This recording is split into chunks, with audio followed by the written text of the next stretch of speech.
Yet again.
The world was waiting for a champion. There were others like me. 1 billion PUBG Mobile players all hoping to be the one.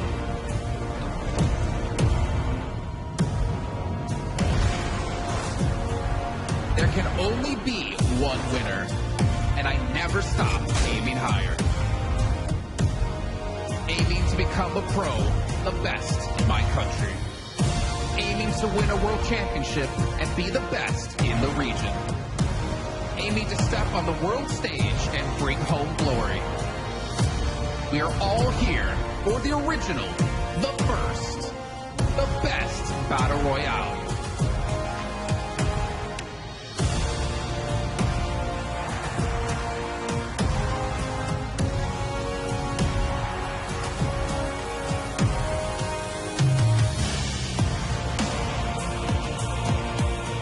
We're all here to witness a champion in the making.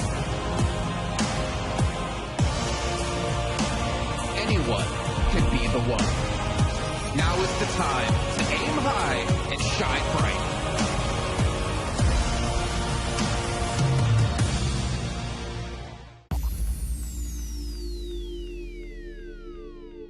Olá, eu sou o Carrilho. E aí galera, eu sou o Mafioso, nós somos da Alpha 7 e estamos aqui hoje para jogar o jogo de concordar e discordar com as perguntas aí que vão fazer pra gente. Eu acho que não tem nem o que falar, a gente vem mostrando muito nos campeonatos das Américas, os times brasileiros são bem fortes na bala e tal, e estão sempre no topo de tabela, então eu concordo plenamente. E a última PMSL mostrou bem isso, né, com a tabela, onde só os brasileiros praticamente conseguiram demonstrar seu jogo. E não há dúvidas, hoje o Brasil é o melhor na América. Lá no começo não era, né? Tinha a Latam que era muito forte, o próprio NA, mas hoje acabaram ficando para trás e o Brasil não ficou para trás, continuou treinando, continuou se dedicando e está chegando muito forte. Bom, eu concordo e sei, fico ali no meio termo porque acho que a gente joga bem de qualquer jeito. Num campeonato grande é muito importante quando você tem a safe ao seu favor. Sim. Porque todo mundo tá ficando vivo até o final e fica muito difícil se você não tem a safe. E se a safe não for a favor, o nosso estilo de jogo, a gente não tem... A gente sabe entrar na safe, sabe? Tipo, Sim. Independente de qual safe for, a gente vai conseguir entrar e fazer nosso Independente dela, a gente consegue sempre analisar a melhor forma de entrar nela. E seja matando, seja batendo em alguma casa, puxando algum morro. A gente sempre dá um jeito e o safe pra nós não é problema. Eu discordo, porque... Na real, não, eu vou discordar, porque acredito que no campeonato de alto nível, você ficar camperando muito, você não vai conseguir pegar boas eliminações. E a gente sabe que para um time ser campeão, o time não pode ficar só camperando, tem que correr atrás de kill, porque cada kill que você mata é um ponto, cada pessoa, e eu discordo. Bom, vou no mesmo raciocínio que você.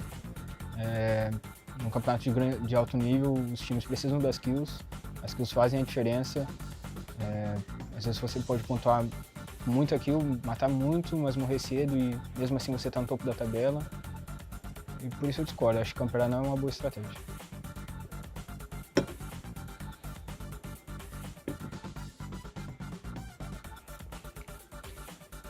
Para mim, quando eu ganho partida assim, eu fico muito feliz.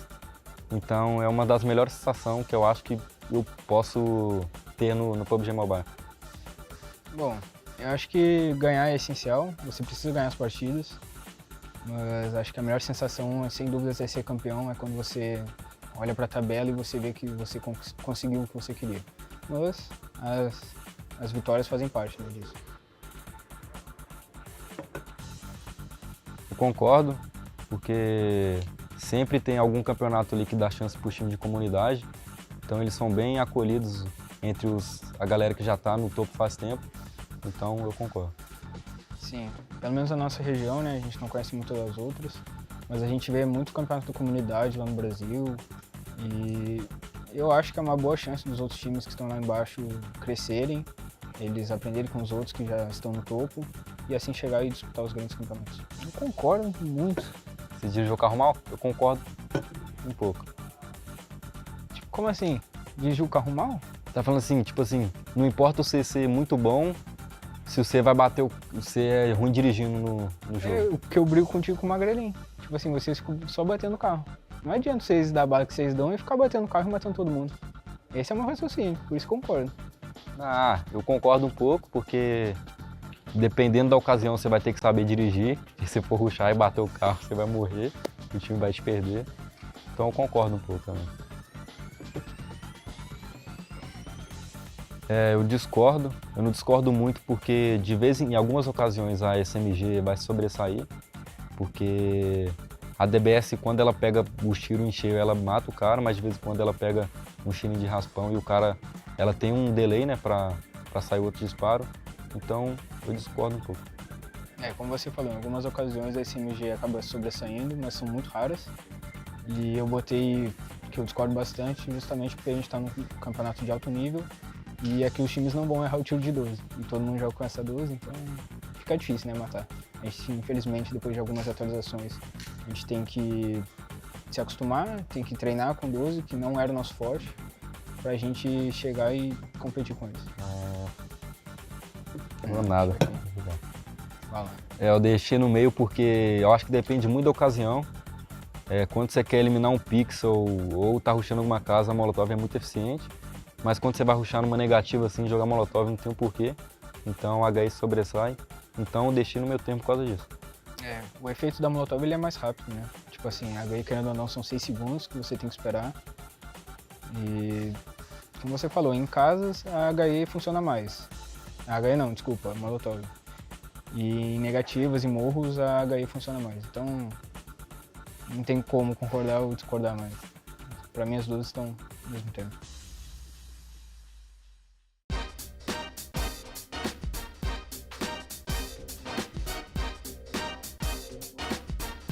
За манай багийн хувьд бол нэгт машин, хоёрт лут гэсэн хоёр имийг л хадгалцаж сонгодог доо. Машин сайн машин байвал бас бидэнд ашигтай. Багийн ERB гэх мэтчлээ. 考虑的关键因素就是有没有其他队跟我们漏点吧。 Erangel дээр Snoker military base дээр буудаг. Miramar map дээр болохоор Chomakera дээр буудаг. Sanhok дээр Painan дээр гэсэн. Hafal juga tentang tiran-tiran apa yang ada di sana, jadi kurasa itu sih pertimbangan dari coach dan tim kita semua untuk ambil spot tersebut. Тэр хормыг эргүүлсэн нэг би манай багт буруугаар эргэх тэр зүйлийг хэрвээ мэдрүүл бид байтгаас ухрах ч юм уу эсвэл Тухайн одоо дайны нөхцөл байдал те одоо давуутай бол байлдан тэгэл одоо бүр үнэхээр давуугаа алдсан бол одоо татах ч юм уу. Тэр үеийнхээ тухайн нөхцөл байдлаас л тааруулж дараагаа тоглолт. 前期的话，我们大概率是 B 站的，到后期不得已打的时候，就没有深度的时候，就是跟他们应战吧。 Tentu aja kita ngambil fight sih. Nah masuk ke safe zone tuh saya ikut IGL ya Jimmy. Яг өөрсдийнхөө юм маягаар байнгын яг тоглолдог нэг юм араа тэгэл ер нь дандаа л тэгж тоглож. Тэгж ер нь доош тоглож. 我进入安全区的策略就是先考虑我们周围有没有人吧，然后进圈之后我们得防着渡边。 Сумаа баг тэгээд ер нь smoke, granate, molotov энэ гурыг ер нь ихийг авахыг боддог. Бусд нь нэг жоохон тэгээс. Багийнхнаас гуугаал. Пикапн дээр таарсан байдаг нь болохоор 6 smoke, 5 net, 2 molotov тэгж авч явдаг. Kita orang bagikan backpack kita orang tu, saya bawa 5 grenade, 2 molotov, 5 smoke. And sekarang pun kereta tu dia ada bonnet. Kita orang masuk ke dalam bonnet tu semua, peluru apa semua kita orang masuk dalam. 背包管理的话，一般都是先调好，就是必须得打有那个打一架的资格嘛，打完之后再去填敌人的包。 Yang pasti sebelum game itu ada settingannya sih. Udah disetting dari awal jadi nggak bawa granat 5, smoke 5, kayak peluru hijau cuma 240 setiap senjatanya. Jadi udah disetting sebelum main di play. From the player lounge, join me, Sir Tani, the coach for Team Vampires. And we have here questions. After the survival stage, we have 4 teams coming into the main tournament. How do you feel about those teams, and which one is a threat for you? All those teams are good, but the threat I think is NRX because they play styles playing on the edge just like us, and also their drop is near us too. So maybe it's a threat a bit. Cool. Is the players going to change their style? Like your team is going to change their styles because of the 4 teams coming from the survival stage? I don't think so. They are playing something that they are confident that playing on the edge, aggressive style, just like that. I think are the same. Cool. So, Mr. Riyadh winner, to whom is the trophy going? Who's the winner? Everyone wants this trophy. We are too, but let's see what in game. But yeah, I don't want anyone to take my trophy. Vampire, we win. Okay, your trophy, you named it. Good luck. Thank you. Thank you so much for being with us. I'll let you to it, go to the team, and of course, prepare the team. We wrap up the first day and the Alpha 7 claiming the top. And the first thing that I want to talk about is how are you guys feeling after such a performance on the main stage? Como vocês estão se sentindo hoje depois dessa performance no cenário principal? Eu respondo. Acho que a gente está tranquilo, a gente sabia que podia ter sido melhor, mas a gente deu o nosso melhor. Então vamos para os próximos dias, foi só o primeiro dia de campeonato, tem muito chão pela frente ainda. I think we know we could have done better, but it's great already, and there's just the first day of the tournament, and there's a lot to come. Okay, you talked about doing better, basically. You are tying with DRX as the first spot. What do you feel like you're going to change for the day 2 to maintain and dominate the top? Vocês estão falando em fazer melhor e dar o seu melhor. Vocês estão empatados com a DRX. O que vocês vão fazer para desempatar? Bom, como eu falou, a gente está muito tranquilo, a gente jogou muito tranquilo hoje. A gente sabe que a gente não teve um bom dia, apesar das 2 vitórias. E o que a gente vai fazer nos próximos 2 dias é basicamente chegar no hotel, treinar bastante, estudar os erros, consertar principalmente os erros, né? Que acho que a gente errou bastante hoje. E se Deus quiser vir muito forte amanhã e depois também. We know that we are doing good. We could have done better, although we had 2 winnings. But we're going to carry on studying. We're going to study the maps. We're going to study everything and do our best for the next few days. All right, anything you would like to say to your fans, basically, on such a memorial day for you guys? Tem alguma coisa que vocês querem dizer para os fãs de vocês num dia tão memorável? Acho que só tenho a agradecer por continuarem torcendo pela gente. A gente adora o apoio de vocês, então continuem torcendo e vamos para cima. #GO7, #GoBrasil, é isso. We would like to thank you for your support. We know that you're supporting us, and that's it. #Alpha7, #Brazil, and we're going for that. Thank you so much, and best of luck for your second day as well for the Alpha 7.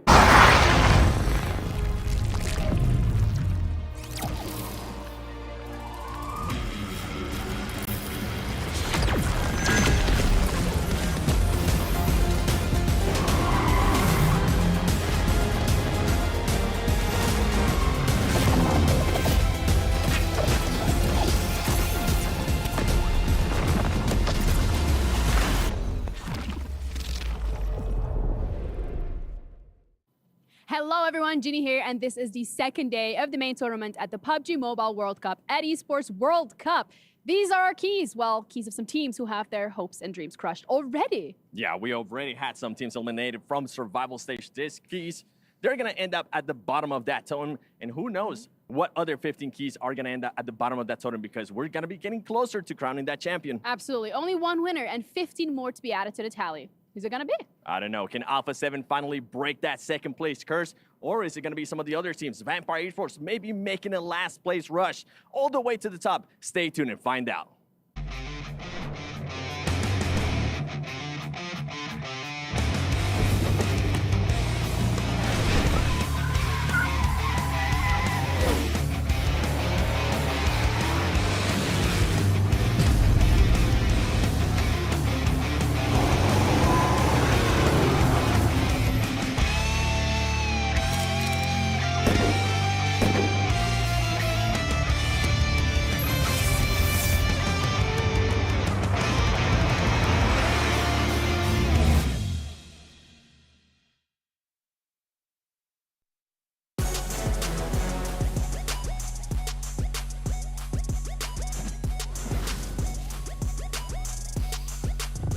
I'm not doing the intro. It's not happening.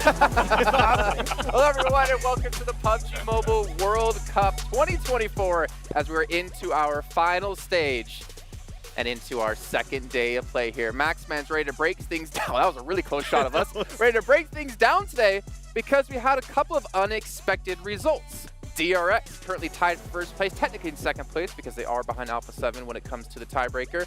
But also, Maxman's pick, a 4MV. At least they got a decent game at the end.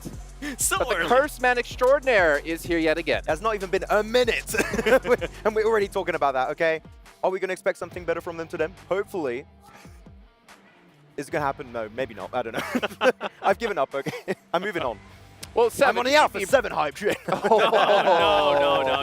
Alpha 7's my thing. You stay far, far away from them. You should be happy with Alpha 7. They've been able to put on a pretty good performance. Pretty similar to what we saw at PMGC so far. The question is, will the results continue to be the same way at PMGC, and are they not going to take themselves the trophy? I don't want to glaze this early on. It's too early. It's just day one. We've seen Alpha 7 before being able to take the lead right after day one. Guess what? They have lost the lead before with a healthy lead. So it comes down to how they're going to be playing. They did a lot. I mean, we're going to be talking about them a little bit more too, but the team, they perform really, really well. I feel like they do have some momentum, and this is a team that does tend to carry momentum. I'm hoping that it kind of continues today. I don't expect them to get 2 chicken dinners. I feel like that's a bit unrealistic for me. But if they do get 2 chicken dinners, and if McGrellin starts popping off, that is going to be a very dangerous team, and even more dangerous team than what they already done. Can they avoid getting in their own heads tomorrow? Yes. Today, it's all happy in games. They're going to be totally fine today because it's not the last day. I think all eyes will be on tomorrow. We'll probably see them at #1 still by the end of today and see how it all goes. No, you don't like that? No. They have to go second place today to be first place tomorrow. Yes, Alpha 7 end up in second place today. That way tomorrow you don't feel as comfortable. Just like my hairline. No, first place, second place. Back to first. There is a precedence in esports to say that a chasing team oftentimes has better prospects towards the end. Holding #1 for a long period of time is very difficult, as we have seen multiple times during PUBG Mobile. But chasing, it's a whole different ballgame, and sometimes it really fuels the fire, as it were. Fuels the fire, and not only are they playing for the $1.5 million, they're also playing to get some club championship points for their clubs. And we do have Quickshot here to update us on what's been happening around EWC. Hello everybody, I'm Quickshot, the host of EWC Central, the broadcast that covers every single game, every single week, throughout the entirety of the ESPORTS World Cup. I wanted to take a moment to take a look at the PUBG Mobile World Cup main tournament and see how that will impact the standings in our EWC Club Championship update, brought to you by STC.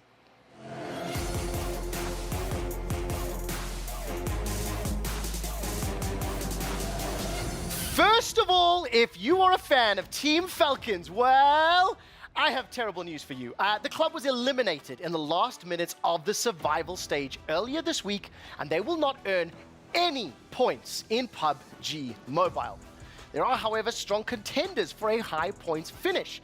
Clubs like Team Liquid, who came in 4th during the group stage, and they're looking to close the gap to 1st place on our overall standings.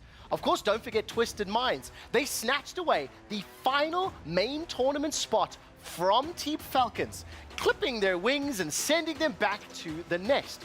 Will that momentum help them in the main event? Now, you see the standings just a moment ago, and if you want more updates on that club championship as well as every other game, then you can check out the EWC Central broadcast from Thursday to Sunday, 2 p.m. till 6 p.m. Check it on twitch.tv/EWC, youtube.com/EWC. That does it for me, Quickshot, and the EWC Club Championship update brought to you by STC. That's the first time Quickshot and I have been on the same show together since 2013. Huh. Yeah, it is. Wow. My first time ever, despite knowing him for that long. Yeah, that's kind of weird. Wow. And then Seven's like, who's Quickshot? Who that guy? I know him. Oh, okay. He's a cool guy. Yeah, He's a cool guy. Okay. Well, you did obviously hear about Falcons being eliminated. Obviously, we had Maxman to thank for that one. But we can see what our results were yesterday in Alpha 7. They came one game away, which was almost possible in our final Miramar, to pulling off a record breaker of getting 3 chicken dinners in a day. But they did put themselves tied up in first place. But TJB, the dark horse that you, Seven, and Colors were talking about, had a fairly good day. The 2 first games, yes. The first 3 games, I felt like they were great, and then after that, it was just early fights, losing, Well, I think and actually more Maxman losing. said he was starting to support them around the halfway point of the You day. can't put the blame on me He every did. 2 seconds. Wait! I think you actually did. Yeah, he's like, I'm on the TJB hype train now. I couldn't believe it. I was all PEL all the way. Tiamba, TJB, my dark horse. Keep it on Max. No, keep it on Max. Yeah, put it on him. Back on Put Max it on him. as we judge him intensely. This man has ruined the. Ruined Falcons. Ruined 4MB. Now TJB. Well, don't forget about RRQ way back in the day. Oh, man. Oh, God. I Okay, still we're have going the way DMs too from back far then, back. like framed on my wall. Hey, we saw you know what? yesterday. Max, whenever you do curse teams, you always give the best reactions. But you know who also gives great reactions? The players. The players. Let's take a look at Top our reactions. Pepsi top reactions from day 1 of our finals. Top is not there.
Some signs of happiness there, some signs of relief, and some signs of depression, realizing that Maxman has predicted their team to win. You didn't want to host, now you're just going to be attacked from all different angles. Also like a normal day in the office then. Okay. Pretty much.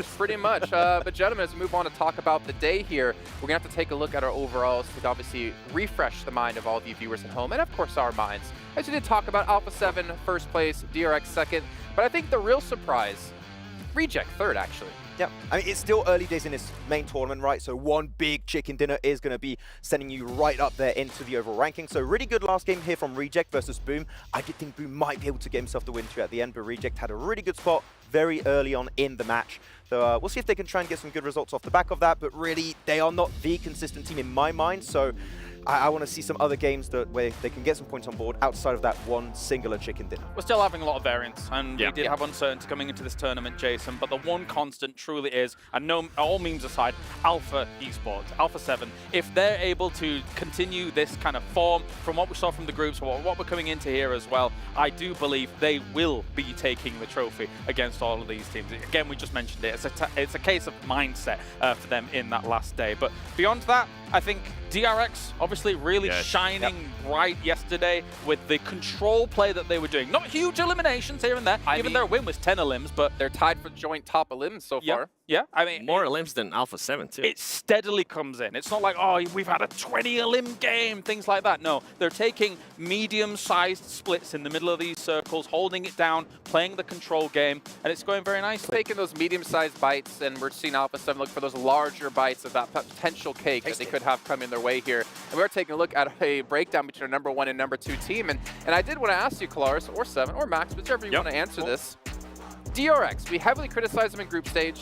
We thought there was slightly a fluke when it came to survival stage, but we're seeing that consistency. Is this DRX waking up, and do you think, honestly, that DRX can continue this pace and finish top 3?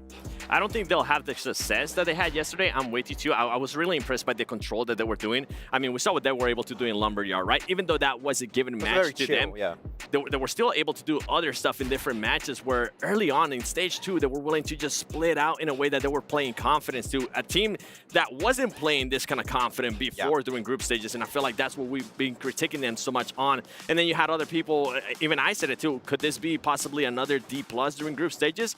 That's not the case, because this team, I mean, it does get fed sometimes. They take advantage of it, but they do end up fighting, and they're able to adjust quickly. They're not able to just fight in the center of the circles, which was a problem for D+ during group stages. This team is also able to fight edge. Yeah, I mean, this team right now of DRX is looking very comfortable in the main tournament because their playstyle is we play very closely stacked in the center of the circle. All the teams that were trying to play sweeping edge are just at the bottom of the rankings, right? So central positions is the meta for this PMWC main tournament. Yeah, I mean, even if you look at something like Alliance, right? If from them in the group stage, obviously, yes, we kind of attribute a lot of their success to those big splits. Can't get away with that here in this later stages of the tournament. And there were 1 or 2 games in the group stage where Alliance had that sweeping mentality and were successful with that as well. As you guys are saying, the meta to a degree has shifted for the main tournament because center spots are so important, and they're becoming so prioritized by these teams that will be the winning strategy coming in these 62 days. And even if I want to go a little bit further here in this main tournament and do a prediction, I think teams are going to try and adapt even more to that meta of like playing center. So it's going to be even tougher to get those central positions under wraps. So today you have to be quick on the pivot if you want to have a chance to reach that late game. 4MB will bounce back today. I'm not saying anything. No, you stay quiet. That's nice of you. Well, you got hopes for them. I have to have hopes for them because that was the team I predicted to win, but I wonder what Jeannie and John had to say about the day. Hello, everybody. Welcome to Coffee Break with Ginny and John Allen. John Allen. So let's have a conversation about the teams that you're excited about to see today. I think Alpha 7's the big one for me. Can they hold on towards that top spot? It's basically their time to shine, right? Yeah. They cannot come second another time. No? It just can't happen. Why not? It's probably going to happen, isn't it? No, you can't curse them. Go on. No, that's Max's job. Yeah. I feel like, it's Brazil's time. I want them to come into the end-of-year event as well, looking strong. I think that would be pretty cool. It's time for a Brazilian team to take the top spot. It is. Ooh, I'm excited. Looking forward to it myself as well. Enjoy your coffee. Thank you. And we're going to be heading back over to you guys. Saying it's Brazil's time. I think that's a fair thing to say. Very astute, and obviously I think Brazil's very deserving, especially with Alpha 7. But one team who I think we all agree should be deserving of a better rank that they're currently sitting on, it's 4MV, Max. It's okay, Max. I'll take over this one. For 4MB, I mean, I was just talking about them too. I feel like this team can definitely bounce back. They were still able to get the eliminations. And actually, when I was looking at the matches that they were able to perform yesterday, they had 3 good matches. The other 3 were not good at all. They were getting pretty much last place, 0 eliminations, not like what you want to see out of this team. But when they were able to perform well, they were able to put up those eliminations. And this is what this team is kind of known for. And this is kind of why we're talking about them too, right, Kyle? Because they do have that prospect. They do have that prospect that they can possibly get a chicken dinner with like 20 eliminations. Yeah, regionally there was clutch potential from every single one of them. Their utility game compared to a lot of people in their region was just outstanding. Way beyond what you saw from the other teams in their region, which is one of the most competitively fought regions in the world. Here on the main event, it is difficult for them to really put it out yesterday. They really need to bring that fire today. Well, you guys at home, maybe you can help break the curse for 4MV by going over to stcplay.gg and predicting who you think's going to win. I know 4MV need all your energy. Vampire, they desperately need all the energy they could possibly get. But speaking of energy, one man who's always at global events that has a ton of energy, it's James Yang, the Senior Director of Global Esports, is back for another announcement, and I want to see what it's going to be about. Yes. Wow. Chicken dinner. Ladies and gentlemen, please welcome to the STC Arena, the Senior Director of Global Esports Center at Level Infinite Tencent Games, James Yang.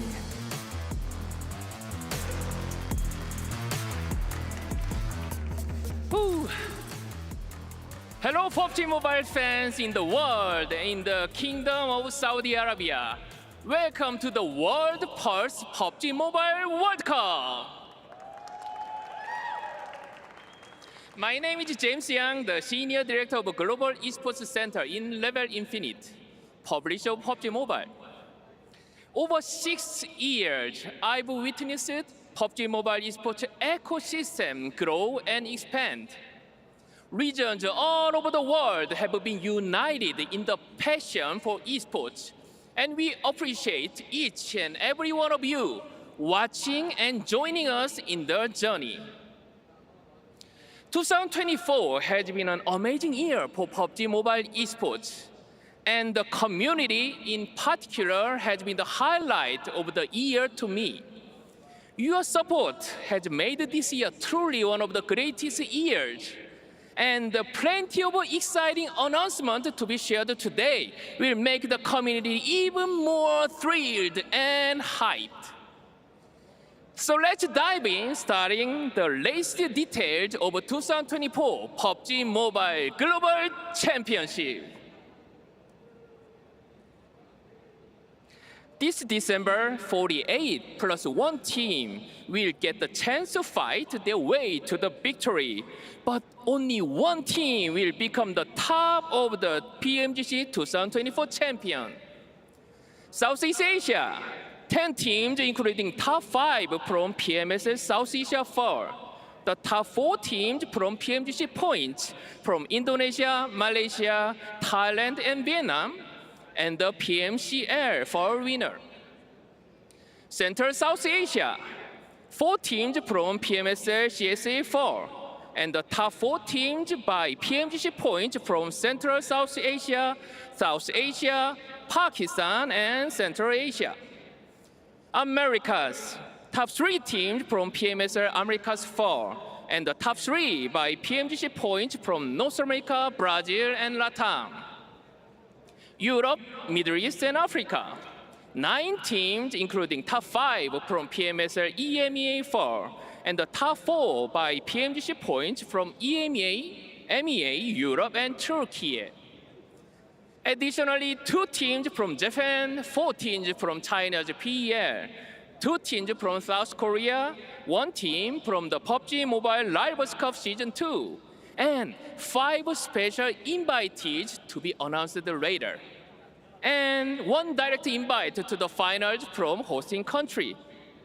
This tournament features a truly global lineup.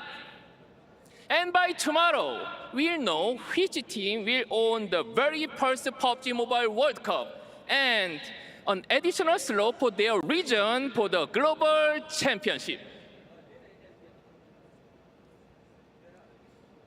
For all our fans in UK and Europe, we got some exciting news.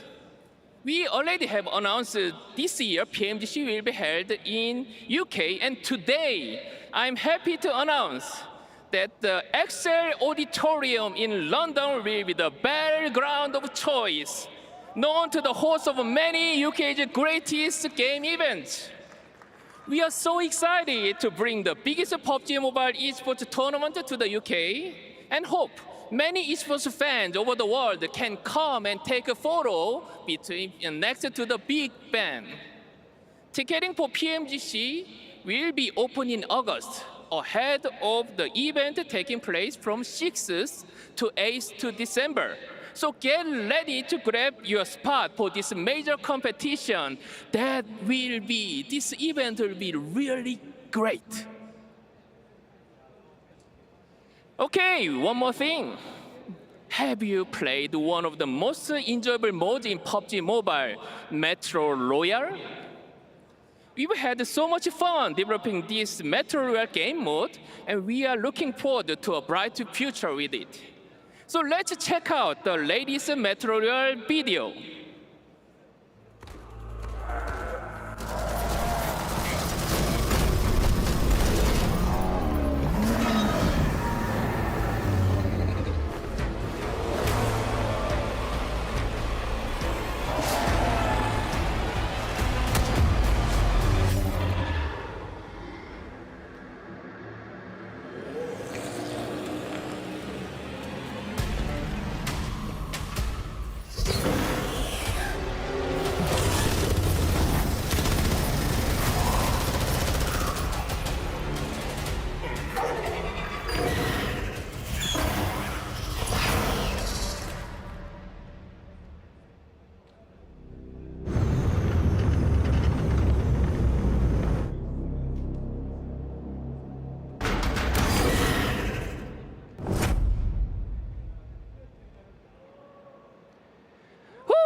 Yes, this is a Metro mode, and okay, Metro Royale eSports is coming to PUBG Mobile.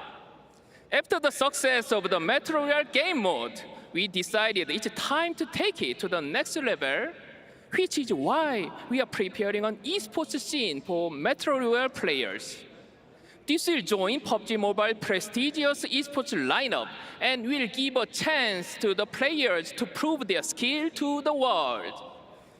I've been really excited to share this with you all and can't wait. Bring more details soon. But for now, it's time to practice. Anyone among you can be the first champion of Metro Royale tournament. That's all from me. So thank you all PUBG Mobile fans over the world. And it's a time to enjoy the great Metro Royale showmatch. Be the one! Let's get it going. What an insane announcement. Always good to hear from the legendary James Yang himself. And man, Metro Royale esports? What more can we ask for? Hell yeah, man. I mean, we've had the Battle Royale esport for the longest time, for years and years now, and we're going to see a completely different game mode here in PUBG Mobile. It's going to have its own separate esports ecosystem here, Hot Jukes. I'm beyond excited about how that's going to be looking for years to come.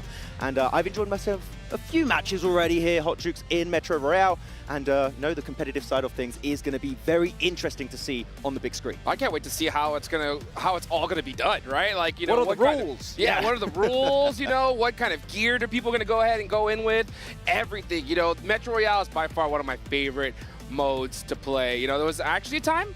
All right, I did get the screenshot. I was #1 in the U.S. in Metro Royale. Yes, for a little while. I'll just let you talk the entire time. Yeah, no, for a little while. It was an absolute blast. I played with my homie Dad Plays. You gotta go check him out. Awesome PUBG Mobile YouTuber that focuses a lot on Metro Royale. And man, dude, this is gonna be a blast. Guys, we're about to get into it. Of course, I'm Hot Jukes with Maxman right here, coming all the way from the studio up to cast the first Metro Royale esports first look that we're going to actually have here. Yeah, Maxman casting in 2024. What's going on? Is it 2019 all over again? I don't know. And yeah, the first ever esports Metro Royale game. Very intrigued to see how it's going to go down because, of course, you just want to get some good, juicy loot. And I played these matches. My RNG luck is not quite there, unfortunately, Juicy. I cannot find myself an M4 ever. I just get like UMPs and stuff. But if you get yourself an M4, well, of course, with how strong it is, you know, yeah, in PUBG Mobile, it's insane. It's so crazy. You know, the great thing about this mode is you start getting loot, you buy some from the black market inside there, and you kit these weapons out with all these different attachments. And they have different rankings. You have, you know, uncommon, common, and then you go all the way up to the top. Right now, level 6 gear is what you're looking to hunt down. You're looking for them.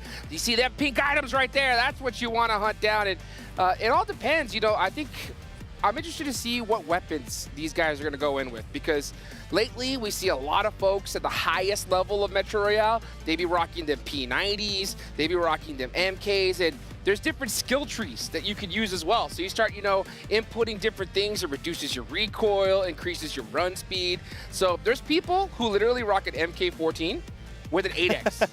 And just full spray from distance. It's crazy to watch. I do like you can really just tweak the loadout to what you really want, what you want your playstyle to be. If you want to play long range, just go with an Orm and just like play super long range and get yourself some cool stuff to boot this time around. But of course, you know, in terms of points, play eliminations, 500,000 points each. So, mate, if you hear those footsteps, might want to try and rush it down because that's a ton of points you're getting in the Metro Royale game mode. Yeah, so that's what everybody's going to be hunting down. They're going to be looking for those eliminations. And we are going to get into it here. We can already see people on the move. And, you know, I want to see who's going to be heading into that mine warehouse. Are they going to be hunting each other down? I am looking at the gear. Everybody looks level 6 kitted out to the teeth. Yeah. So, I mean, they're rocking those level 6 helmets, those backpacks. I'm wondering what kind of attachments people are using inside that vest, because you could use an item that allows you to avoid radiation damage completely.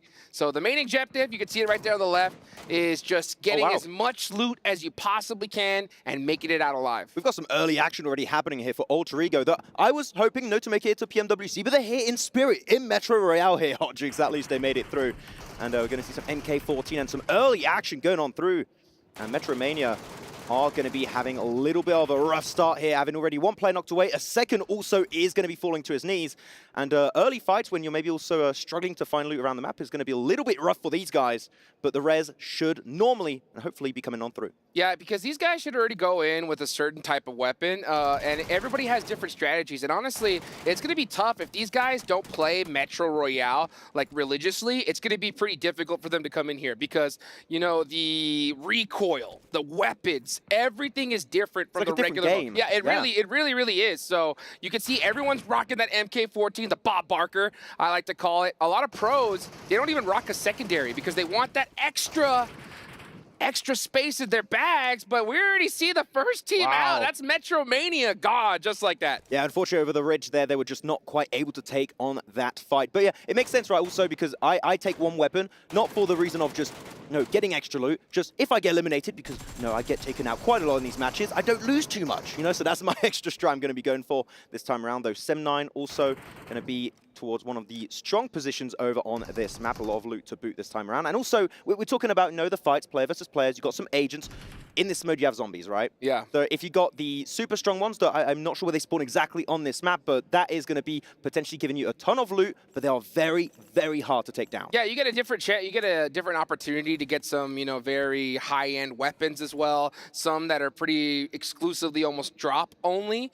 So that's what they're kind of hunting down for. And, if you all work to take down a boss together, you have to roll, right, for which loot you could get. Yeah. So that's pretty interesting as well. But right now we see everybody kind of focusing on the PvP side of things. We don't see anybody running towards the radiation zone. That's where you're going to get the best loot possible. There's a lot of crates there that have those gold bars, right, that are worth a whole ton of money. So right now you can see everyone just kind of looting the regular areas here, just trying to find, make the best of it. Yep. I mean, of course, you know who we're talking about. You've been the top player of NA in Metro Royale Hot Jukes, okay, just to sing your glory a little bit there. For a very short time, by the way. Yes. Right, I was enough. But it was there. You got the screenshot. I got it. I got the screenshot, and I said, I did it, boys. And then I let everybody else pass me up The king of NA. That's right. When it comes to Metro Royale.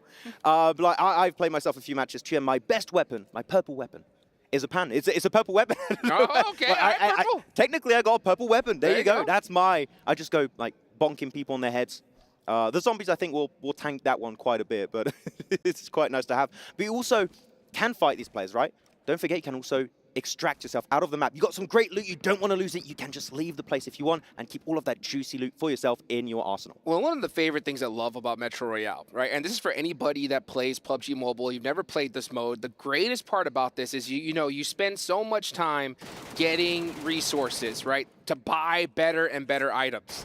The thing is, though, if you get taken out, you get eliminated in Metro Royale, you risk losing those items. So you can have the very rare, like, Cobra level 6 helmet, and then it just gets dropped and it's gone, just like that. So it's great to kind of like just, once you get elimination, you see that little red mythic line, and you know, like, oh, there's something good in that box. Yeah, every time I see footsteps, I'm like, okay, I'm going to hide. Right there? Yeah, see I was going to go, ooh. There's something good in that box. That's a red light and you can see exactly why they're spending so much time looting it. Somebody dropped something big. You're taking a lot of time there because you know there's some good loot in there. You're going to throw out the stuff that you just really don't want because you want to make space in your backpack, which is pretty limited, by the way. You can get bigger backpacks to try and take more loot, but of course, the more loot you get, the more valuable you become to enemies to take you down. And if they get that loot, they're going to be happy chaps in these matches. Though, two teams currently eliminated, Metromania and Alter Ego. And currently, I'm still looking at FaZe Clan and Sem9 to potentially do well in these ones because, of course, they're esports veterans. And I'd love to see, some of the PUBG Mobile esports players and teams playing into Metro Royale. How are they going to adapt? Is it going to be an easy transition, or is it going to require a lot of training to adapt to the game mode itself? And like as you said, it's pretty much a different game, right? How are they going to be able to perform in this game mode? Yeah, I mean, this is my first time ever just looking at it right here. So it's going to be really interesting because obviously there's a high point value to eliminations. So you're going to see people hunting that down. But right now, what we're going to look is right now what we're seeing here. We're seeing some teams try to run to the radiation zone. So they're going underneath here and going to get there quickly. But you have to get there so fast because all those boxes that are there in that rad zone, once they're gone, it's over. So you could just get there, all the boxes are open, and you're just stuck with nothing. Just radiating That's away. Right. That's right.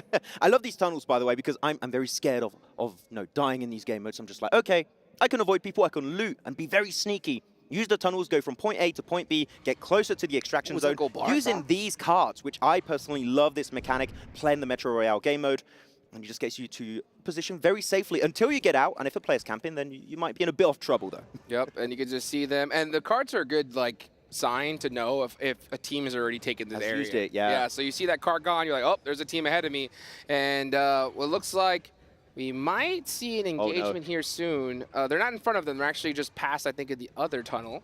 Are they? Yeah, they are. It looks awfully close. They look awfully close. Wait, are they? No, they're not. No, They're they the same. are there.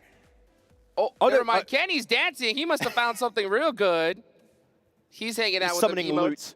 loot. He's praying to the loot gods, please. I need myself some golden loot. There we go. Guys, they're waiting for the spawn. Camping it out. Oh, they got such great emotes, man. Okay. Oh, no, okay. You cannot dance on top of the roof, Kenny. That's not okay. Okay, he's going to get the res at least, but, you know, thing is, players, you never know where they're going to be, right? It is hardcore to its absolute core in this game mode. So, man, if you're spotted out, your head is going to get blown off right away. Yeah, you can see there's some pro tips. Dancing on the open's not a good thing, and we're going to see another player from Metro Mini go down here. Let's see what big old FaZe Clan could do. FaZe Clan's going to get that confirmation and that loot as well. And I'll tell you what, level 6 gear or even like some legendary weapons are super valuable in total. So you'll see a lot of people, pros, take a lot of time looting because they're having to decide, all right, what are we going to throw out to pick up this gear because it's very, very heavy. There's only so many items that you can take back to base. Before leaving, you need to make sure you got the highest value items, right? And even if you get weapons that are very high tier, but you just don't like playing around with it, just sell it, you know? Yeah. That's what I did. I got some weapons, but I don't really play with this weapon too much. Just sell it and just use all of that income you were able to gather in your arsenal over on the main menu in the lobby to just buy the top tier items that you like to play with that makes you very comfortable to excel at your playstyle in these Metro Royale game modes. Though, it is nighttime right now here, Hot Jukes, which means more spawns are going to be happening here for the zombies. It is going to become even tougher in the PvE aspect of things in this game mode.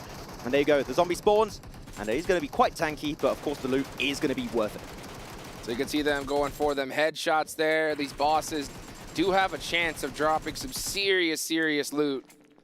And he just throw like he threw something. Oh, he threw a smoke? Well, did he throw that? Yes, he did. He low tossed the smoke right on them. Damn. Need to make sure you have enough ammo, of course, going into this. Let's just see exactly what's going to happen here. Kenny busting it down. There we go. So Red. we did drop. Yeah, red is the best possible drop. So they definitely must have gotten something really good here. Oh, they're spending a lot of time. They're like, oh, okay, loot goblins. Oh, yeah, give me all of that. Yeah. Oh, that's a lot of money right there. We're taking it back to the lobby. But Kenny, of course. Man, I love seeing these names. I haven't seen You can see the total earnings there on the top left, too. 1.3 mil earnings and 2 eliminations. So Team 1, Sem9, looking pretty good so far. Looking pretty stacked. Though we haven't had any big fights happening. I'd love to see the mini-map to see how far away they are from each other. Because, of course, you could play these matches and not really encounter any players. You can just encounter agents, the zombies. And when you're happy with your loot, again, extraction, get out of there, and just count your winnings back in the lobby. Some more fights versus the zombies for FaZe Clan. And they are in the radiation zone, I do believe, right now. It's seeming very green, so very radioactive, I would say. Yeah, FaZe Clan is taking their time right now. They only have 1 elimination. They're behind on earnings, at least to Sem9. So they definitely got to get on the move. That's the one thing about Metro Royale, is you can't just stay still. You got to be constantly moving, looting, hunting down items, because there's only so many resources available in this map. Yep. Of course, they got to the radiation zone first, so they're going to get all of that great loot. And you said it, if a team decides to go there late, it's all going to be open. No loot is going to be available in the radiation zone, so all of that extra time to get to that point is going to be wasted into this. Because, of course, this is a limited time game mode. Look at that, 20 minutes left. And if you do not extract or you're not making it out of the game before that time goes to 0, everything's gone. No way. Yeah. Well, that's going to be brutal here. So, yeah, FaZe Clan are in the rad zone, and I'm expecting them to just go to the moon when it comes to loot here, because this is where you're going to find all the highest tier items. You can see how long it is taking them to get this boss down. Tanky. Yeah. Using all that MK ammo, and there's the drop, folks. They're going to go ahead and loot it up real quick. At least one player moving, get healed up. And you can see those crates right there down below on the left-hand side. That is what you want to be hunting down. Yeah, so much good extra loot for FaZe Clan here. Looks like they're holding I would one love to see player what back to let him loot, yeah. Nice little pop-up to say what they just got out of the crate. You gotta watch out for those But zombies, though. they just keep spawning. They just keep coming at you. So you need to make sure you just clear the space, because otherwise you're in the middle of looting, you know, not really looking, and just like get stabbed in the back by a zombie. It's not the best way to go out, unfortunately. So you need to make sure you are safe.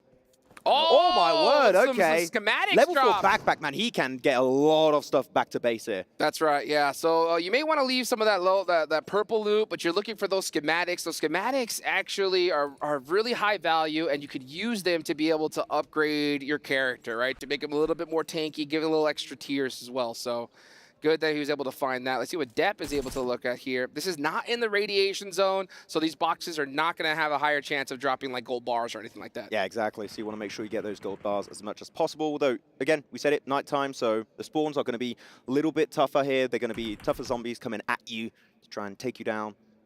See how things are going to be wrapping about. Only 18 minutes to boot here, so team's got to start thinking about, like, maybe not about extracting right now, but about thinking what is going to be their path to the extraction zone if they do want to make it out that way, to try and maximize, again, the amount of loot they're going to be bringing back to the lobby. So, no big fights happening here. I mean, of course, you saw Metro Mini make it out earlier, so they are out of this one.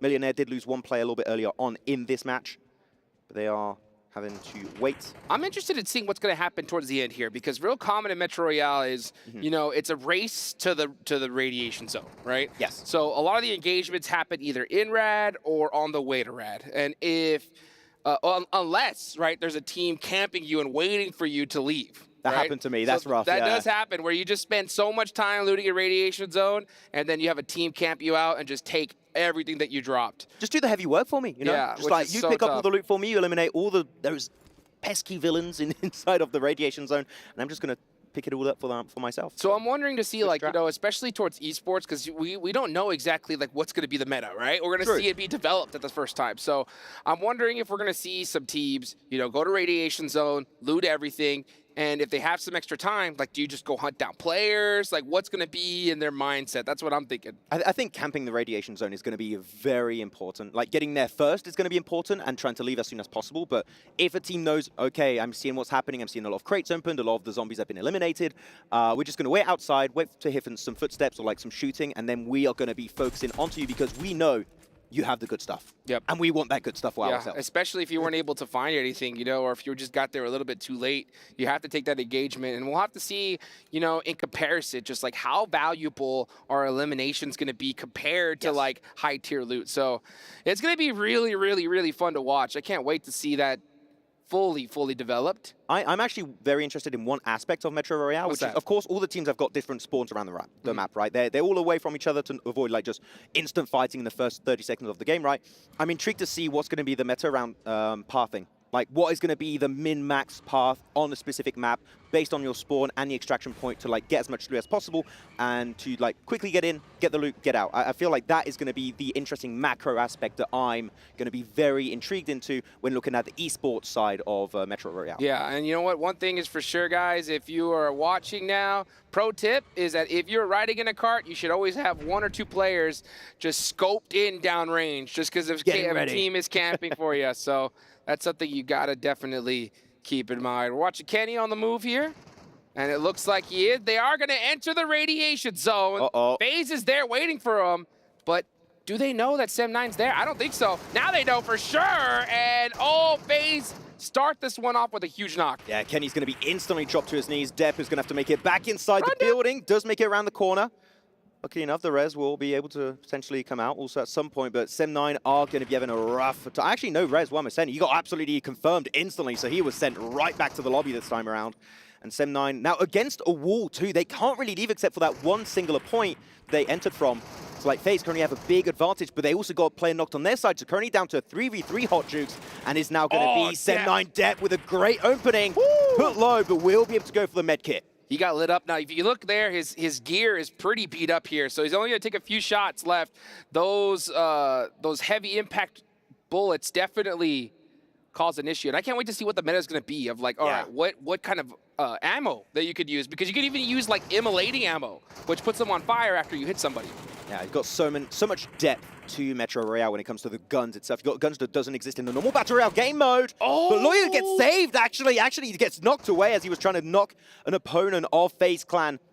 And it's just not going to be working out for them. And Sem9 just still trying to scramble about, trying to hopefully survive. But one thing about the radiation zone too is that like green mist is also limiting vision a little bit if you are far away. So that is something that you have to work against when fighting in this zone. Or even worse, zombies, right? Because sometimes you have like some zombies flying come beasts, and get you. apparently. Yeah, yeah. And so far, we don't see anybody in this area, but it's FaZe that get the W here. And they are looted up to the teeth. You can see over 3 million earnings, 5 eliminations. They're in the lead by far here. Yeah, man. Onsense got to count his lucky stars here. He got saved last second just before getting knocked, so that was a really good play around them. And we are seeing different plays, like when I play on my games, typically players tend to split a lot, but you want to stick together. You want to get that loot. Look at the earnings, how it's just going up like crazy. It's just 1 million in earnings. Right off that one engagement. They by far have the most eliminations. Thank you, Sem9. Yep, FaZe Clan did it. They still have 13 minutes, which is plenty of time. They should be able to make it back and extract. Yeah, exactly. Seen some ×8 scope. I mean, I'm not quite the sniper enjoyer when it comes to Metro Royale. I like to get into the thick of the action here, especially in this radiation zone where you're going to get a lot of the solid loot. Oh, we've seen some good parts in here outside of the weapons. Can't quite see. We have to scroll down. 5 million. Because they had a lot in their backpack there. So, like, oh, yeah. It takes a while to go through it and saw what you want to take back to base. Though, only 12 minutes and 45 seconds left to boot. And there's only 2 teams remaining. So the chances of them clashing is relatively slim. We'll have to see how it's going to go. Yeah, FaZe Clan should have just a clear path on their way out of here. So you could just see those earnings going up and up. And we'll see some little fluctuation up and down because they're going to be dropping some items, trying to find out which the best one win. But they have a clear path on back. I wonder if we'll see a flare because there is a way that you could use a flare for extraction. You pop it and a helicopter comes down. Oh, it picks you up? Yeah, and it just picks you up and you're out of there just like that. Got ya. Well, actually, I just realized, I just saw the graphic on the side. Oh, is Millionaire out? Millionaire has left already. I was like, wait a minute, what's that little 3 next to the door? Oh, it means they extracted early. That's We just right. didn't see it. Okay, that makes sense. And that's my playstyle right there. I'm just sneaky. Just You don't see me. I'm in, I get my good loot, and I'm out of there. That's my strat. Am I going to want to fight FaZe Clan? Ultra Ego, Sem9, Target? No, of course not. I'm just I gonna know grab I'm my losing that money loot and otherwise. run. I'm not taking the risk, man. I am getting out of there. Well, we'll see just how well FaZe Clan's going to end up here, but they can't be taking too much time. They only have 11 minutes left on the clock. They're going to have to start leaving radiation zone pretty quickly here. It does take a while to extract. Yeah, just take a little moment to make that happen. Also, I'm not sure how close they are to the extraction point. They're pretty far. It's pretty far away? Okay, so you need to start thinking about... maybe you can even go to the extraction point and you just look to loot on the way. Like you got some extra little compounds or little buildings you can try and go. But I feel like you're making out of radiation zone, you're fully looted. Yeah, right? yeah, So once like, you get unless you rad- have extra space, which I find it's to be very unlikely, you're out of here already. You don't have to loot anymore. Yeah, for sure. I mean, unless, like I said, it's different because like when you are just grinding the leaderboards, your goal is to just get rad loot, leave instantly, right? But here, you know, you're trying to get just a little bit more points compared to everybody else. So yeah, if you have that opportunity, if you have a little bit of room left, then yeah, you could just try to pick up some boxes on the way. But usually, rad, by the time you're done with it, you are filled out to the max. That backpack is full, ready to burst open completely. But I do want to ask you, Hodrix, because as the past, #1 Metro Royale North American player here, what would be your #1 tip for like players that maybe for the first time are like, oh, I've always been watching PUBG Mobile eSport, I want to give Metro Royale a shot? What is like the first tip you would give to a player like that? So it depends, right? It really depends on what you're going for. If you're looking to grind the Metro Royale, leaderboards, it's different. Esports, I'm still gonna have to wait. We don't know yet. Yeah, we don't know yet. So once I know, then we'll have a little bit more of a tip. But it's all about maximizing space. So you can see right now, I'm looking at Onsex's loadout just from here. Yeah. Right. We can see he's got the MK. He's got the AK. Right. Usually an MK is worth a little bit more, right, when it comes to loot wise. So usually a lot of people will only bring one weapon, right, and try to find a weapon here to take back just in case, right? Yes. Or if they are looting a box and they happen to drop like a very rare, like we're talking like a Cobra Arm or something, you're definitely dropping that AK and you're picking that up as well. Yeah. So there's different ways that you can loot up and get all set up. You definitely want to make sure there's a particular item that you put on your vest, and that makes you immune to radiation damage. That is a must. So you have to have that on there no matter what. Otherwise, you have to take like radiation, medicine, and it's just really difficult to use. Just want to have that hazmat suit. Yeah, right? yeah. You just want to make sure you get in that, and you're safe. 100%. I personally like to rock that item, and there's 2 more slots. I'll do tactical pouches, so I get a little bit more space, because to me, it's all about getting as much loot that you can get. But there are some people that put armor slots in there, makes it a little bit more tankier, makes it harder to go down. So when you're fighting something like that, and you're going for space, you're good. Unless you're going with somebody with armor, that's going to be a big problem. We're watching FaZe Clan get on out of here. They are by far your winners after how well they did. Oh yeah, I mean, they eliminate full teams, you get all the loot out of radiation zone, and you're just getting ready to extract out of there. I mean, how much was the total prize? It's over 5 mil. Over 5. Wow, yeah, you can see that right there up top. And 5 eliminations. Getting rich after that. They're feeling good. But I feel like one very important aspect, and this is something that I did when I started playing Metro Royale, is to look at the loot pool. Like, what is something very valuable that if you see it, you have to pick it up. Is like not even a question. You need to take it to make sure you maximize the amount of earnings you are getting out of a single game of Metro Royale. But here you go, FaZe getting on the spot and getting ready to get the hell out of here. Yeah, they said, you know what, we're done, we got it over with. You can see him doing his little victory lap right here, and they are out of there. Look at that earnings, 5.7 mil compared to everybody else, and you can see the negative balance. Yeah. That's what happens, because you could drop items. I think we have a winner here. We don't know the esports system yet for Metro Royale, but I think we got a very clear winner in FaZe Clan. Congratulations, winning the first ever Metro Royale esports match of PUBG Mobile.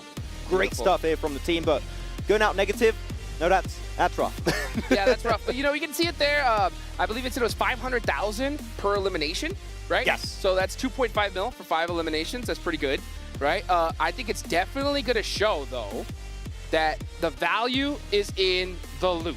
Right? You gotta be able to get that loot, and that's exactly what they did. Yeah, eliminations are cool, but it is clearly not the main focus of this one. You want to get to those good positions that are going to be camped by other players too, so there's going to be a little bit of fighting, but you want to make sure you get all of the valuable loot in those positions, get out of there, and you're going to be looking extra good in the process. And if Sim9 would have won that fight, they would have been set up, but you know what? It wasn't them, it was FaZe Clan. Mela with the most earnings, 1.6 mil. That's not too shabby. Yeah, he was doing a lot of great heavy lifting in the radiation zone, so GG Mela for being one of the top players of this game.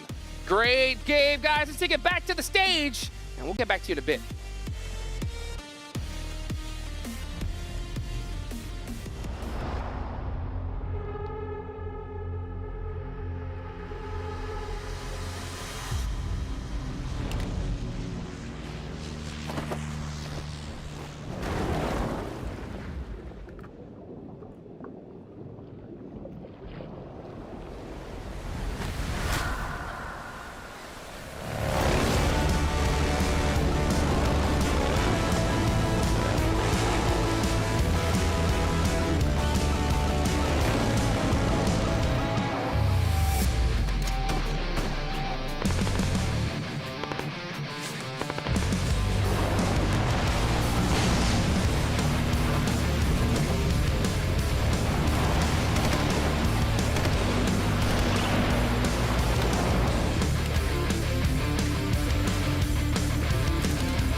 Today is the day to put yourselves in the best possible position for this trophy.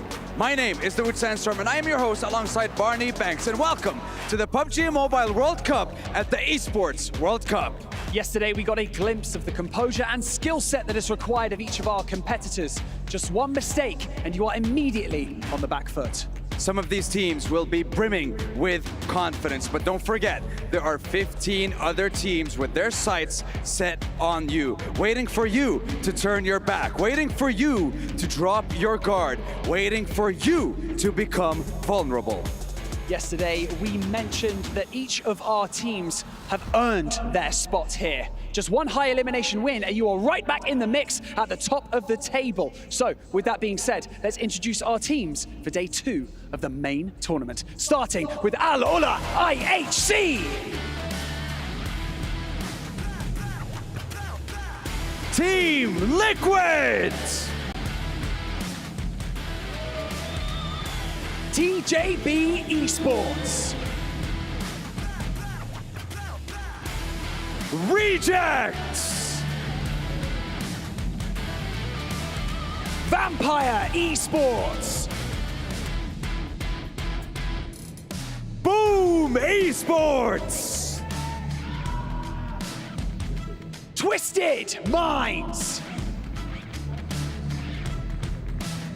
Istanbul Wildcats next Ruya! D Xavier.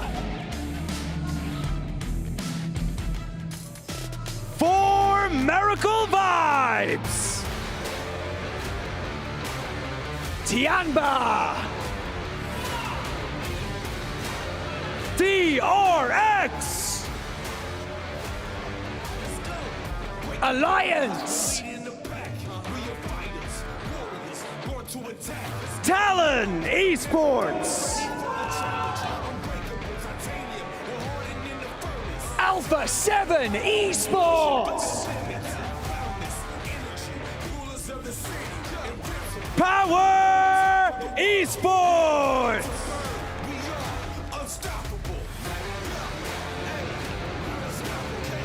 Every day we get closer and closer to this trophy, and after today it will almost be within reach. If there are any problems, if there are any issues you are facing, you better hope they are fixed today.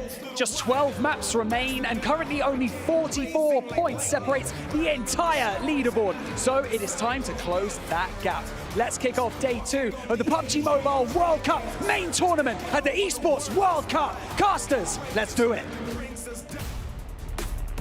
Oh, some real base hunters down on the stage, bringing the base to this one because it is some main stage level plays that are about to unfold before our eyeballs, Blank. The hunt is on, the bow and arrow is out, and you better be straight and clean with the aim towards the top side of the lobby here.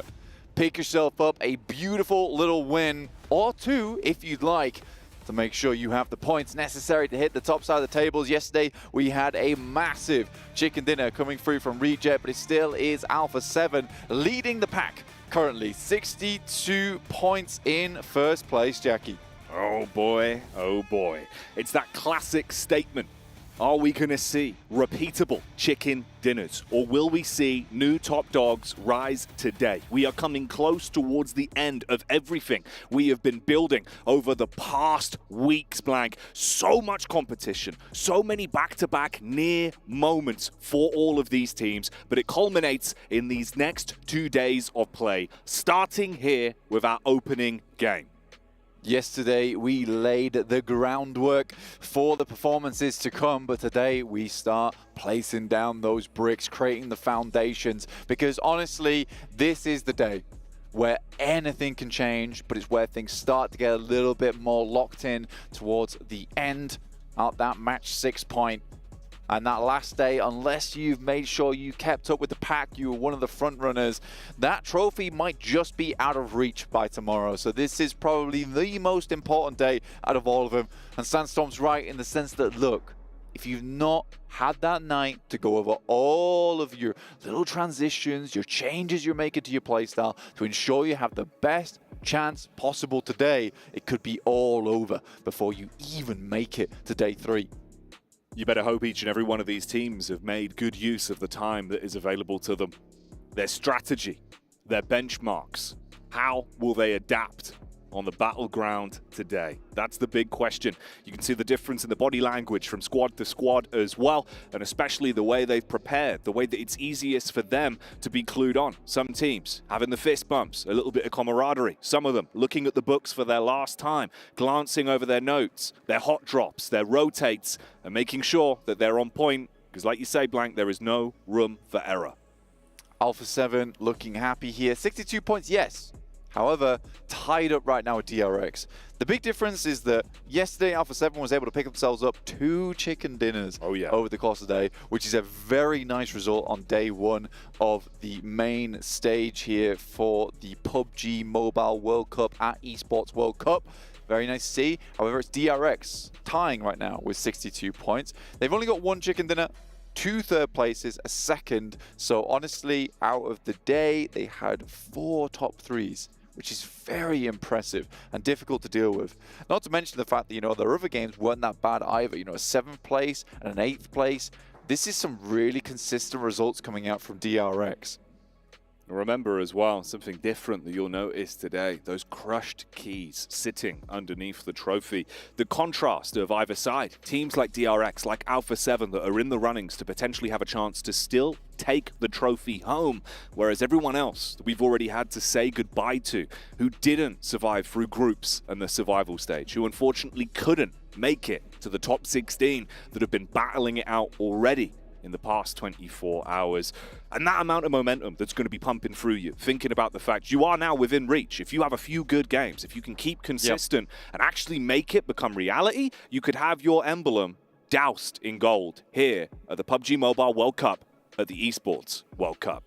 These teams have said goodbye to some of their friends who went home during that survival stage. Some went through and rose to the challenge over in that stage in between both the group and the main.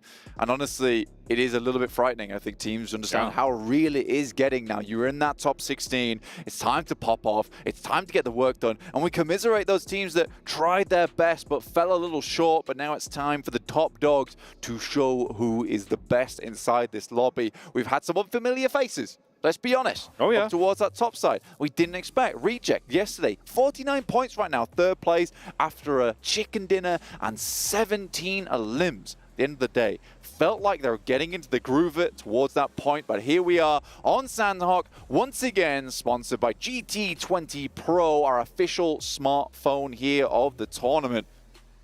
So many good things to be said about the GT20 Pro.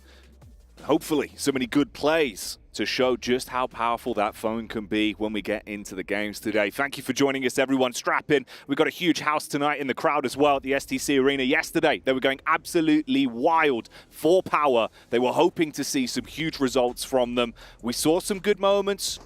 Can they turn it around more today? Already we're into a scrap. Okay, Twisted Minds and Alliance, a hot drop. They want to kick this one off with some pizzazz. Alliance 13th place with Twisted Minds in 11th. This is an important fight for them right now. Alliance going pretty big mode on it as they try and take control of this side of the map in Camp Bravo. They lost a player already. Twisted Minds in a similar boat right now. Flax, very low HP. We'll have to heal that one up, but does he have the loot to do it? You're thrown into this fight so early, so you've had to make concessions in terms of the pickups you've got available with the weaponry. Bit of a peek over the top, elevated angle, firing down with the DPS. Beguizao able to handle himself up against Leon's. Hard commits. He's got backup from his teammate on the elevated peak as well. You thin the herd. They're actually able to clap back and leave Alliance in a real rough spot. Hitting with the laser beam, the barrel like a devil from the bottom side. Does hit nastily. And the team is playing very, very well together here as Twisted Minds. Obscure, we talked about how this guy is the opener a lot of times for the team. Alliance trying to hold on. Flax looks like he doesn't have any kind of equipment, but here comes Boom Esports from the side. Yumi finds the off angle. I'm not sure Twisted Minds know where these shots are coming from, Jackie. Well, this is Boom. Currently sat in 6th place on the podium, looking to move up if they can steal away points. Rat-oh boy with the easy 2K. They were unawares about his location. He cleans up on Alliance, but the new challengers have arrived in Boom from a distance. They've got to figure out how to get Obscure back up. Question is, will Boom try and move in on this? At the moment, they're just sidling around on Camp Bravo. Twisted Minds should be able to get all three players back up again. Al-Haji takes a nasty beating for himself there.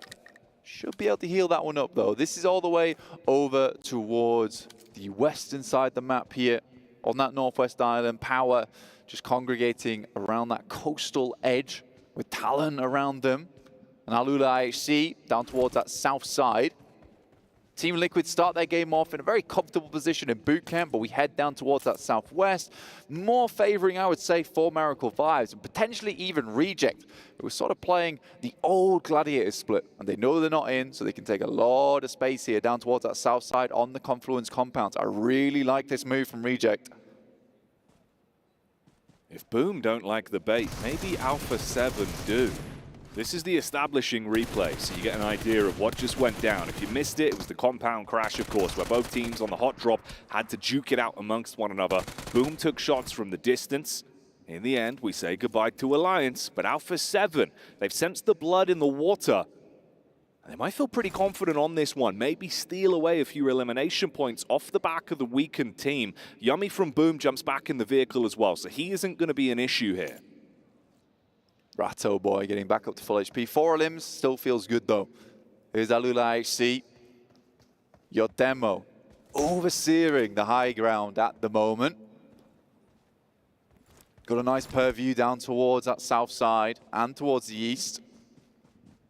Giving that information back because right now the rest of the team is in Camp Alpha, so they don't have the greatest of info on what's going on, but he wants to allow his team as much time as possible to get looted in a pretty big POI like Camp Alpha. So I do like this from Demo. And again, this is a big mistake. A lot of people, and people make it at home a lot of times, is when you play that off angle towards the eastern side of the Northwest Island, you've got to be really safe because your whole job is just to give info back and not die.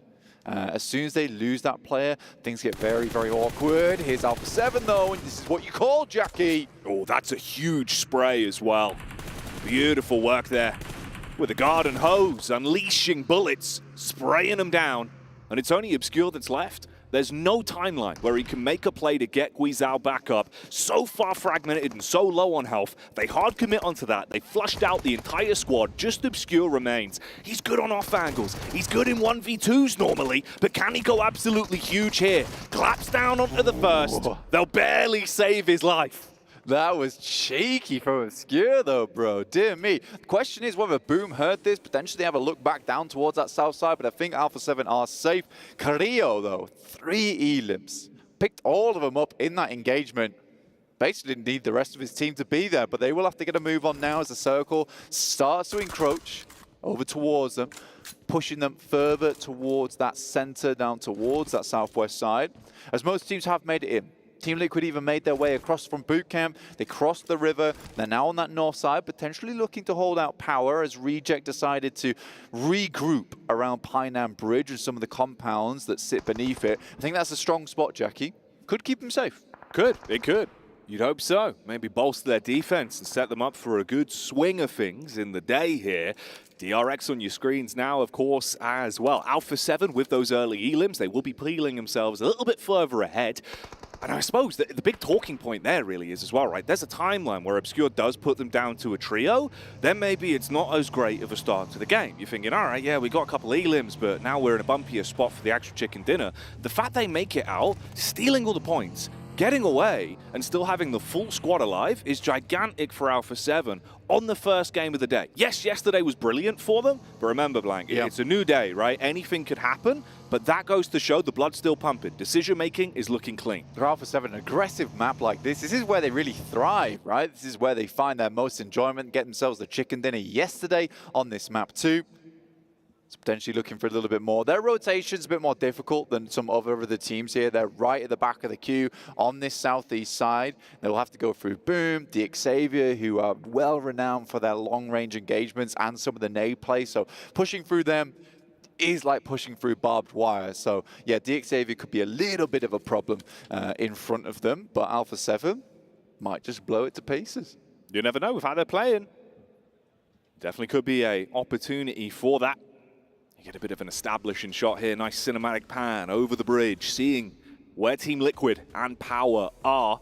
Of course, that bridge could be a bit of a talking point later on as well with the rotates that are coming down towards it. Currently, Alula XIHC are edge guarding it. You've got Talon and Tiamba that would be late to follow suit. We wrap this circle over towards that western side on Tambang. So Vampire get themselves a little bit of a lifeline, stay in the game a bit longer towards Tambang. And Nakam down towards that southern edge. Team Liquid looking towards Ruins right now. I think they're posting themselves up around some of the high ground that sits in that area. You might be able to guard out teams like IHC as they come in from that northern side. Yeah, still a lot of space. This is one of the most heavily compounded areas on the map. So for teams, a lot of safety can be garnered. If you're on the outside of the circle, though, those teams that have posted themselves up early on, like 4 Miracle Vibes and Painan, will be looking to stop a lot of these pushes from coming through. TJB with their 9 elims so far on Sandhook on the average. Very, very nicely done. Good to see TJB were able to keep their winning streaks up as well in terms of the way they were playing back from survival stage here into playoffs yesterday. Currently only a few points away from potentially breaking themselves into the top 3, the podium finish, if they can maintain it. But you know how things go here. It's incredibly competitive. Anything could change. No one is safe yet. You've also got the rotate from DX Xavier. They start to make their move up. That's close by IWNRX. Here's a nice shot, actually. Okay, so reject in the compound. You've got the 2-2 split. So they've got high ground and you've got cover. Yeah, it's a smart split as well. I do like that one because where the 2 players are playing underneath, they're playing looking over towards the compound that sits across from them, the 2 buildings, which is actually much worse to play in because it's playing on lower ground. They've also got the backstops up top. It will require them to be playing a very, very smart game with the reject radio in full play so they can communicate back with one another. But we saw them do that on Miramar. Maybe they're leaning into this 2-2 strategy. It could work well for them. You know, honestly, from what we saw yesterday, if that's a trend that can continue, it looked really good with the decision-making and the way they were prioritizing fights and stealing elims. They weren't overcommitting. Little bit of pot shots going out here and there, though. Few squads taking some jabs at one another and looking to establish some initial chip damage. Tiamba's POV is on our screens. They are going for the pick-me-up play. They should be okay off the back of the angles they're currently rocking. And it seems like they have got a read at least on Misery's angle. Now, he's up top for now, but that zone is going to start moving him forward. At some point, they got to start repositioning here. Yeah, they got to migrate because they are very far out the zone. I mean, if we just take a quick stock of where they are, they're on the northwest bridge outside of Hattin. They'll still have to rotate either through Paradise Resort or down towards Camp Alpha. So it's a long, long journey ahead of the guys on Tiamba and Talon. So this fight is not good for either parties here. And even if either team tries to leave, there are likely going to be some shots been taken back at one another. Difficult push, basically, Jackie. Very difficult push to make. So I think this is likely going to end in tears at some point. Yeah, it feels like it's going to go that way, right? It's an argument that both of you want to get out of, but no one is going to just accept defeat on it. Bit of a move on the car, see if you can do a little bit of scouting and potentially find where they've gotten to. In reality, I mean, you've got to focus at some point, like we say, on just bailing out on this one and going for the complete draw back further down towards the actual zone itself as well. You've got a little bit of a move in now from Alula IHC, who are starting to cross that bridge. The big talking point there was potentially if Liquid can hold them back. Boom! On their rotate, they spot out TJB, and TJB are getting kind of mullered, actually. Yeah, I mean, they were on the north side of them as well. They were further towards the circle, and Boom has just backstabbed them beautifully. And I think that does come off the fact that they were also pressured by DRX who are over towards that eastern side. But this is the first time in a while I've seen a circle just consistently move out into the water from what didn't seem like that much of a horrible spot to begin with. It's a difficult game to play, and Vampire Esports just grinning, basically, in Tambang right now. Yeah, just waiting it out. Happy for everyone else to duke it out amongst themselves. Hyunbin saw the opportunity there on TJB. So Tongji Bao down another man as they lose out on Flower. Out of the duo they had left, he's actually been really good in these late game scenarios. So it's rough that he's now thrown to the wayside. This is the elongated fight that's been going on for so damn long between Tiamba and Talon. Equal trades towards either side. It's what we were talking about. No one's coming away the victor on this one. Both teams kind of realize that this is sort of like a 3 or 4 elimination count for both, and then they're just going to go down. I mean, we're heading into stage 4. It's going to be impossible. I don't see that many vehicles, and any vehicles that did exist more than likely have their tires just filled with holes and bullets. likely won't be going anywhere unless they will be limping on into the circle. So I think this fight is done and is sort of irrelevant to the rest of the game at this point in time, but maybe not to the leaderboards, because both these teams will be tumbling down a bit. And for Talon, who was in 5th place, it's not really the greatest of starts to your day. In the meantime, though, I like how Alula IHC actually moved through from Camp Alpha. We talked earlier about some of that scouting we saw from Demo. They moved onto the lower ground, which has kind of cuts off a lot of those sight lines as you push through, and they avoided ruins entirely, and now have managed to pick themselves up some of this coastal side compounds. Really, really nice moves, very tactically done and subtle. I think that's the main thing to look at here. It's interesting as well, isn't it? Because then you've got basically, no, not just in general, but I mean, like in terms of the standings, right, with the way this one's opened up, you've actually created an awful lot of space. We've got like a huge parting here from 4th. Well, of course, you factor into Amber as well. Now Talon's out the way. You open up an opportunity for maybe a Team Liquid, maybe a Boom to leapfrog up massively, especially with TJB down to that solo from the awkward encounters they had. Yeah, there's a lot of potential points that have now revealed themselves to some of our teams that were in the middle of the pack. You've got that opportunity to rise up and potentially, with a new zone, be given a golden opportunity. Yeah, I think for Team Liquid, they made a really nice rotate from boot camp, honestly, straight through, avoided a lot of the fights, and the big thing is that they managed to maintain 4 players for the first time in a while. What is this circle doing? It's just going out of the water consistently. It's about 50% of the circle in water right now. These players might start to jump in themselves and just try and swim this game out as more and more teams are getting taken down to the play zone. This southeast side is so clumped up. There needs to be some de-weeding going on from some of these teams that are in the circle towards a lot of the squads that are attempting to grow forward into the position that they'd like further towards the north. Difficult maneuvers required now. I think the circle got excited seeing the Ocean Odyssey gameplay yesterday, mate. Water? Yeah, it wants more water.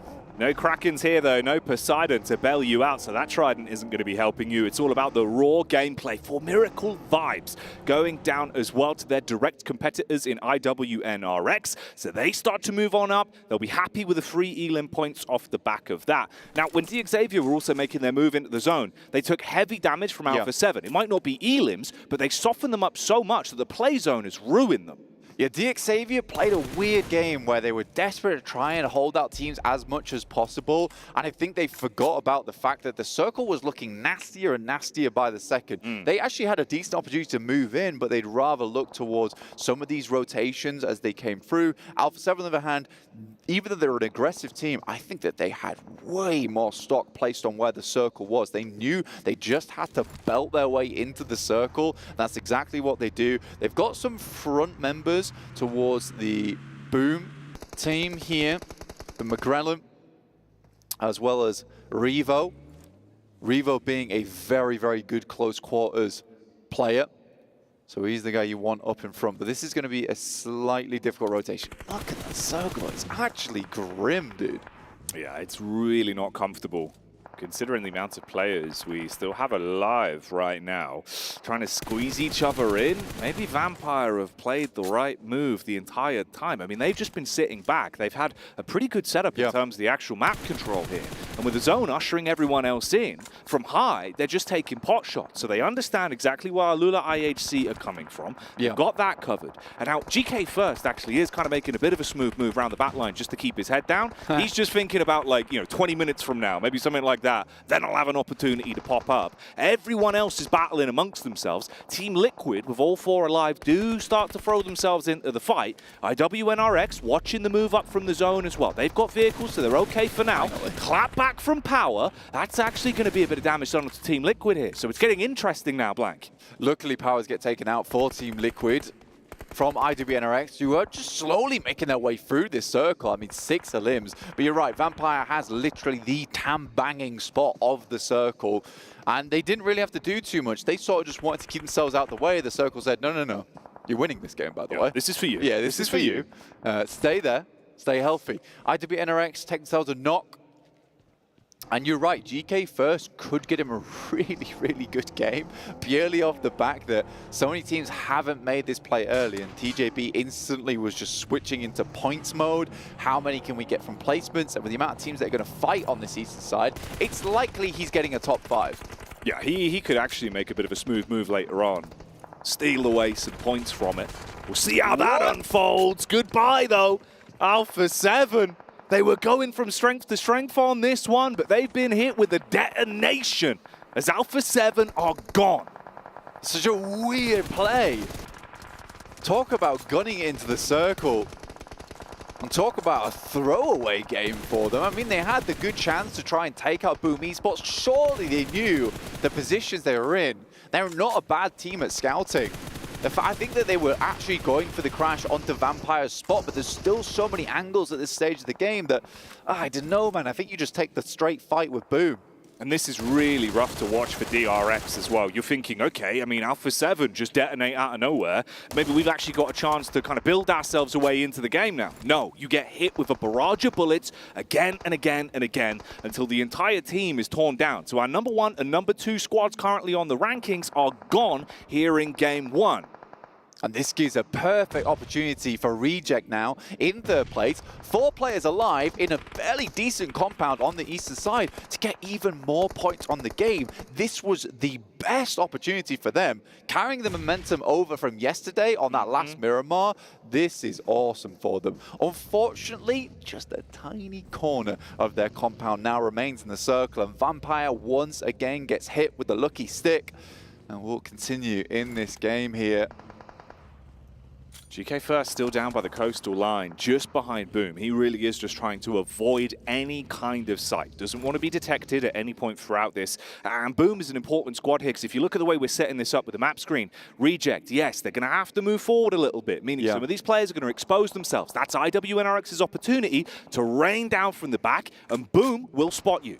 This is where Reject really needs to display a little bit of dominance now, Jackie, because for Reject, they played that Miramar game really well, but this is a big test for them. IWNRX is not a pushover team, but they need to nade them out. They need to take shots. If they clear them from this decent size as they rotate in and go for the crash, Jackie. Here we go. They make their move in. Nice nade. OCO blowing them away. Drops the big boom on them and shuts down the crash in seconds. Uh-oh. It goes from bad to worse. IWNRX, they thought they were given a golden goose egg. We can swoop in and attack Reject. But they took the lights out, turned the lights off, and removed everything there. Reject withstand their first test, but there is a clash. Boom with the other squad. With that move out, they deal some damage, and that's 2 players removed. OCO and Sarah no longer alive. Sarah, who did so much damage yesterday for them as well. Unfortunate that they leave at this point. 6 teams remaining, and I think Reiji as well as Reject would love to get themselves into a top 5 here. A dangerous push out into the open to get into the shack. Pombit's 8 grenades in the pocket. A disgusting amount of ordnance to send over towards Reject's side. The first one is sublime. They enjoyed that one in the crowd. You could hear the cheers.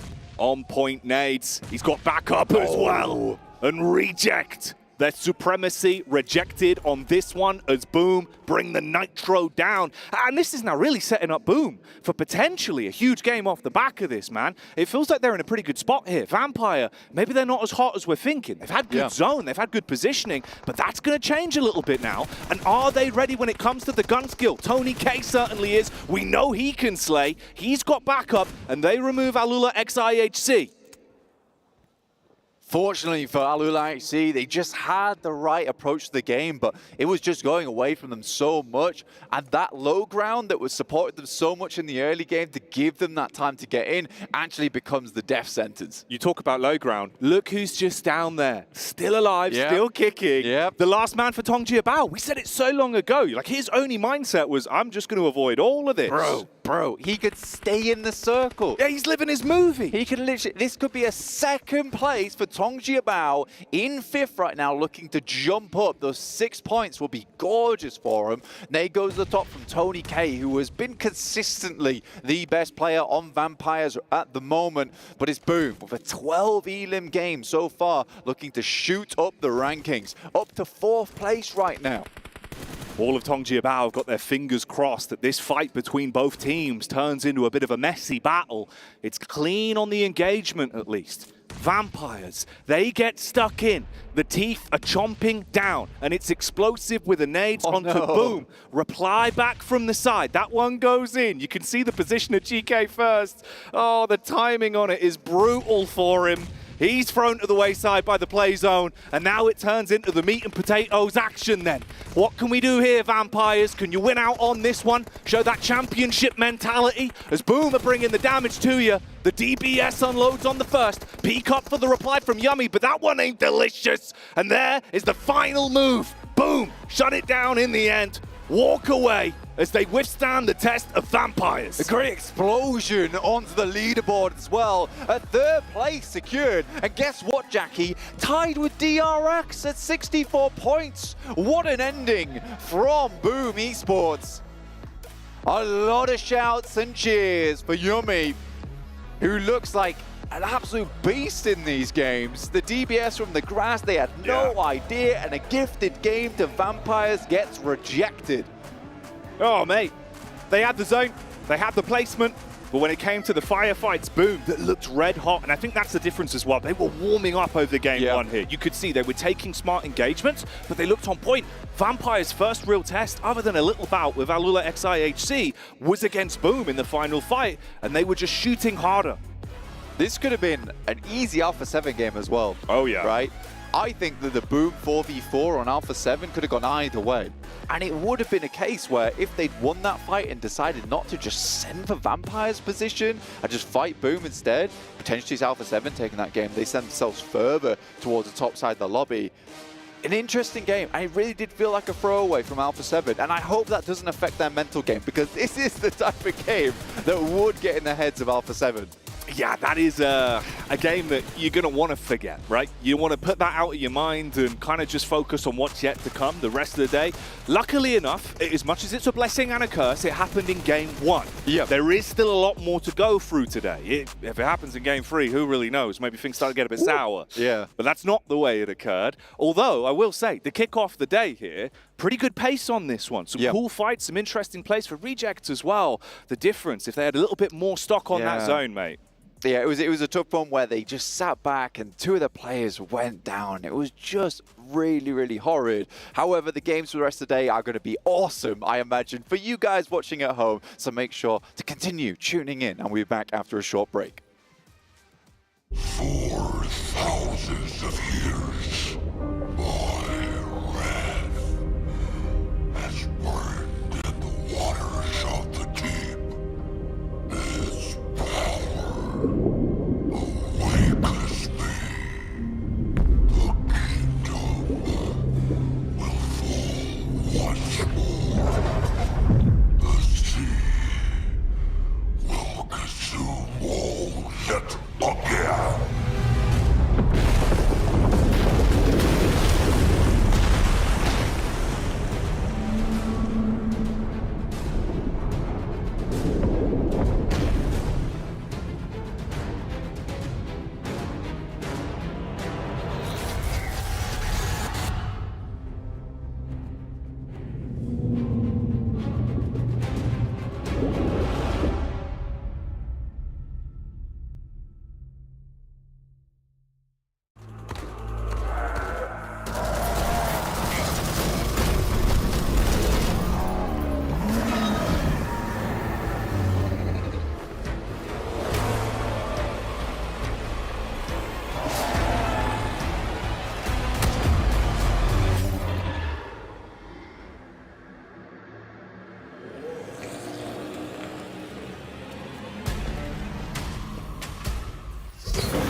I wish we had a camera here backstage to actually show the Indo talent towards the end of that game, because Junior was the only one rooting for Vampire, and the rest of the Indo talent, of course, rooting for Boom. Boom. And Junior losing is always a good thing. Yeah, I like Junior, but it's a little bit weird sometimes. You could say that about all of us. You know what? Yeah, that's fair. I'm the one for it. I wish he wasn't doing a segment right now, or I'd want him to come over here and be like, "What'd you say?" Like, he's wearing a leather guy saying over there. Well, I will say this though: Boom taking the chicken dinner, but I am a little bit worried for this team because they had one big game in group stage to get them through to the main event, and I'm hoping this is their not only one big game this time in the finals. That was their one big game of the finals, Jason. That's it. They're done. They're They're out out of for the here. rest of the main tournament. No, really good game here. 16 eliminations to boot. That is a big elimination match here for Boom Esport. But you know, it was a little bit complicated. They gave a little bit of space to Vampire, but you have a bit of a theory, Kalaris, as to like they just checked the play count, like, we're gonna be careful. Yeah, they obviously. What I would have loved for them to be is a bit more aggressive about holding Vampire in that compound. However, with GK first alive, there's that little bit of uncertainty in their heads about how are we going to be able to deal with this? Where is this person? What are we doing against it all? But for a lot of this game, actually, a lot of elims kind of came their way because of the nature of the circles, the nature of wraps that had to happen for some of these teams coming in late. And Boom capitalized so well on these teams being put in a very uncomfortable position. And let's not forget, Boom started fragging out very early on in this match, right? Going for the Cam Bravo hot drop. They're like, what is this? Sorry, stupid hot drop that's happening over here. What's in going San on, It's just third party that gets some points. And go for a very nice wide wrap to get into the circle. So Boom were active from start to finish in this match, which results then in those 16 eliminations. Well, DRX are not having a great game, only 2 points, but Alpha 7 only getting 3, so that lead's not going to grow too big for them towards the top of the table, as Boom is obviously looking to join these teams in the top of the table. But a very weird match as well. I'm going to throw out a couple of teams here for you guys to discuss. Talon and Tiamba towards the north. There's really no win in that situation, Claris. I know you're just kind of like, all right, well, they're just committed to just eliminate each other, and they're going to go out to the blue, basically. Yeah, as you said, there really is no winner for it all. And also, like, once you've got your horns locked in this scenario, in this fight, you're coming so late to the circle that I think both teams have conceded themselves to defeat. You just looked at each other like, rotation, maybe, but even that's not going to like save it for them. You had Talon and also Power fight a little bit there. It wasn't in Hot Tin this time. You also had, was it Twisted Minds and Alliance fighting in Camp Bravo, which is where you talked about, you know, Boom and Alpha 7 fight, the rest of this.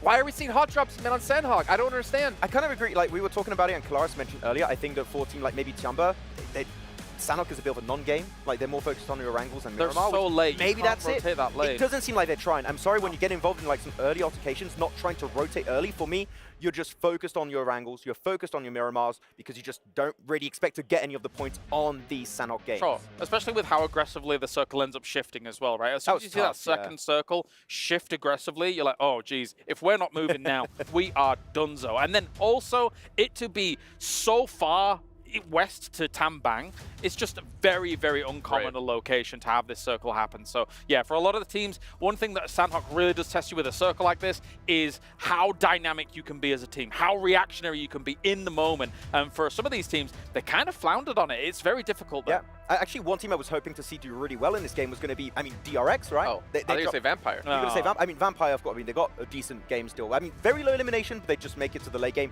It's a free match. But I was expecting to see DRX do really well because drop in Same, they send Suaz really early on in the center of the circle, and because of all the teams shifting to the eastern side and northern side, I thought they're going to get very late into the game, they're going to get a ton of eliminations, but they were just very passive, and they got kind of caught off guard by all of the teams going for that late rotation. So unfortunately for DRX, what could have been a really good game did not quite work out for them. Well, it's still, at the end of the day, because Alpha 7 didn't score too many points, that goalpost, it's moved by 1 point. For sure. Yeah. That's it, right? So it keeps them in arm's reach, but it's all about the other teams looking to catch up here, Kalaris. Yeah, and one of those is Vampire, of course. They got themselves 4 elims in this game, and as much as, yes, okay, we see as Vampire get a second place as well as 4 elims, which is not really that many for a second place, my concerns still do exist for how well Vampire is going to be able to do throughout the day. This circle kind of came towards them. They had this compound for a long time. Yeah. Up until those final moments, they had like, what, 1 elim? So I understand it, like it's Sandhawk, sometimes you have to play it passive if you've got a compound, you've got a decent circle center spot. But yeah, it was. They were in 16th position, right? Like, sorry, Yep. this is not going to cut it. If No, you're no. going to get to the late game, you're aiming for chicken dinner. Maybe you don't get the win, you get a second, third place. You need to go hard on the eliminations. You can't stay cooped up in your compound and hope for the best. You need to try and go hard for those wins. I can kind of understand it, but I feel like also Vampire really need an okay or like decent match to kind of get out of the slump they're currently in, because you don't expect them, well, I can't say you don't expect them to be 16th place, but you expect them to be doing a little bit better when it comes to this event, because this is typically their time. So maybe it's just kind of like, all right, we got a decent finish, now let's start to ramp things up, because honestly, considering where they are, they desperately need to. I don't think so. When I was talking to Sir Tanny, he's like, no, we're just going to play our game. We're not going to change anything, which for me is a little bit scary going into the main tournament. Very. You need to adapt to your competition, especially when the meta from the group stage, as we said, is like a little bit slower, changed significantly heading into the main tournament. Teams are a lot faster. Everyone is playing central. Sweeping edge playstyle is not working anymore. So you need to adapt. And for me, that kind of scared me when Sir Tanny told me that. So I don't think we're going to see that change at all. Unless you're a team that's dominating, and even if you're a team that's dominating, why would you ever say we're just going to play the same way? I don't know.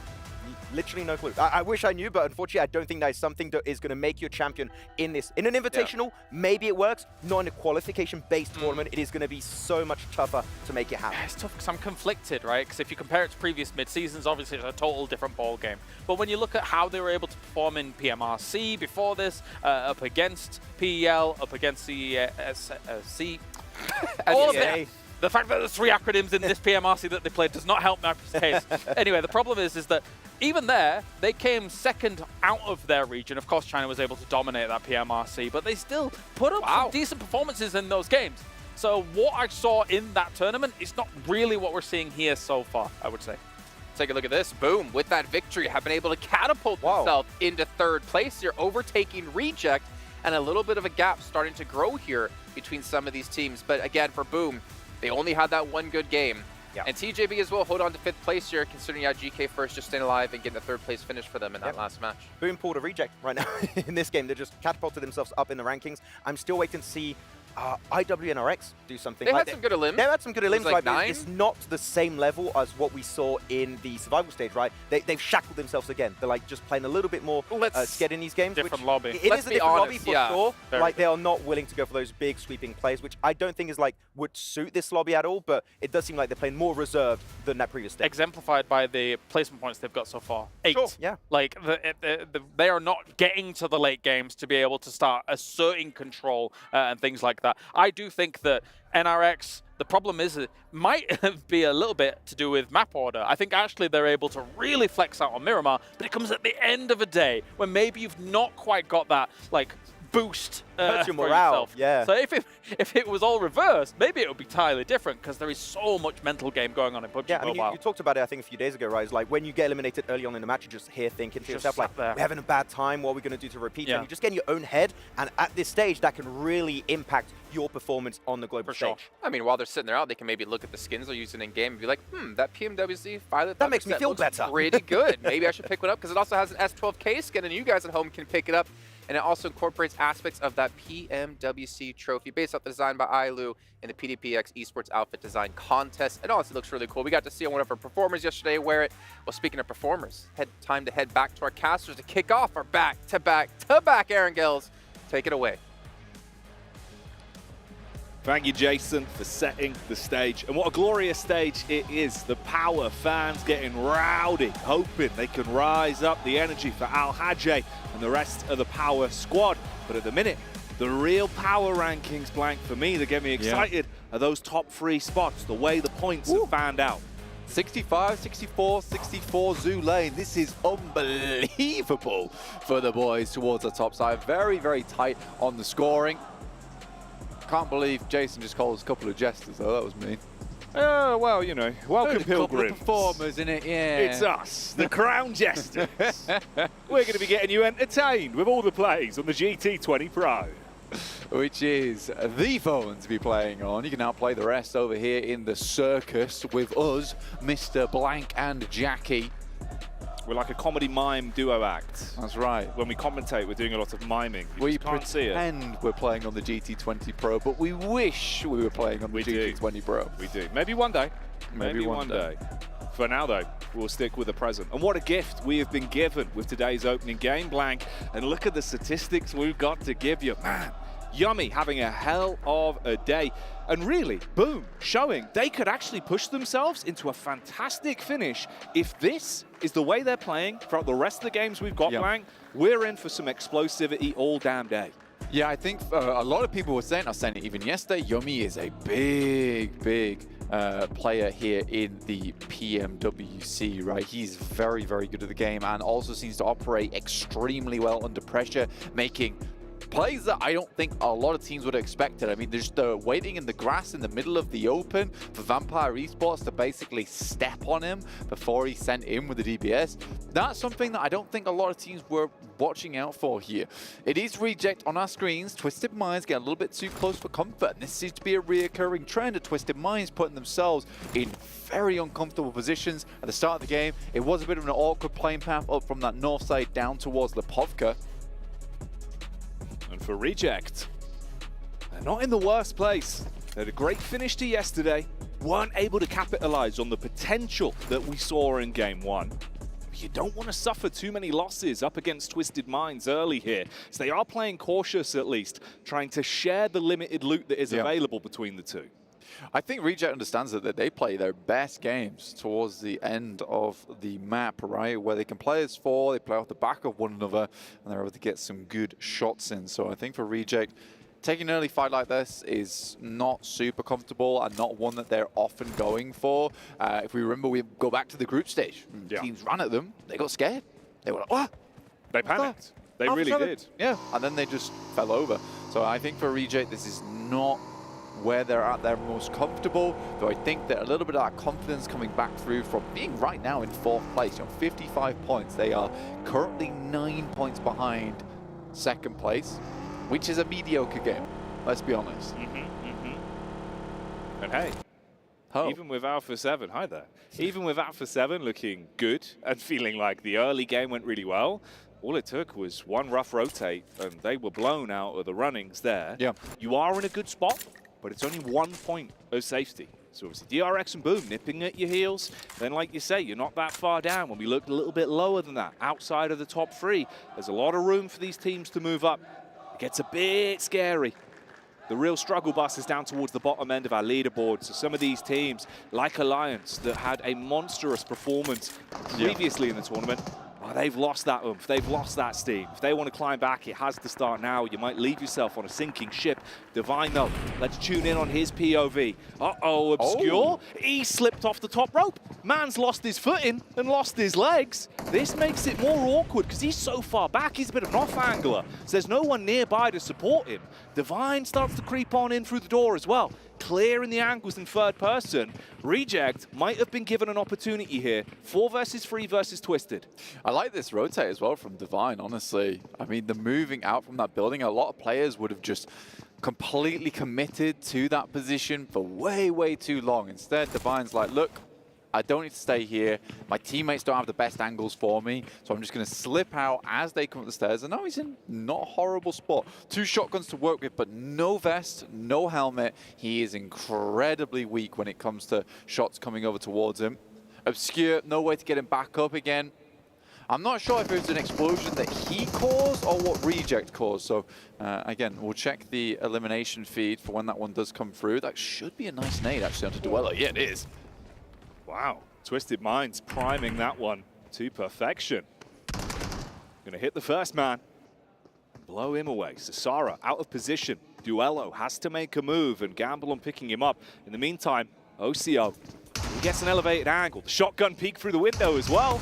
All right, Divine, he's playing with confidence, but you've still got to connect on the actual shot. It's a real rough angle. You're peeking down through the off end of the window. How is he Rattle boy with the DP spamming out. How on earth has he stayed alive for so long? Divine, given Divine intervention as well, still alive with a single sliver of health. No one can take him down. Wow. Oh, the jump shot don't connect. Felt like that should have registered there. In goes a nade for Reiji. Once again, Guizao's down. Sara's also on his last legs. But in comes Regiosio to assist. Goes to the jump shot. This guy has been absolutely hellish for a lot of the other squads here. Right now, with Twisted Minds just down to the 2. The res goes through for Reject. Oh, hang on, though. OCO's movement, it really depends on the timing. They're on the stopwatch here, going for the res. They try and force him off, swings back around. Guizhou still out of the fight. Divine, similar scenario there. OCO doesn't want the shotty anymore. Switches to the AK, dives off the side. They've got the compound. They're both going to go for the pick-me-up play. They want to recover their teammates and have full strength in numbers. Don't think they've got much utility to work with here. But yeah, a 4v3 is just better. TJP zooming on past. Haven't heard the fighting just yet. It looks like they might just be making the rotate. I don't know if they're stopping or not. I think they're debating it somewhat. Pulling off to the other compound over the road. GK first, potentially trying to get them to see if they can assess this one. Maybe go in a little bit later. Now both squads have recovered the downed players. They're at least up on their feet. It's very uncomfortable though on the split. Limited utility, like you said, you had to make concessions. You didn't have that long to loot, and they've all been funneled into this one POI for so long. There isn't much left for them, so you have to be on point. Rat, oh boy, tucks himself off on the outside of the balcony, again trying to play the outskirts, so if they come up and make their move around the outside, he can catch them. Zara's on the roof, everyone else playing the close angles. Sort of just need to play the trading game. Power though, sees over towards Boom. Razy's already down. Ratto Boy picked up by Regiocio, will be flushed out. Good plays from Reject. That leaves Twisted Minds down at just 2 players now. Reject, they're just focusing on being able to win that fight cleanly. If they keep all 4 players alive, that's the huge talking point. If they lose players, you think about the difference in these 2 teams in terms of the standings. It's far worse for Reject if they get taken down to a 3 or 2-man squad. Meanwhile, oh, hang on! No! Straight back to the Reject POV. It's all popping off. Twisted Minds want to twist the needle. They kick things off with a shotty. They dove in, realizing they had advanced manpower, but now they're gone. Taken completely out of the running. You've only got 1 man up on his feet. Twisted Minds are sticking the knife in. They tried to trade it here, Jackie, and I just don't think it was the right play to go for. In goes Divine. I think he may be biting off more than he can chew here, Jackie. Desperately runs away. A pistol in the hands of Guizhou. Oh, they've hardly got anything to use. They're throwing whatever they can find. The kitchen sink has been thrown at Divine. It's tapped him on the back of the head, but he knows he needs to salvage his teammate. Jumps on the pick-me-up immediately. If he can somehow get OCO back up, at least that's something more to work with. There's the peak. It's only a pistol. Like you said, is he going to be strong enough with it? Such low HP. OCO hadn't had time to heal, and now he's done for. 4 elims found for Twisted Minds, and what a comeback that one was for the team. Yummy still send those nades in, and boom, it looked bad for them, but Power's down 2 players, just Al-Haji. The heavy hand remains. A lot of fans in the arena chanting Power. You can hear them bringing the energy level up. For Power, though, it's a rough start. Whilst Reject were fighting Twisted Minds, they too were in an intense fight versus Boom. And even Easy goes down on that one. So it really is only the showman of Power that is left alive. Doc from 4MV setting up the hard bridge camp here over on Sosnovka as the circle teases a Sosnovka finish. Team Liquid were looking to push across the river as well. Have managed to get to the other side of that channel. As Vampire eke their way onto the bridge, IWNRX get themselves onto the sides of this bridge here. Have a little look through the cracks in the stairway. Potentially they can make something happen. With Doc having 5 grenades though, it's going to be hard to push through. Indeed. Alpha 7. They've opened up the nostrils and taken a big old whiff, and they can smell potential elimination points in the water. Is that a big turtle? Is that a blue whale? No. It's DRX. All split up. Meanwhile, Tiamba pushing down onto Team Liquid. Oh, Ayala! That's not too nice at all, is it? A mean way to introduce yourself with bullets straight to the face. Shakes his hand and pulls out the DBS. I mean, for Tiamba, I can kind of understand how Ayala mucked that one up as much as he did, because that's some very weird movement coming out from Tiamba there. I think that you see Ayala just go for not the commit onto the play where it's the case of you tracking the target, you're just shooting round the tree, trying to guess them out. But Yeah, that was very nicely played by Tiamba. Just these little tiny micro plays, which is what makes these squads the best in the world. Coming together here at this international. Apex shuts him down. Nade in the hand. But the explosion will be taking him out instead. And that's another one. With the pin from the grenade to pin on the wall for MV in terms of their point scoring. The Apex Predator, 4 for Miracle Vibes. Will the whole team be Lanimals here? They have struggled here in the playoffs. And you need some of that animal instinct to get you back in the games. Tongji Bao in a good spot, 5th place currently. Only 6 points behind Reject, and Reject are out of the runnings here in Game 2. They went down early to Twisted Minds, so TJB could have a chance, especially with a third-party fight here, onto the Battle of the Bridge. IWNRX starting to suffer casualties now. 2 players left for Miracle Vibes, really hitting them heavy. He barely step out with taking bullets to the shins and the toes here for Miracle Vibes, having a really good hold on this bridge. And it's one they set up nice and early with the circle, shifting over towards that western side as well. This is really, really nice for 4MV. Big fan of this one. And they're honestly fanning the flames over towards this side of the map as they are heating up. TJB, though, you're right. Some nice rotations early on, Jackie, but they are pinched now on Ferry Pier side, and I think getting across this bridge is going to be really difficult. Honestly, Team Liquid made the right decision very early on just to try and swing across, but they got ripped to pieces by Tiamba. See how the nightmare scenario started for Power earlier on in this matchup as well, when Boom brought the hurt straight to them and were able to dismantle the squad. The Vampire POV here, bit of a safer rotate for them at least, coming in with no other teams really nearby. But that is a stark contrast for what we've got going on behind the Battle of the Bridge. Yeah. Alula XIHC, Twisted Minds, the duo that's left there, and Tongji Bao, all now getting very close to one another on what is a tight choke point for the rotate. The problem with this circle, the problem with the previous circles, was the fact that it was kind of undecided whether it was going to Sosnovka and where on Sosnovka it was going. So a lot of teams hadn't already made that push. They thought they had much more time, but time has just flown by here, and teams have not got into position. Alex, last player remaining. TJB looking to take him down. Zjol on the other side. And Godless trying to provide backup. Maybe gets the flush, but does not quite find it, as Only remains here.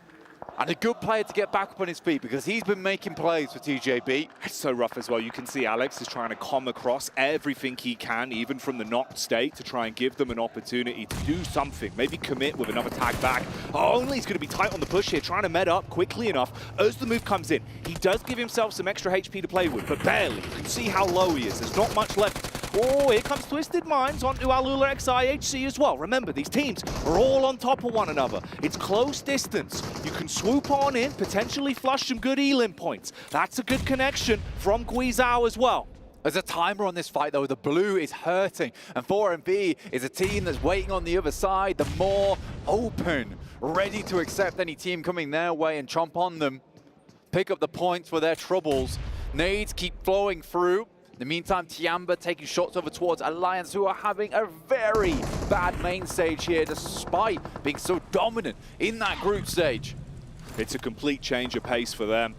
Flower, he can be a real big dog for Tongji Bao. We've seen him having show-stopping performances, but in this one, he's got to pull the plug, try and heal up. Meanwhile, what remained of Twisted Minds are waved out of action as they go down. They at least got some Elim points from this one. That's one saving grace to it with 5 points, but now the focus is on Tongji Bao to take down Alula XIHC, keep themselves alive. If they clean this up now and can get out, they'll be happy. They were prepared to sacrifice these 2 players as well in GK first and only, in the sense that it was going to be Flower as well as his teammate just to make the full send. Luckily, there is some big plays made towards the end there, which keeps TJB up as a 6. Now, everyone's kind of moved away from that bridge. It's no longer prime real estate, and 4MV looking to clear out more teams on the side as Alpha 7 is going down once again. And like I said, that mental game is a big deal for this team. The curse is starting to echo through the STC arena, and they're feeling the brunt of it. Godless went for the quick rotate. He dies out on the bridge. Gone now. Forget about him as Alula XIHC are out of the runnings. McGrelly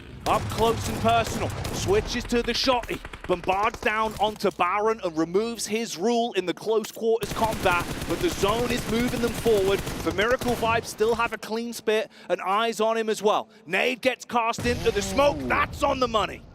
Will remove Alpha 7, who do not gain many points in this match. This opens things up for a meteoric rise from Boom Esports, currently 67 points, tied with first place. Those chicken dinner tiebreakers leading Alpha 7 forward, but this game might be going Boom's way down towards that southeast side. Tiamba currently central, trying to get a bit more of that presence we saw from them in the group stage back on board. Oh, mate. For Alliance, it just goes from bad to worse. They exit stage left to Talon. Not in the worst position with some of the other squads above them going down. If you have a huge game out of this one, keep adding to their total tally of eliminations. Who's to say they don't have a bit of a chance to build themselves up? But look at Boom here.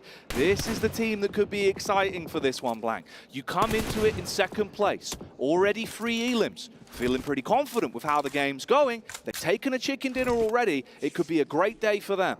Absolutely, Jackie. I mean, let's take a quick look at the circle now where players are set up. Tiamba playing around in that valley at the moment. They've got a 2-2 split going on. I quite like this. They have the compound to retreat to in a very central spot. DXavier over towards that northwest side, and 4MV, after all the punishment they dealt to a lot of other teams, they come away with 7 eliminations. It's still decent. They have 3 players they have to work their way through. Surprisingly, Tongjia Bao, they're in. I don't know how they made it in, but they did. They're currently battling with Doc at the moment. Ooh, a battle that seems to be going their way. Flower putting the punish on. This is actually pretty huge for them. I mean, you think about where they are currently in the placement, and you look at the contrast with 4 Miracle Vibes. 7 elims, they were stealing away some good points on this. Tongjia Bao get back into the zone, now have the longevity to play with. And remember, they're in a really good spot here. They could leapfrog some teams if they keep this up. Yeah. And you've got a weak 4 Miracle Vibes, but it's DXavier that are starting to encroach further in. Only goes for the rotate in the vehicle. A knock onto DXavier though. GK first receives one of his own, but the fact that TJB had the resilience to make it into the zone as 4. This is a dangerous move. Going for the drive-by. Flower gets knocked out, but luckily they get the end on them. But he has to move. 2 knocks come through. I think they're just in the zone here, Jackie. There's a potential to pick them back up again, but very doubtful, as both players will just bleed out. That felt like an overzealous play coming through from TJB on a game that they could have scored big on. Yeah, they needed to. They really needed to. They were giving themselves a fighting chance, but the full commit does not pay off. The drive-by doesn't give them what they wanted. And this is another team that could have started to climb their way up. Looking like now it's down to, again, just another one of those scenarios we've already seen today from Tongjia Bao, where it's just one player forced to coast it out until the end game. Boom. On our screens again now, up against DRN. Your number 2 and number 3 squads in close succession going into game 2 here. There's the flick up on the hillside. Yummy. He was up in the highest damage dealers for a reason, but he gets silenced in the 1v1. Tiamba looking to maybe jump on the back of this, and with how tight our scorings are right now, Tiamba could actually leap up quite a bit in this game. They've got so much presence to work with. So many other teams have been suffering on the outside, and they've got all the utilities to play with. Pombit just has to get away from this one. Get in the motorbike and just send this away. Zip round the side as fast as possible. 3 elims, 1 player left alive here, looking for potentially a top 6, but Tiamba is on the hunt, prowling for the remnants of the scurry back coming through from Pombit. So much damage to the highest teams in the standings. It really is giving an opportunity now, like you say, maybe for Tiamba to have a huge game on this one. 4 elims, good zone control, smart positioning, and isolating these fights. They know some of the players have scurried further back. Oh, this is a bit awkward, isn't it? Cardozo, right with Talon there, down towards the hut. On the jump out from the vehicle, it looked like he might have actually just spotted his head, so he knows to engage with the molly. That's 6 seconds of burning. You're just going to have to sit there and tank, and he waves goodbye with the flames. He survives it. I was wondering if he was going to get burnt in that situation, but no, he's just fine. Cardozin out in 8th place. Team Liquid, they're not doing horribly at 40 points right now, 20 points behind the lead. And with the guys in the top side of the lobby, the top 3 down on a 2 and a 1, and it looks like Pombit's taking even more punishment. Not sure how long he is for this world, and not long at all, as they will exit stage left. 68 points, they claim first place. The Wolves of Boom left out in the cold as the pack goes down heavy. DRX take another knock, it's just a solo left. Similar situation to TJB. Tiamba looking better and better the longer this one goes on. Feeling confidence with the fights they've been given. Talent being their direct competitors though. Up on 40 points going into the game. 5 elims, mirror matchup versus Tiamba. Vampire, they looked pretty good in game 1, but it was ripped away from them. And they haven't had that much impact in terms of the eliminations. Again, you're trying to see what you can do late game. Limited HP on 2 players. DRX now fully committed on 2 as the last man goes down. Tiamba just moving around the circle as much as possible, Jack. They're trying to pick up points where they can. There's 16 teams remaining, and that is plenty to go. I love this spot right now from Shan as well, holding that high ground compound, which is going to be so important. TJB, Longs still inside the circle, though, so might be able to ladder up a bit. A top 5, very, very decent. Vampire, once again, into another high-placing position. 29 points at the moment. They do have pretty far to go right now, but we have said it, and I'll keep saying it, that this leaderboard is very, very close. There's lots of opportunities for jump ups at the moment. In our second match of the day, Tiamba will retreat back to this high ground position inside the compound. Maybe not looking for the highest elim game. I think they understand that those 10 points from the chicken dinner, which should be guaranteed from this spot, is more important. They know what the smartest play to go for is. Vampires soaring around the outskirts of the hill, take a few shots. Peppering those bullets over onto DXavier. The trio alive there. Nade thrown out, slightly off target. The Lone Ranger from Tongjia Bao in Longs down towards the bottom there in the gulch, tucking himself in. Again, looking to just coast for the longevity on this one. And a little bit of scouting from Talon. They've got a lot of map control over here.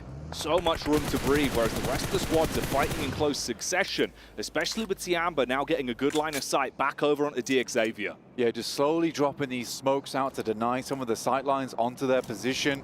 They're surrounded on this Bermuda Triangle of a circle with DXavier, Talon, and Vampire. The northwest, northeast, south, respectively. We're Longs sitting back, keeping this game calm.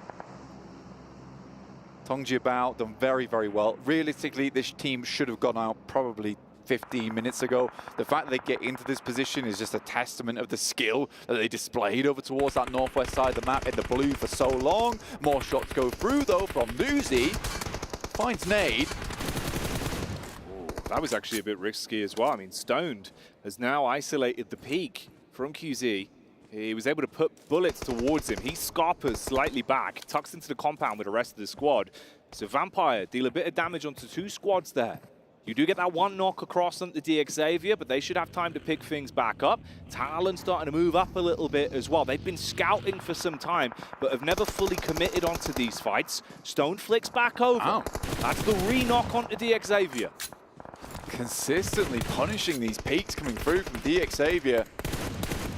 Just cannot get an angle for even a second. Stone playing this one out pretty perfectly at the moment. The next circle, where does it go? Does it shift towards the center, push all of these teams out of these angles, which are the barest amount of cover they're able to play? And it is central, giving Tiamba one hell of a position to work with. Talon will steal away that elimination from them, though, which they will not be happy about. The claws come out once again as Talon swoop in to put themselves in the driving seat. Most eliminations in the current game so far. Oh, there's the quick getaway, though. You jump in the vehicle, just the duos. They take the 1 car down the hill, get into a better spot. Map geometry giving you a little bit more cover now from the angles that are in play. And Talon, it's been all about the scouting, but that's because they had zone. Now they've got to move up a little bit further forward. So weird the way this circle works, where it's sort of just angling towards this endgame, where everyone's just going to have to appear out in the open at some point. And Tiamba all the while trying to pick up as many points as possible off the back of this one while securing themselves that chicken dinner. sort of gifted circles, but I think Tiamba played well enough to get into this position. Great shots over towards DXavier, which will take them out of the game. TJB ranks up again into a top 4. Be so pleased about this one. Tiamba, though, needs to start thinking about these teams who are getting a little bit too close for comfort. Since the start of the main stage, Tiamba has dealt with that slander, wondering where the team that we saw from group stage went, and they're back here to play now.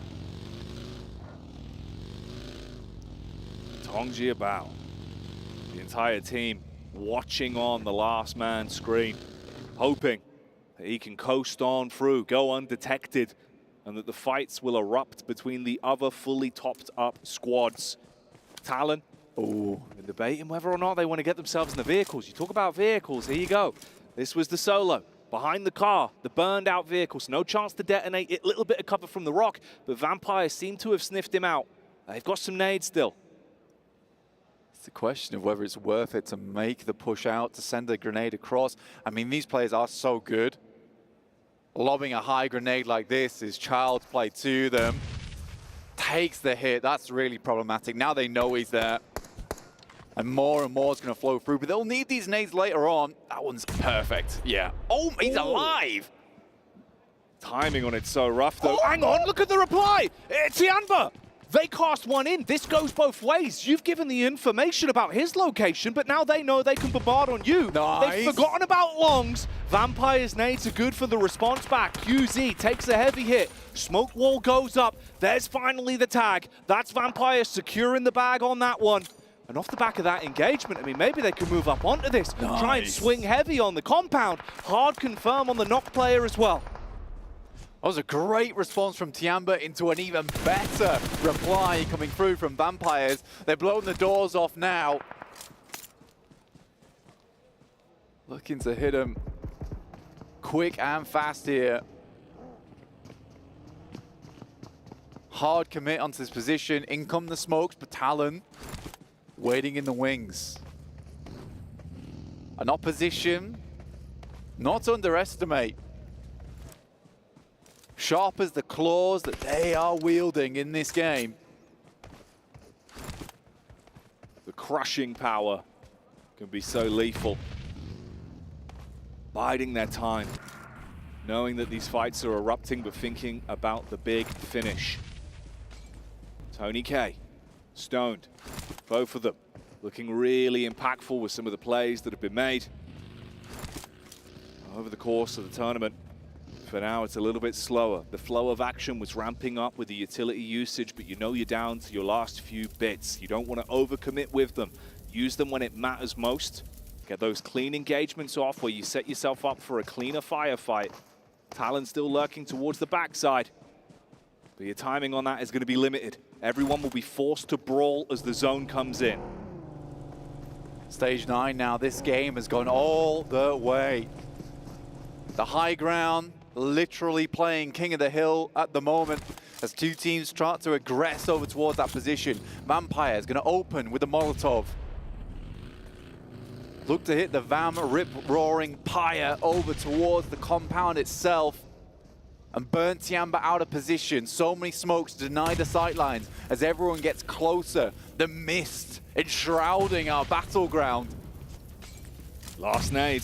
Oh, is it going to be strong enough? No, not for Tiamba anyway, as it's Vampire that strike. The nade going downhill towards the Talon camp will connect and rip one of them out of commission. Vampire, realizing both teams are bleeding, both teams are mortal. They commit with the dunks, the nades over the top, adding insult to injury. The bullets through the smoke still land as Misery goes down, softening up Talon so much. Tiamba swooping from the side, but they flip the script. The Molotov denies. The problems now arising. Vampire looking like they want to do some damage, but Tiamba with the turn. Oh man, it gets intense at the end, but Vampire are able to secure it in the carnage as they thrive in the chaos and take themselves the chicken dinner. Dracula flips this around with the a la carte slam down on the table. And it's the king of the hill that we'll see from Vampire, who managed to make it over towards the top side. Tony K on your screen with some incredible plays on display. That was nuts towards the end game. Vampire played a very slow but methodical game there, and they'll take the win off the back of it. I mean, that's 2 games in a row now where they've hit very high heights. A second place into a chicken dinner. The Vampire comeback, it's real, man. It really is. It is looking like maybe there's so much more stock to it now. You think about the difference as well. Small changes, a very low percentage on that first map of how things could have gone slightly differently.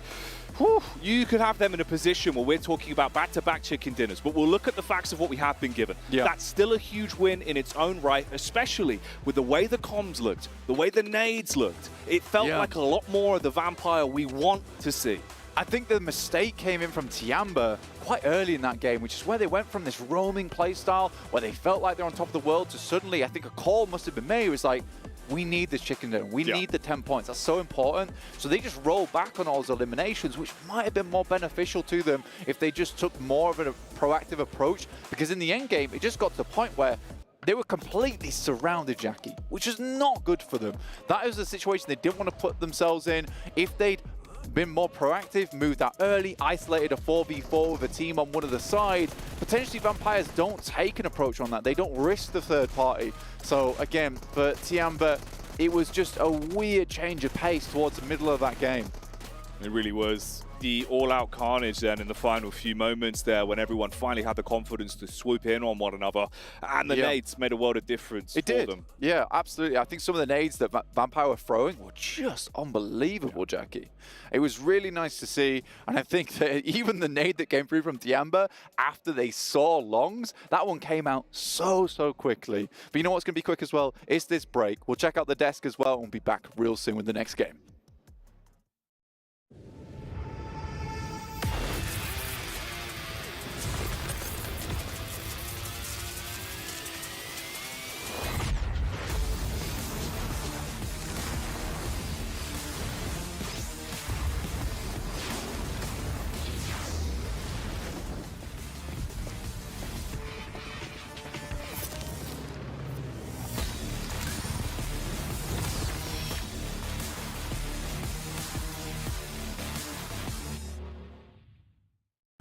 لحظات البداية عاشت معنا. كنا نحسبها وقت للتسلية بس. نحسبها بس ذكريات. عبود أعطي أختك اليد يا ولد. ابتكرنا فيها ابتكارات، وإذا بغينا قلبناها خرافات. كنا نحسبها بس لمة وصحبة وسهرات. انتبه نو ترى نو. لكن كنا نشوف عالم ما حد يشوفه. لا يشغل وقته بشيء يفيده. الله عليك على اليد سود. عالم كبر وعاش فينا.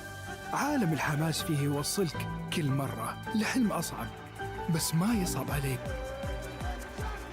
بارد معك وين ما تروح.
Hi guys, Ginny here, and we are now off to that second match of the second day here at PMWC's main tournament. Something to keep into consideration is the time is ticking, and every single one of these teams is working so incredibly hard to get themselves some of these points on the board. Starting off with match number 1, it genuinely looked like Vampire was going to be able to walk away with this one, but it is instead Boom Esports that shut it down with their aggression, and Vampire loses out on the chicken dinner, but Boom gets double-digit eliminations and the placement points. Heading into match 2, something to note here is that A7, although ahead when it comes to the points, did get eliminated early, but once again, all the way to stage 9 of the match. It is down to the very last bitter end, and it's Vampire that comes out on top against Tiamba as they thrive in the chaos, get themselves the chicken dinner. It is only getting more and more exciting as we're heading into the final few matches of the main stage, so make sure you guys stick around because this is incredible. Thank you, Jeannie, and yes, that is true indeed. Vampire take the victory, and Maxman has been waiting for this moment. Max, give us your bat impression. I don't know what bat does as a sound. I don't know. It's not a de-inflating balloon. What was that? Oh yeah, I messed up. Yeah, I mixed it up. You're right. Yeah. That was horrific. I don't know how you do a bat impression, to be fair. That's why we made him do it. Yeah, I'll research and develop it We have an later impossible on. task. Maxman do it. Yeah. It's difficult, yeah. Well, Vampire, they seem to have woken up here. It looks like it's, you know, shiny outside and bright, but inside the arena, it is nice and dark for the Vampires to get themselves a chicken dinner and get themselves even further in the leaderboard. They were in dead last place. But with the results from the first match and, of course, results from here, they're starting to make some moves here. Back on the road again. I like to see it. I knew that was going to come out at some point. Yeah.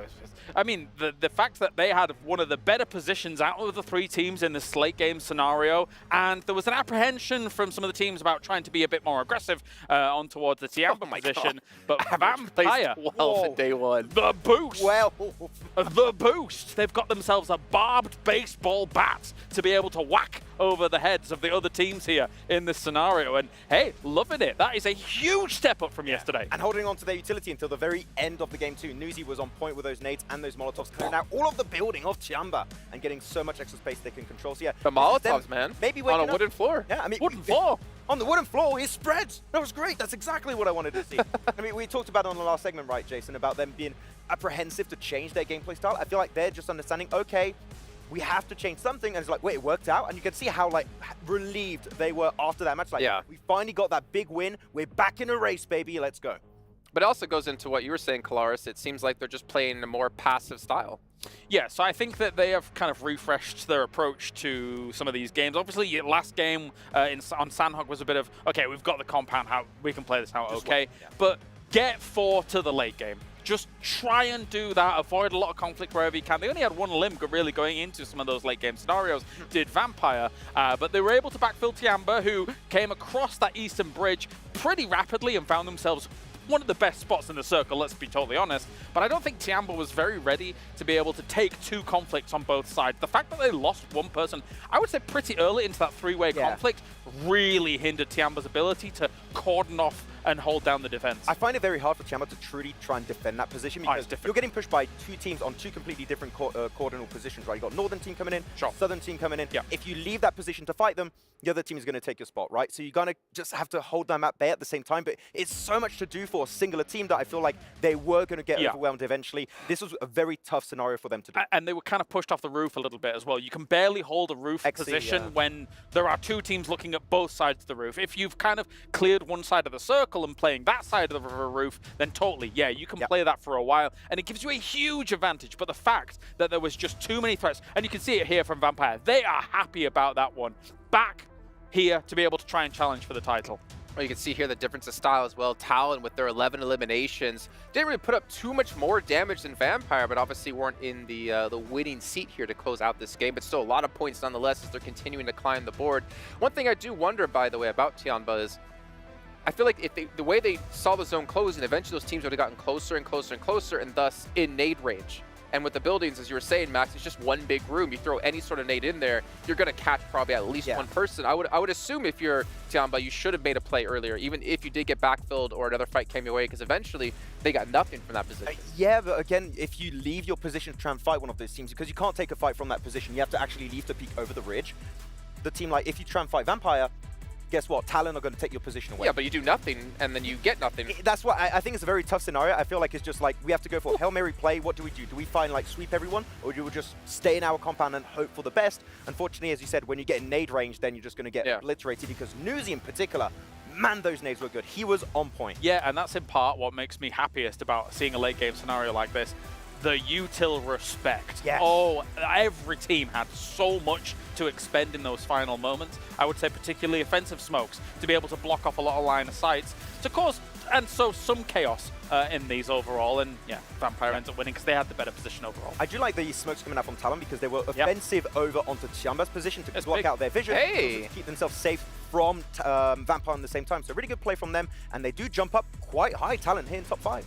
Yeah, Talon in top 5, Vampire in 8th place. They've been able to shoot up from 16th to 8th now, and they're definitely in reach of getting to that first place position, which Boom currently holds at the moment, which is kind of a surprise. Yeah, I like that. That goalpost has not moved too much since the start of the day in these first 2 matches, so it's going to be all over the place by the end of today. But prediction-wise now, it's really hard to see who's going to be first place, right? Because you're seeing different teams that had a rough start. You're going to predict. I'm going to cover your mouth. I'm not. Even during the game, I was not on the show, okay? I was literally not saying a specific team's name. Okay, You lunged him. I'll tell you who is happiest. The Indo Talon. They're popping off left, right, and center for all of these results coming on in. But yeah, I'm pleasantly surprised to see that there will be a heightened level of contenders going into the latest parts of today into tomorrow as well. We are going to have so many teams who can challenge for the top spots. Yeah, though unfortunately I've not seen more from Reject, right? I was kind of expecting that. Sure, they got that big win to wrap up yesterday. Yeah, pushed them up in top 3. They've been very silent, despite having, I think, really good positions on that previous game, but unfortunately all the teams shifting at the same time. It was a little bit too much to deal with at some point, so they... Was there a hot drop for them? They had a hot drop over there, but like after they moved. Were they in Atlantis? Yes, in Atlantis. Sunken City. However you want to call it. What do you call it, Jason? Watertown. Watertown. Well, one thing I did want to say for talking about teams being quiet, what about Alpha 7, man? Oh, yeah. They were technically joined first, but were first place overall. They have had a massive fall off today and have been struggling to get into later stages of the game. That is some low survival time. They are not playing a lot of PUBG Mobile today. Let's be real, though. 2 games, you get an unbelievably West Circle on Sanhok. And then in this game, nobody was on Military Island, and then you have to scramble to make even just that phase 2 transition. So that causes wild variance in what can happen with those results. Yeah. If you've already taken, especially what you consider to be a central position, that's the bane of your existence when it suddenly shifts back south. And we've seen that central meta happen, right? So for those teams that were performing well usually, this couldn't be the worst. Yeah, despite having a rough start here for Alpha 7, at least Boom did not overtake them by a significant amount. It's like 1 point. Yeah, right? yeah. So like they're fine. One good game, they can be back in that first place. So Alpha 7, sure, not the best of start, but they're still in the race for that first place. I think for Miracle can also be in the race still, as we saw in about 11th place. But it is time to head into our second airing of the day, our 3rd match overall. Let's go back to our casters of Jackie and Blake. Oh yes, it's going to be something special here, Blank. Some teams going extinct like the dinosaurs at Dino Park, other squads rising from the ashes and surviving the Ice Age with that cold, calm mentality, the ability to thrive under the pressure of the grand stage. And a cold snap will dawn on us after this game, as we're going to have some tasty results coming in. It's going to be a good day for PUBG Mobile fans here at the PUBG Mobile World Cup at the ESPORTS World Cup. The Vampires ice in the veins at the moment. The comeback again is real. The classic Vampires action, even over at PMGC. Satani just rocking up to me, down in 16th place. Yeah, we're going to end up in the top 8. And they did. They did. They did. They really did. Last day. I mean, this is just Vampires for you, though, is that you never know what's going to come out from this team, and it's difficult to predict what's going on. Again, great plays from the last 2 matches, and I think they're getting back into the swing of things, unfurling the wings here in our final moments of the PMWC. Great to see. It really is. Hard to predict. Exciting games. The one thing we do know that is a consistent, though, of course, is the GT20 Pro. He's always reliable. A great piece of kit. Grab yourself one if you haven't already. That response time, The hertz on that monitor as well. 144 hertz blank. You are gaming in the future on the go. And we're going to be going into our next game of the day. Last cast for us today here. Let's hope for a banger because they have been all the way up to this point. Yep. And some potential for some big leapfrogging. Cool we get the standings at this point, Blank. It's been shaping up in a really interesting way today. It has, man. It's 68, 67, 66 from first to third place. Literally 2 points sets first and third place apart right now. And again, the rankings are just so close at the minute that it's very hard to predict. And this is one of the rare circumstances in a grand final setting like this, where you have a case where you go into tomorrow and it's still all up for grabs. Usually this is the day where teams set themselves apart. Team Liquid will have to set themselves apart from 4MV here though and not pull themselves apart in this engagement. Oh yeah, Team Liquid looking to put them in the blender and asking the question, will it blend for Miracle Vibes? Don't breathe that dust in. That's for Miracle Vibes dust. That's not going to be good for the lungs as the Uzi clears its way through them in seconds. The Revolver not being too handy there. And Mythic will pick up his first elimination of the match here. Team Liquid, 40 points right now, 41 with the extra added elim. They're looking to ladder up a team that has a lot of potential on side, but we just haven't seen too much of it. Felt a little bit sloppy, a little bit messy throughout this tournament so far. Still a very strong team, though. That cannot be denied. 3 teams currently over on Sosnovka. A little bit crowded down towards the island. But they all should get across. The circle looking like it's centering up over towards the northwest side of the map. The river is in play, difficult to work around with. And you got Alpha 7 sandwiched between Alula IHC as well as Power over towards Zaki. Again, for Alpha 7, Kale was talking about it. They've had some rough games so far, but I still think that some of the plays have felt a little bit weird. Not up to snuff with what we've seen from Alpha 7 so far. Again, this is definitely a team that could be first place when they're in that right headspace. And that's the rough part about it, isn't it? To put it under the microscope and look at the fact that you've had some golden opportunities in these very games. But 1 or 2 small mistakes has led them to their demise, caught them unawares on rotates. When they've exposed themselves, they've been blown to bits. Cars are looking very lethal around them. It's all been a bit scary. Chance to redeem yourself here, though, of course. Only 1 point. 1 point that stands between them and Boom in the top spot. But it's similar for the squads beneath them. Always room to climb your way up. Everyone gunning for a chicken dinner, gunning for big elimination games. You've got to play smart PUBG Mobile at this point, as the competition has been ramping up over the course of the playoffs, and it is all to play for. I mean, you're looking down to 6th place right now. We all have a reasonable chance of laddering up to first off the back of 1 game, Jackie. I said it before, I'll say it again, like in this setting, that is sort of unheard of. But again, we just have very, very good competition here at the PUBG Mobile World Cup here at the ESPORTS World Cup, which is awesome. It's exactly what you want to see. It's what you want to see on a main stage every single time. I'm liking it. I'm loving it. I'm sweating a little bit sometimes because it's very hard to predict. No, it is. It is. It's cool, though, with how things shaped up off the back of the groups and survival stage. Some names making it through, others falling to the wayside, but a very competitive playoffs here. And each and every team gunning to prove that they can stay alive. That's what Team Liquid are doing on the getaway, staying alive. The BG's maneuver, as they are able to get out of there, avoiding the damage from For Miracle Vibes. Remember, they swooped in on each other in the opening moments of the drop on this game. They took down 1 member from For Miracle Vibes and now complete their exit mission. I mean, Baron was just sort of looking at them menacingly from behind the wall, so furious. They would even dare to take 1 player off them. Currently 11th place are For Miracle Vibes, struggling in this main stage. Apex is blown away by the dinner plate there from Team Liquid as they go back in for a 2nd round. Yeah, they're ringing the dinner bell. You thought they were bailing. Instead, they're coming in and hitting them with a hailstorm of bullets straight onto Apex. It was a nice knock from the distance. Meanwhile, a bit of a different scene. Literally on your bike. Quickest getaway possible. They jump on the bike and start pedaling. I mean, at this point in time, it's all you've really got going for you. A bike and some ammo. That'll do the trick.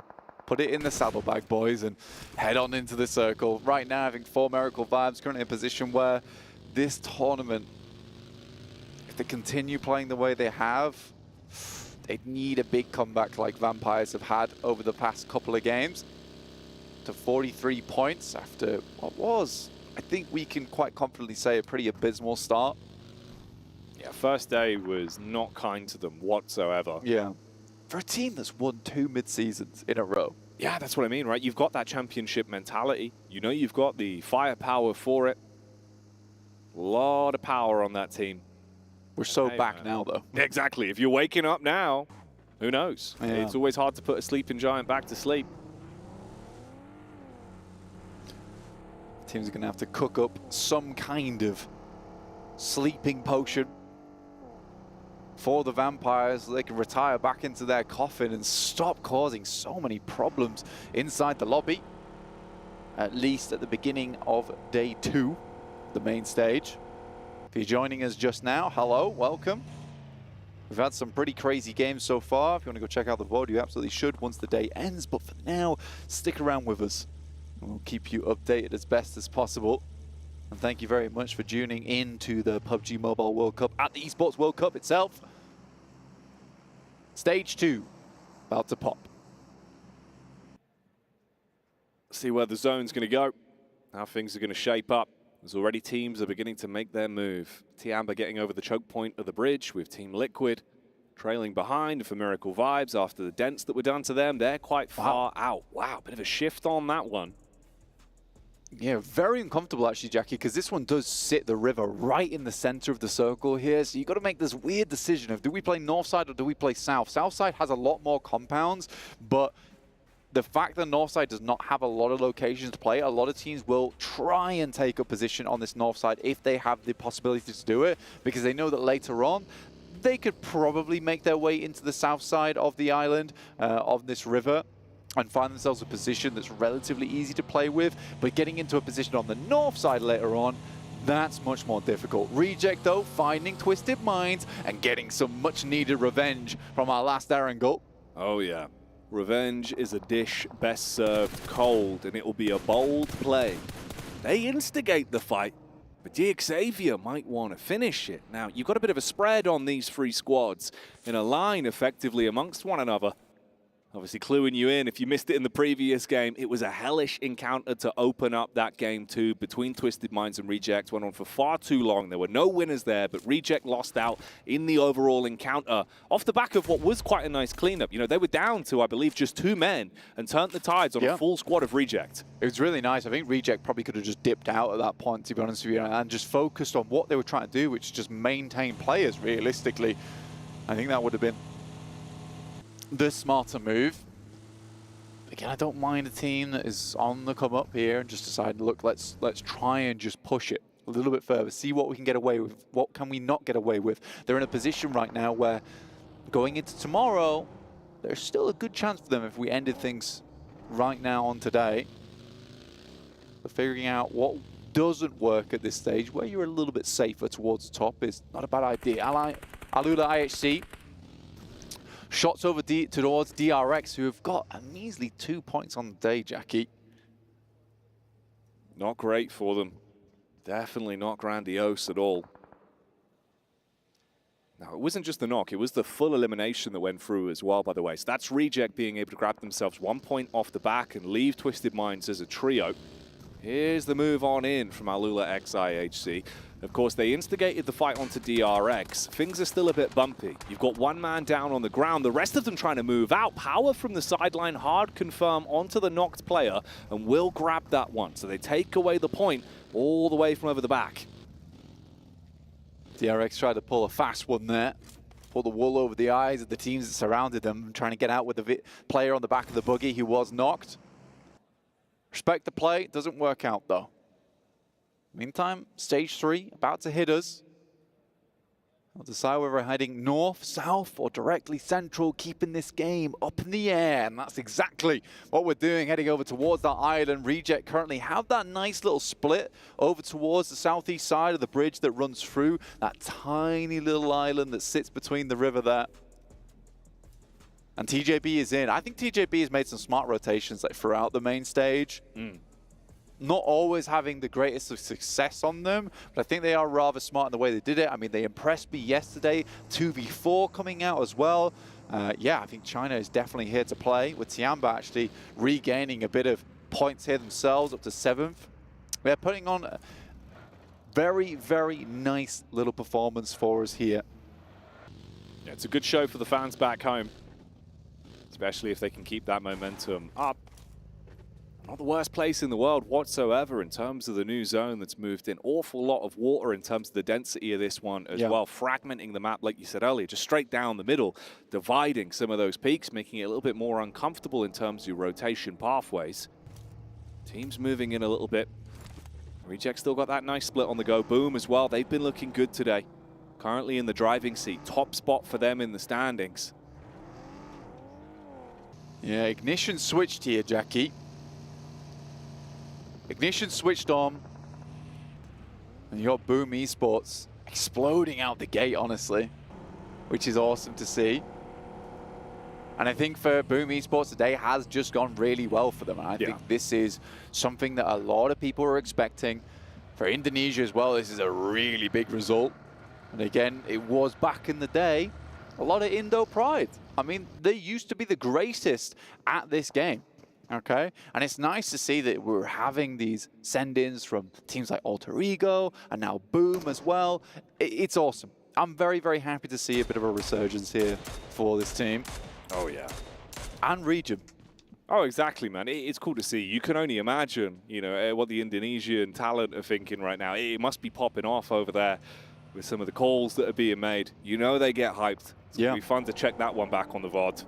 Not only Boom Esports, Talent Esports as well from Indonesia in the top 5 right now. It's really good. It's really good. I'm happy to see it. I think back in the day when we were casting over Bigatron Red Aliens. Oh, yeah. You know, the heyday where things were still very undecided and they were just annihilating all the competition for a while. There was a slight dip. But again, it's nice to bring things back over towards that Indo side of things because they are just constantly grinding over in that region. Next circle about to pop though. Again, I have a feeling this is going to be a River Island finish, man. Man, if it does, things could be getting even more spicy. I mean, we still got a lot of squads alive here. No one's gone down yet. We're losing a few players, and there's that move, Blank. And there it is. This is a really rough circle, dude. A lot of teams down towards that southeast side will have to worry about moving in, but let's take a look at what's happening on our screens. Power, Al-Haji, Alula IHC trying to make their way in, suffering on that northwest side where the circle hard shifted over towards, and it's Vampires once again on that northern edge. A lot of space to play around with here, Jackie. Could it be the 3P? Let's see if they can make it happen. Keep the momentum in the camp of Vampire.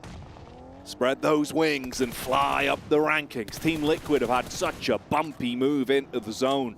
They got swung upon, took a lot of damage, a lot of casualties, and it's only going from bad to worse. The bonnet play. Oh, mate, a sliver of health is all that Team Liquid have left. So the Liquid Lunatics not looking like they'll have a good chance on this one. Revenge again. It flip-flops. This time it's Twisted Minds taking a shot onto OCO. It's one that can be a big deal for Reject, taking a heavy hit. Most knocks on the team is Ragey at the moment, so him going out would be very, very bad news for them. Luckily, they get him straight back up on his feet.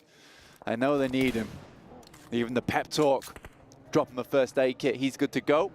But Reject does have a big task on their hand because there's going to be a lot of teams coming in from that southeast side. The timing for that rotate up towards the northern edge of the map is dwindling, but Boom seem to be pretty confident over towards Rozok. Just play this game out. Alpha 7 here, though, getting a little bit stronger. They have this northwest side. They've got the blue behind them, so they've got that full 180-degree control. Can they deal with Vampire? as Tiamba sails on through. Ooh, Tony. We're down and out. Tony K suffering a similar fate. Vampire. Don't know if you've cursed them here, Blank. They were going from good moves, but this one is really rough for them as it's all Tiamba beating the war drum and being able to have a whole load of fun with a smooth move, sliding around to take those fights, cleaning up versus Vampire, down to just stoned, and he's trapped. Alliance on the close quarters engagement, let it spray with the SMG, rip him down. Ooh, Pondbin takes a hit as well, actually, from Reject, and these fights are breaking out all over the shop. Lots of damage being exchanged from that one opening engagement onto Vampire. Now they move up and clash back versus Tiamba. Nice nade over the top, close, but not directly on target. Alpha 7 also getting involved in this fight. This is a smart move from Alpha 7. You see a fight popping off like this on the northern side of the map, you want to get involved if you're close by. They know they can gain some more control here. That's Boom out in second place as Reject turns the tide over towards that southeast side. Oh yeah, they blew him to bits. The C4 thrown on the door and Boom are not in the game no more. Blown away by Reject. And it keeps going on. There's Tiamba striking back against the Alliance and shutting down the Mighty Warriors. IW and our Hexagon as well. We had 16 teams alive for so long, but now everyone's falling like flies. Circle about to shift here once again. These northern teams hoping it pulls further towards that northern side.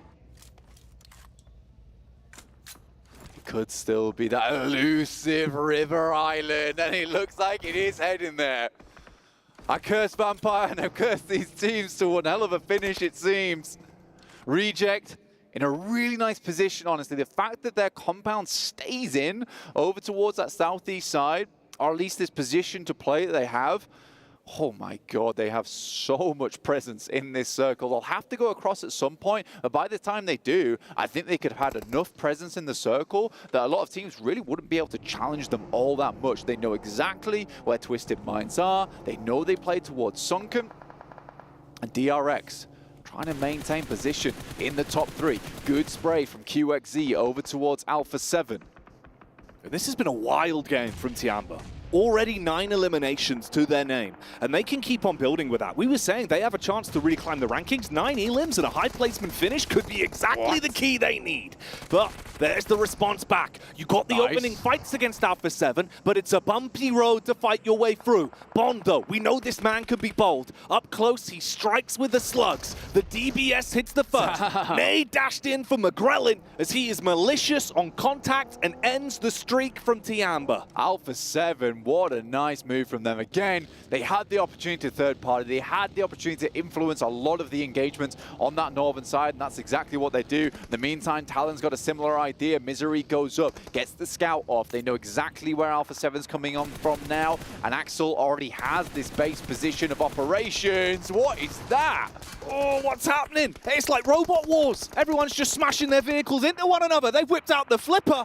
And they're trying to flip the script again as well, but McGrellin can't turn the tide this time. He goes down again. It's another brutal finish for Alpha 7. They tried so hard to claim presence on that northern side, only to slip away out of this game like a ghost, not remembered. Alpha 7 still in first place, but the amount of points that they're gaining on top of the competition right now is not a lot. Tiamba now 56 points strong. All the way down to 7th place, now has that chance with a game like this with the 9 elims secured for Tiamba. That next game could really be a big one. I am so hype about today. It has been an unreal set of games so far. And this is going to be a banger of a finish, Jackie. Oh yeah. We are watching PUBG Mobile history in the making with some of the maneuvers these teams have been whipping out. Yeah, we need some replays, some highlight moments that have been occurring. This was the bout versus Boom that Reject had. They took that in their stride. They're in a good position in terms of eliminations, but you could mirror that with Talon. They're down 1 man, though. That's only a trio. DRX, although they're above the rest of the remaining squads, they're in a really uncomfortable position. 1 man's knocked. You're not in the best position in terms of the zone as well, and it's feeling uncomfortable for them on the move up. TJB, this is where they've situated themselves. I like this lineup from DJB, and a lot of teams kind of underestimate this position. They do love the bunkers. You know, getting that information that you can check down towards the southern side and be able to peek up and quickly look through is really useful. But goodness me, which team do you want to be with on a deserted island in the middle of the river is the real question for DXavier, as they are still 4 men strong here, holding onto the bridge, demanding the toll be paid from these teams on that northern side, and it'll be paid for in blood. Playing Desert Island Discs in real life at this point. The soundtrack to their movie. And it's not a very nice one. I don't know if the reviews are going to be favorable for them with the position you have been left in. Reject have been calming it down, but they might have a forced fight. Twisted Minds are nearby. OCO moves slightly ahead of the rest of the pack. Oh, that could be an interesting one, mate. If that kicks off in a little while, I'm interested to see where that goes. You've also got the split here from DXavier and Power, hometown heroes. They've had a bumpy day, and again, we see damage inflicted onto Haji. And Haji's having to back off just a little bit. That's a nasty name from DXavier. Sends Haji packing. Think for the circle right now. TJB knows they've got to make a move. They've got to get across the bridge. And right now it's DXavier holding on. Gets ejected from the vehicle mid-air and easy. Drops into the water. Knocked, but not out just yet. It was Hyunbin that was able to find the flick up to get that tag across as well and knock him out of the vehicle. And Lamborghini looks to end things. They dive out of the car, finally looking for the quick swim across, see if they can reposition. All 3 of them have their eyes locked on. Oh, a bit of a split up as well. You can divide yourself into 2 duos here for Tongjia Bao. Nades go across towards Sara, have to send some back of their own. Squeeze out, putting punishment in. Sara needs to hit a decent nade to provide them a little bit of space to push on forward. But Tongjia Bao on the other side might have an idea about this one. Medkit being administered. Shadows spots out Tongjia Bao as they're trying to make the cross. A really nice position he's got here, but if he's spotted, could be bad news. So he drops the smoke. This is smart. Deny the sight line. Wasn't able to get the amount of pressure or value out of this position initially. Oh boy, strikes onto Sara. He was the one man in the close angle, and a nice nade is able to do damage onto him. Divine is nearby, but the paranoia is, of course, a well-placed nade with you having to group to go for the pickup. That could take you both out. The other 2 players that were in the water have made their pathway across onto the other side, back on dry land. Talon took a hefty hit as well. It was Misery that went down from the contact. They were floating in what could have been a watery grave. They picked themselves back up, 3 players alive, but trapped in such an uncomfortable position with these 3 angles surrounding them. Tongjia Bao in the back. You've got the 2 sides for DXavier with their wide split as well. Misery spotted immediately. If he comes back up, takes a big gulp of air and a big hit from the lead on Flower. Lamborghini just trying to push them back. He wants some of the meat that's from Talon here. Picking some points for themselves. Reject, lose Ragey OCO as GK first spots out. There's no response either. And the circle centers up. That's a nice one. With them finding that opening pick from GK first, they were able to swing in and hard commit onto Reject. That gave the opportunity for Twisted Minds to also dogpile in. So Reject going from looking like they're actually making this one work out, controlling some of the fights, to losing a lot of the edge they had. Flower still fully focused on the Talon in the water maneuver. Connects that one across to deal some damage onto Axel. Still just laying in bullet after bullet. Knows that they're sitting ducks. He just has to connect onto them. Lamborghini's been watching the peak through the side of the smoke. If they overcommit on the swing towards Talon, he's there to mop them up. TJB just climbing right now. DRX managed to stay in the game, but only 1 elimination. They pop out, but there is a step up, but no response just yet. The shotgun is there. It's not doing the damage, though. Only 1 bullet left remaining in the chamber, and DXavier needs some backup. In comes Lamborghini. Oh, he's struggling to get a connection off. He closes the distance, pulls out Big Papa Pump, blows him to bits down by the water, leaves him dropped. Yeah, the nade comes in short, but it's a little bit late. Hyunbin's still alive, miles away from the rest of the action. This hurts the Xavier far more. It gives the move up for TJB. Tongjia Bao go in. Flower heralding the charge, calling for the Bannermen to move up and seize the initiative. They hard commit onto the 1 knock player from DRX, but you better be ready for the backline. Paragin, nade in hand. He was absolutely instrumental with these beforehand. The nade goes through, doesn't get too much damage done. 1 cent further with the air burst, but it's not close enough. As TJB themselves burst onto the scene. It's been a tough rotate for them to get across the side. Paragin throwing out the nades, seeing if he can give himself a shroud to play with and block off the angles again. Oh, the paranoia. So many squads on top of one another. A finish to be remembered on this one. Blank Reject were able to recover somewhat. They went down 1 man, but they're still in the kicking. And there's the strike from Ocio. On to GK first. Revenge for him now. Good start for Reject. This is something I was considering, is whether after all these fights are starting to pull out, maybe Reject just gives up the goose on Twisted Minds, moves over towards the other side and gets some big damage through. That's exactly what they're going for in this situation. Longs has the util galore, as GK first will be flushed out by Divine. Reject versus Tongji Bao becoming a big focal point of this matchup with how they're playing, trying to mirror each other on the eliminations. Lamborghini finally upsets DRX. They were nipping at their heels for so long and funneling them into fights versus Tongji Bao. Rat Oh Boy up to his old tricks, finding himself a tasty little perch to set up on and think about the long con and a distance firefight. Again, Ocio from range, good connection on Onlys. Reggie literally raging in this game as Only goes down. Shot's been sent back over towards Twisted Minds as Ratto Boy hits the deck. That's DXavier. A nade from Duello over towards Longs, leaves just a flower remaining. He will knock onto Divine, but that will be their run finished, and Reject now climbing once again. Reject fighting with an iron will in this matchup. You've got a knock player though.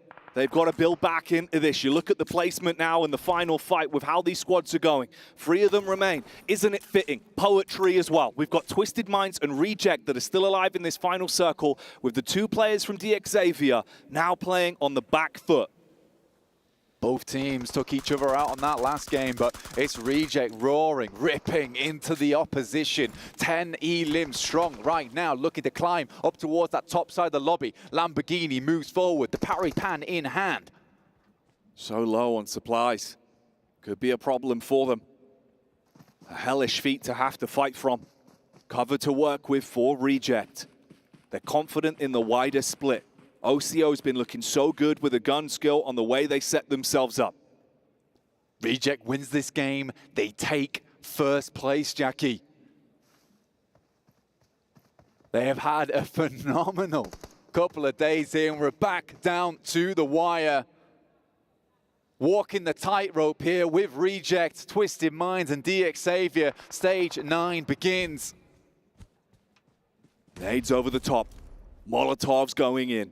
Looking to deny space, deny peaks, assess the situation, get the lay of the land. Twisted Minds onto DXavier, dent the Lamborghini. Off to the chop shop as Ratto Boy pulls out the blade. And here's the move up from Reject. Hello. They can sense the panic, sense the opportunity. Nade for the engage. In the middle of the pack, Ratto Boy pelted with bullets. Say goodbye as he's down to Ocio. Continues to play like an absolute mean machine. On target with a nade again. Duello, dueling, and showing us that you should be entertained with his gladiatorial gameplay. All on Paragin, the last man to go down, hailing from the land of the rising sun. It's a new dawn for Reject. Regiocio with the unreal flow, the muzzle aglow. This was unbelievable from this guy. It was Sari yesterday, it's Regiocio today.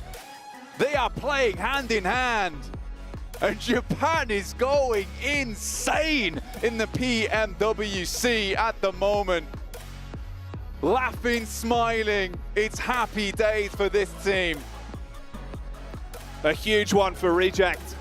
It must be near Christmas time as they take that chicken dinner. And that chicken dinner should settle them happily in a first place after that one, in front of Alpha 7. What is happening? What is going on? This has been such a topsy-turvy tournament all the way through, Jackie. Insane plays. We were saying the gap was so close. There was so much room for teams to ebb and flow their way to the top, and Reject thrown into uncomfortable fights throughout the duration of this one. So many times they had knocks, they had angles where TJB couldn't have capitalized.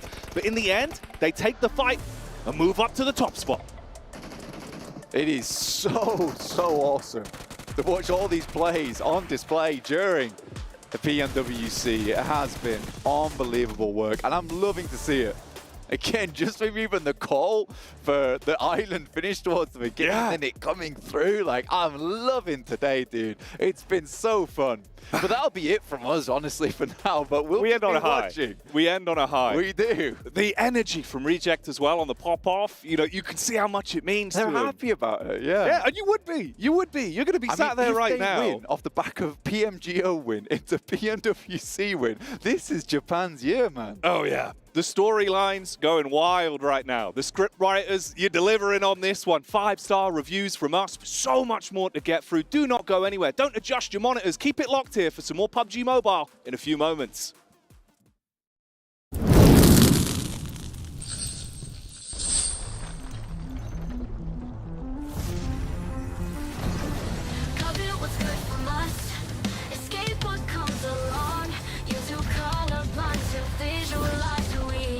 What they want to live for.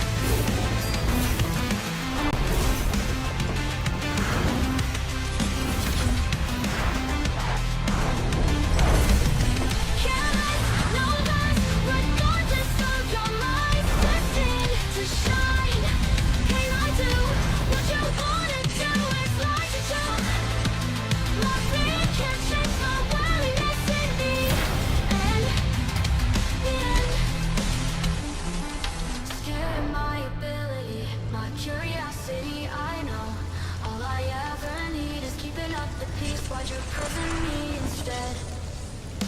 Cut it, what's good from us? Escape what comes along. You two come upon to visualize who we are.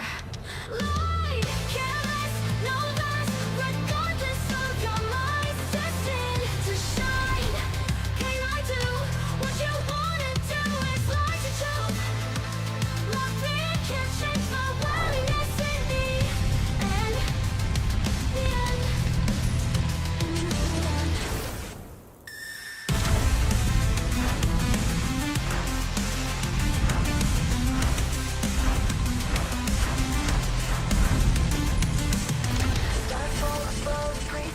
wonder what they wish for, what they want to live for.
Hello and welcome, ladies and gentlemen. I am here with Yumi in the STC Arena after we wrapped up our first couple of games. And Yumi, I do have to ask you, incredible performance from you guys so far, but there do seem to be some inconsistencies in your performance when it comes to the tournament, but you guys are still doing pretty well. But how will you deal with those inconsistencies in order to remain in the top 3, if not first place at PMWC?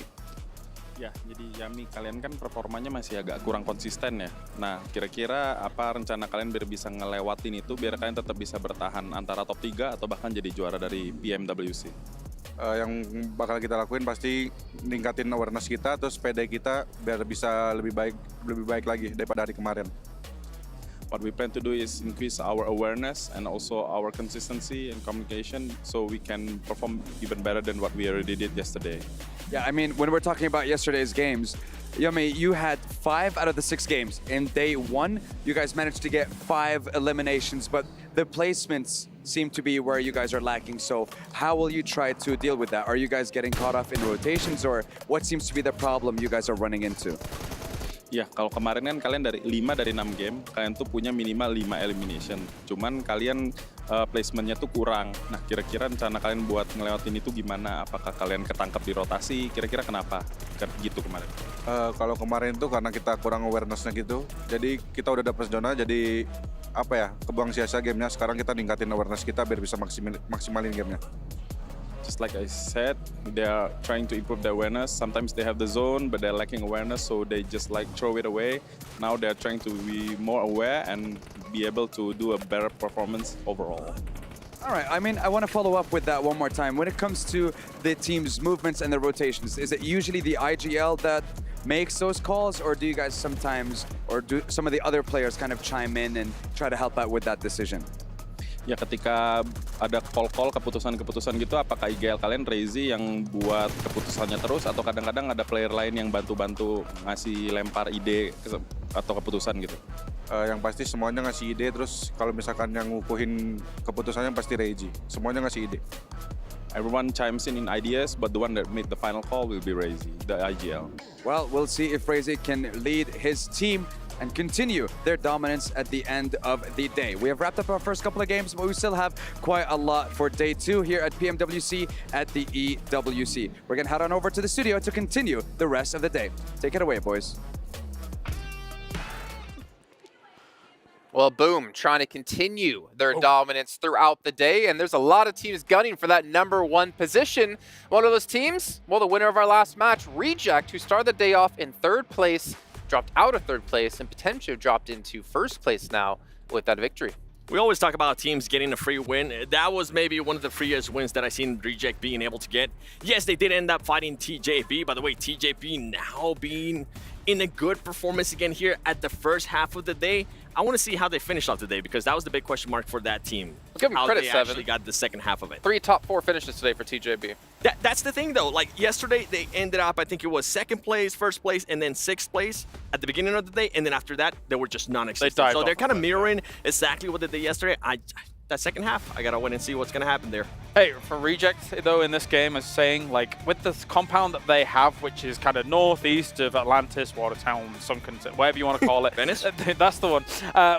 It's a great staging point for an island circle like this. Right, we get these island circles, but they do happen in PUBG Mobile every so often. And when they do happen, one of the things that is most important for them is to kind of cordon off the fight from the team that's going to be coming from Sunken City, blah, blah, blah, and try and make sure that that happens later on. If you get in a conflict along the riverside there, it's almost mutual destruction. You're just going to take casualties and it's going to be a problem. So I expected that fight to happen. Both teams kind of maturely kind of stepped away from it and then came to fight later on. And that was why they were able to get towards the later stages of a circle like this. If I'm not mistaken, you actually were a big fan of the way Xavier played the island as well. Yeah, I think if this circle hadn't shifted towards the south side of this island, Xavier had a really good shot of being able to do it, because they were proactive about their position on an island situation like this. Some of the best spots in a circle like this are actually underneath the bridge, trying to use that, leverage that to your advantage against the other teams that are trying to move across. And that's what Xavier was doing. I liked it.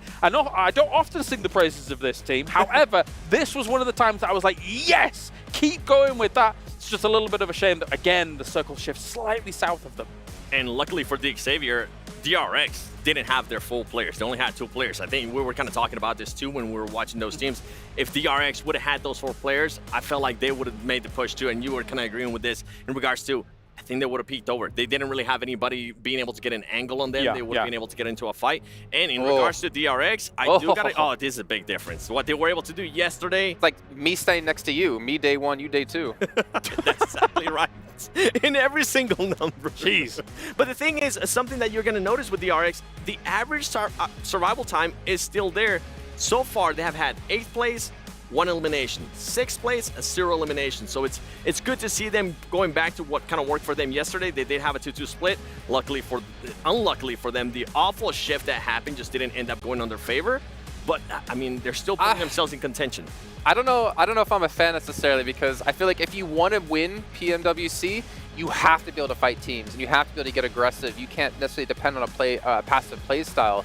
And we're seeing a completely DRX today. Well, in this game, losing 1 or 2 early is going to hinder you on an island like that. I'd say even if they had 3, they'd have been confident to peek over and kind of join in on that fight that was going on north of them. However, their transition across the water was difficult. I think that if they go all 3 at the same time like they did, you're probably going to lose someone to the lines of sight for the other teams. But if you have an anchor player, that actually Jason brought up, well done, Jason. Then I get one in there eventually. Yeah, you would have a little bit of cover whilst the other 2 make the transition, right? So being a bit, again, proactive about getting to the island and trying to lock a position down would have benefited them here. Speaking about being proactive, you guys at home, be proactive and vote for PUBG Mobile's Esports Mobile Game of the Year. You can see the QR code down there below. And of course, while you're there voting, you could check out this man over here. Come with me, camera. This man here. Come here, Seven. Come here. Look at that camera right there. Look at that camera right there. Why should people vote for you, Seven? Because best analyst. There you go. Vote for him as well. Thank you so much, Seven. I'm going to vote for you after that amazing speech. We're going to head back to our commentators to kick off our final air and kill of the day. Take it away. We're not chickens. Vote for 7. Do it now, guys. He deserves it for sure. Well, it's a big moment here, folks. We are now officially reaching the second half of the tournament. So everybody in the studio right now, especially all you Power Esports fans, make some noise. We are going to be sending straight on over the top. And of course, for over-the-top gameplay, you need some over-the-top gear. That's right, with dual gaming chipsets and a 144Hz AMOLED screen, the GT20 Pro will equip teams with up to 120 FPS, which is also the first batch of supported devices, offering esports-level performance and visually stunning experiences in the 2024 PMWC. Now, as we always do, let's check in with that plane path from all the way on that northwest side down to Milta Power. Primorsk a little bit out of the way here, but other than that, probably some fairly chilled out drop spots for a lot of teams now. Everything looking just like it should right now. Beautiful playing path for these squads. You see Alpha 7 out nice and early, heading to their North George position, and I don't see anything too out of the ordinary just yet. No, I was looking at IWNRX as well, generally dropping out around that Ferry Pier area, not Ferry Pier, although that does sound fun. Yes. Ferry Pier area. God, I'm never going to be able to say that now, am I? Over that direction, but they have dropped out down towards the south side, potentially grabbing some vehicles. Maybe a little bit of room for a hot drop there, but I think they are just going to get on the road, get over to that direction, because the circle has popped. It's fairly central. It's not going to be quite as brutal, hopefully, as last time. That central island circle is always my least favorite finish. Yeah, absolutely. That was a really, really, really tough one. And we were watching it in the green room back there, and Team Reject were able to pull that one out. And I think this is why this team is so scary, right? It's because when they do decide to pop off, they go crazy. I mean, an insane amount of eliminations. Now you see them right now chilling on the top of the leaderboards. And the second I saw them get this win, I just immediately said, this is looking a little bit too familiar. And you know what I'm talking about. Yeah, it is just a little bit reminiscent. There are echoes from earlier at the start of this year from Brazil, where they were able to claim a global title for Japan. They will be pleased with that performance, certainly, but doing it again here, the fact that it's on the cards now is kind of wild. And Alpha 7, this is where their mental starts to break. Oh, let's see if Alpha 7 can hold on and be able to pull off that big win that we want to see them do. I know Brazil has been waiting for this moment for so long, and they're looking pretty poised to do it. I can hear those Power Esports fans in the crowd. They're certainly starting to make some noise because, you know, this is a good opportunity for them here. It's about that time they really kind of make something happen. They need a chicken dinner right here, right now. They have 29 points on the board. Remember, this is that halfway point. So a good chicken dinner could get them finally in that running because, you know, all these teams want to be able to hold up that trophy and be the PUBG Mobile World Cup champions. Oh, of course you do. Of course you do. Not only that, getting that direct qualification spot. Do you remember earlier today when James Yang had his speech, they were talking about that top spot from this tournament, getting that qualification spot to PMGC. So not only would you get the lion's share of the prize pool, you also get the honor of playing back in my hometown, London. Oh, that's going to be so fun. That's going to be so fun. That announcement. Every time I see James Yang on the stage, I get excited because I know I'm going to hear something good. We're on board right now with TJB. They're up in Severny, pretty early out of the plane, which means that they can start to get on the road, get towards their first point rotations and get further forwards. It looks like they're just out split gathering those vehicles now, trying to grab what they want, a buggy or two, maybe a UAZ, see what they opt for later on from the northern side of the circle. They're going to have to probably cross around the river. A couple of options for them to do that, so we'll see where they decide to go. North George, currently guarded out a little bit by Alolex IHC on the south side of this settlement, but Alpha 7, again, plenty of options to try and move across that river position, get to a central area. Right now, we can just see everybody's just fighting for those central positions. We do have some squads that are just out looting very, very safely. Alpha 7 are going to take their sweet time like they normally do. TJB are up in Severny right now.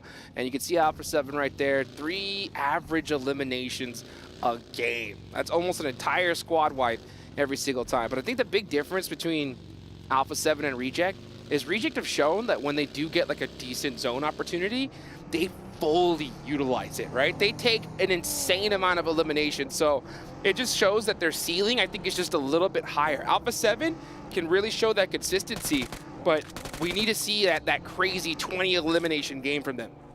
Yeah, they do need to put something up today. I mean, they have had some decent games That's today, for sure. but it hasn't been special, I think, is what we're trying to say here. And that is what you need to be a champion, to be in that #1 spot. That's right. To beat Reject back from their ascension. Speaking of ascension, Boom Esports, man, they had one heck of an ascension as well. I mean, they were right there on that cusp. We saw them, you know, get all the way up top for a couple of moments and then right down to 5th place just like that. This leaderboard is just going to get so volatile here as time goes on. Yeah, there's only 12 points between that 5th place and 1st place right now. Nobody is over that 10-point average per match level at this stage. With 9 matches played, we're in our 10th match now. 80 is the maximum, obviously, at that top spot, which puts you a little bit below. I'm not entirely sure on the exact numbers, but it's around 9.1, somewhere like that average across these maps. And it is going to be real tough to be able to push away from this pack, because everybody is going to be biting at your heels. The fact that Reject have opened an 8-point gap is a little bit novel, right, for the top of these tables. It's been within a couple of points for a while now. So this is their conversion game. This is where, for Reject, they can make their mark on this tournament and really throw the gauntlet down for Alpha 7. And on the flip side, it's a chance for the other teams to shut that down. Yeah, I think it's going to be a good one for them here. I mean, they do land in Rosshawk, so they're pretty central to the circle. They haven't had to have any kind of crazy rotations at all. They know this area very, very well. I mean, the zone could still even head in that direction. So let's see how that ends up. Right now, honestly, I think the biggest surprise of this tournament so far for me, it's got to be 4MV, right? 4MV all the way down in 12th place is pretty wild. You see them over there right now. They're currently chilling in down south at Military Base. They're going to start making that cross up the road here soon. But man, I think that they have really just surprised all of our expectations here. What do you think, John? I think that a lot of people would have put 4MV pretty high in their estimations. But you know what? Not us. Not. I don't know if you caught me, Blank and Jackie having a chat. That's right. Jackie led the charge, putting 4MV down way low on those tables. Turns out he was right. Not only that, he predicted Reject to win. Wow. Jackie's enormous, huge brain has delivered. It's crushing it so far. I mean, Team Reject had those couple pop-off games, and that just rocket launched them up the leaderboards here. So let's see if they can just kind of continue to hold on. We're now at that halfway point. Anything could still happen. We could still even see maybe even a team like Alliance start, you know, making their headway up here soon, but they got to start doing it right now. The final day is just going to be pure chaos. So I think these next 3 matches are just more critical than ever. Definitely. Every single match counts with an 18-match set. It is really dangerous to let it start to slip now. From first to last, that gap is pretty gaping right now. 80 points to 24 sits at 56 points difference, Hot Jukes. That is quite a big chunk to be able to catch up over these next matches. Oh my goodness. Hardship! That is the hardest shift down to the southwest side, keeps a lot of the river crossing, that main sort of gap between the main island and Sosnovka military base in, which puts playable terrain, because likely not going to go to that military base unless we get another one of these circles. The playable terrain sits at about 65–75%, somewhere in that sort of gap for this coming circle. So into stage 2, we may accelerate the pressure on these teams to about a stage 3 or 4. We're going to definitely see some teams get knocked out here just on rotation, because there are so many squads off the east side of this circle that are going to have to make it on in here. You can see the Xavier trying to hold off some teams, going to make some pop shots over by Team Liquid. Team Liquid driving right next to Tianba.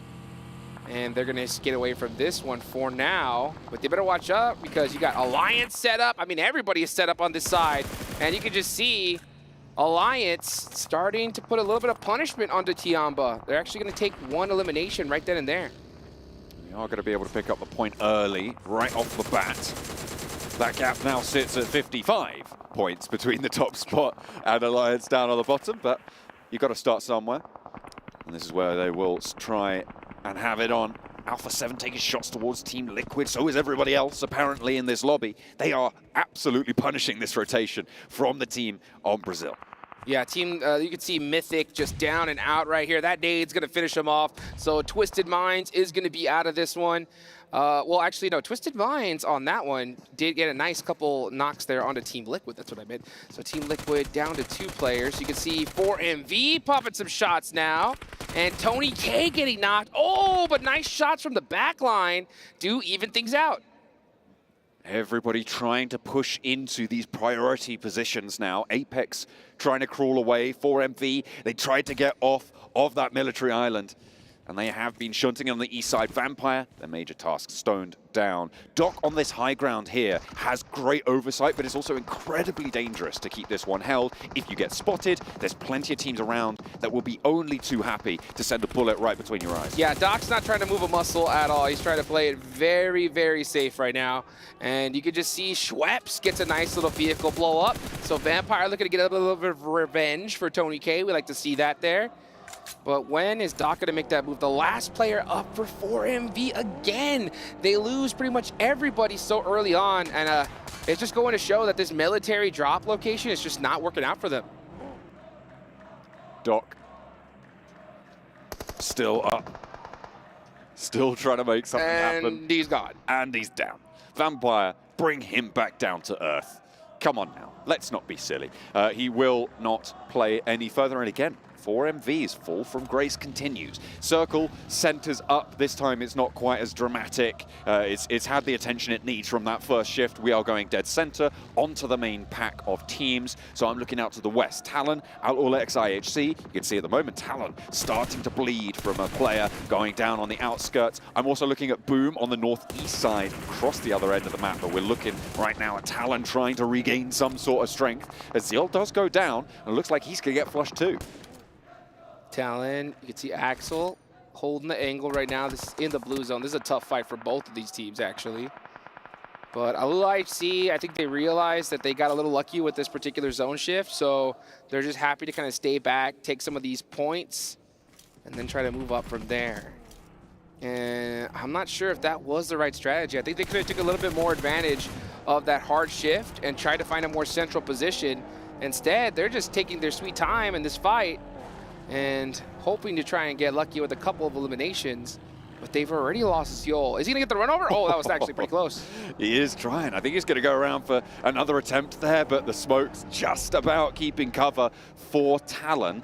And that was, nope, okay, it wasn't the last attempt. They want to do a little bit more. Yoru, though, his smokes are starting to fade. Only the one to play around in now. Are they going to go back in? No. No, that's surprising. So. Hang on a minute. Is there a turnaround further out? They still got Demo out there on the off angle. Could potentially be a little bit different, but maybe they think they've cleared it. Maybe they think they've gotten rid of Talon. Oh, I'm not too sure. I'm not too sure. I think they just wasted a lot of time there, and these are critical moments, especially for them. Let's take a look at a quick little replay. See Schweppes get that nice thirst. And, man, yeah, they punish 4MV on their rotation so bad. Schweppes, I think, almost took out the whole squad by himself. That's pretty crazy. Leon going to be moving on up. He does watch his teammate Cluck go down. This nade does look good. Oh, no the way! perfect bounce. How on earth did he manage to get that bounce? Leon, a miracle with a grenade there. Able to, I think he bounced it off the windowsill of the other window. I mean, we're talking like threading the needle there. To be able to get it through the first window. That's right. Crazy, right? I mean, teams at this level should be able to do it. But to be able to bounce it off that windowsill and get it through, it's to the level where I don't think he meant to do that.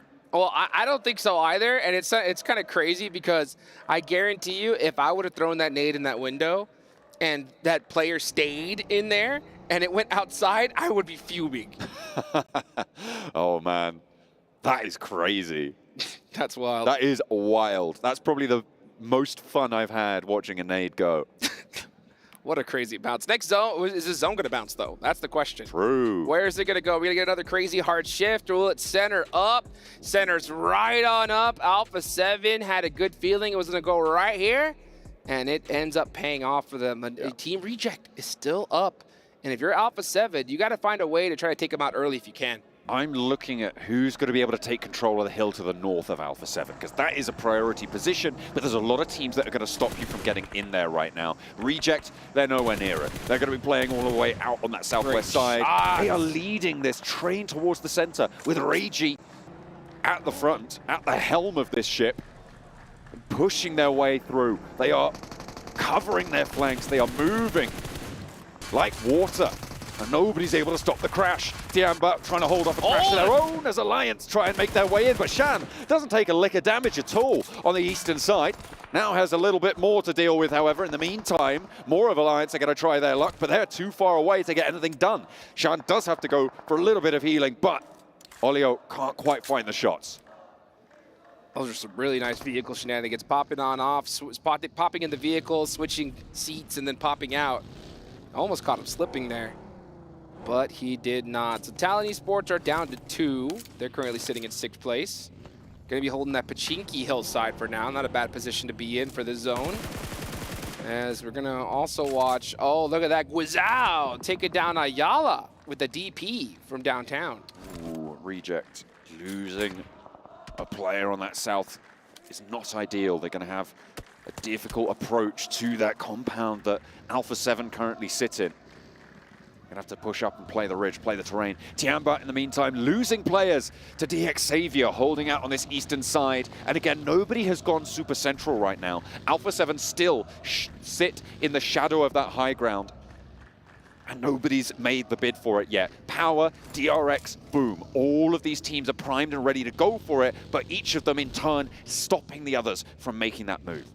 Alliance fall down, the team in last place. Can't get it going here in the PMWC. Hopefully they can turn things around in the next couple of matches because they desperately need to, that's for sure.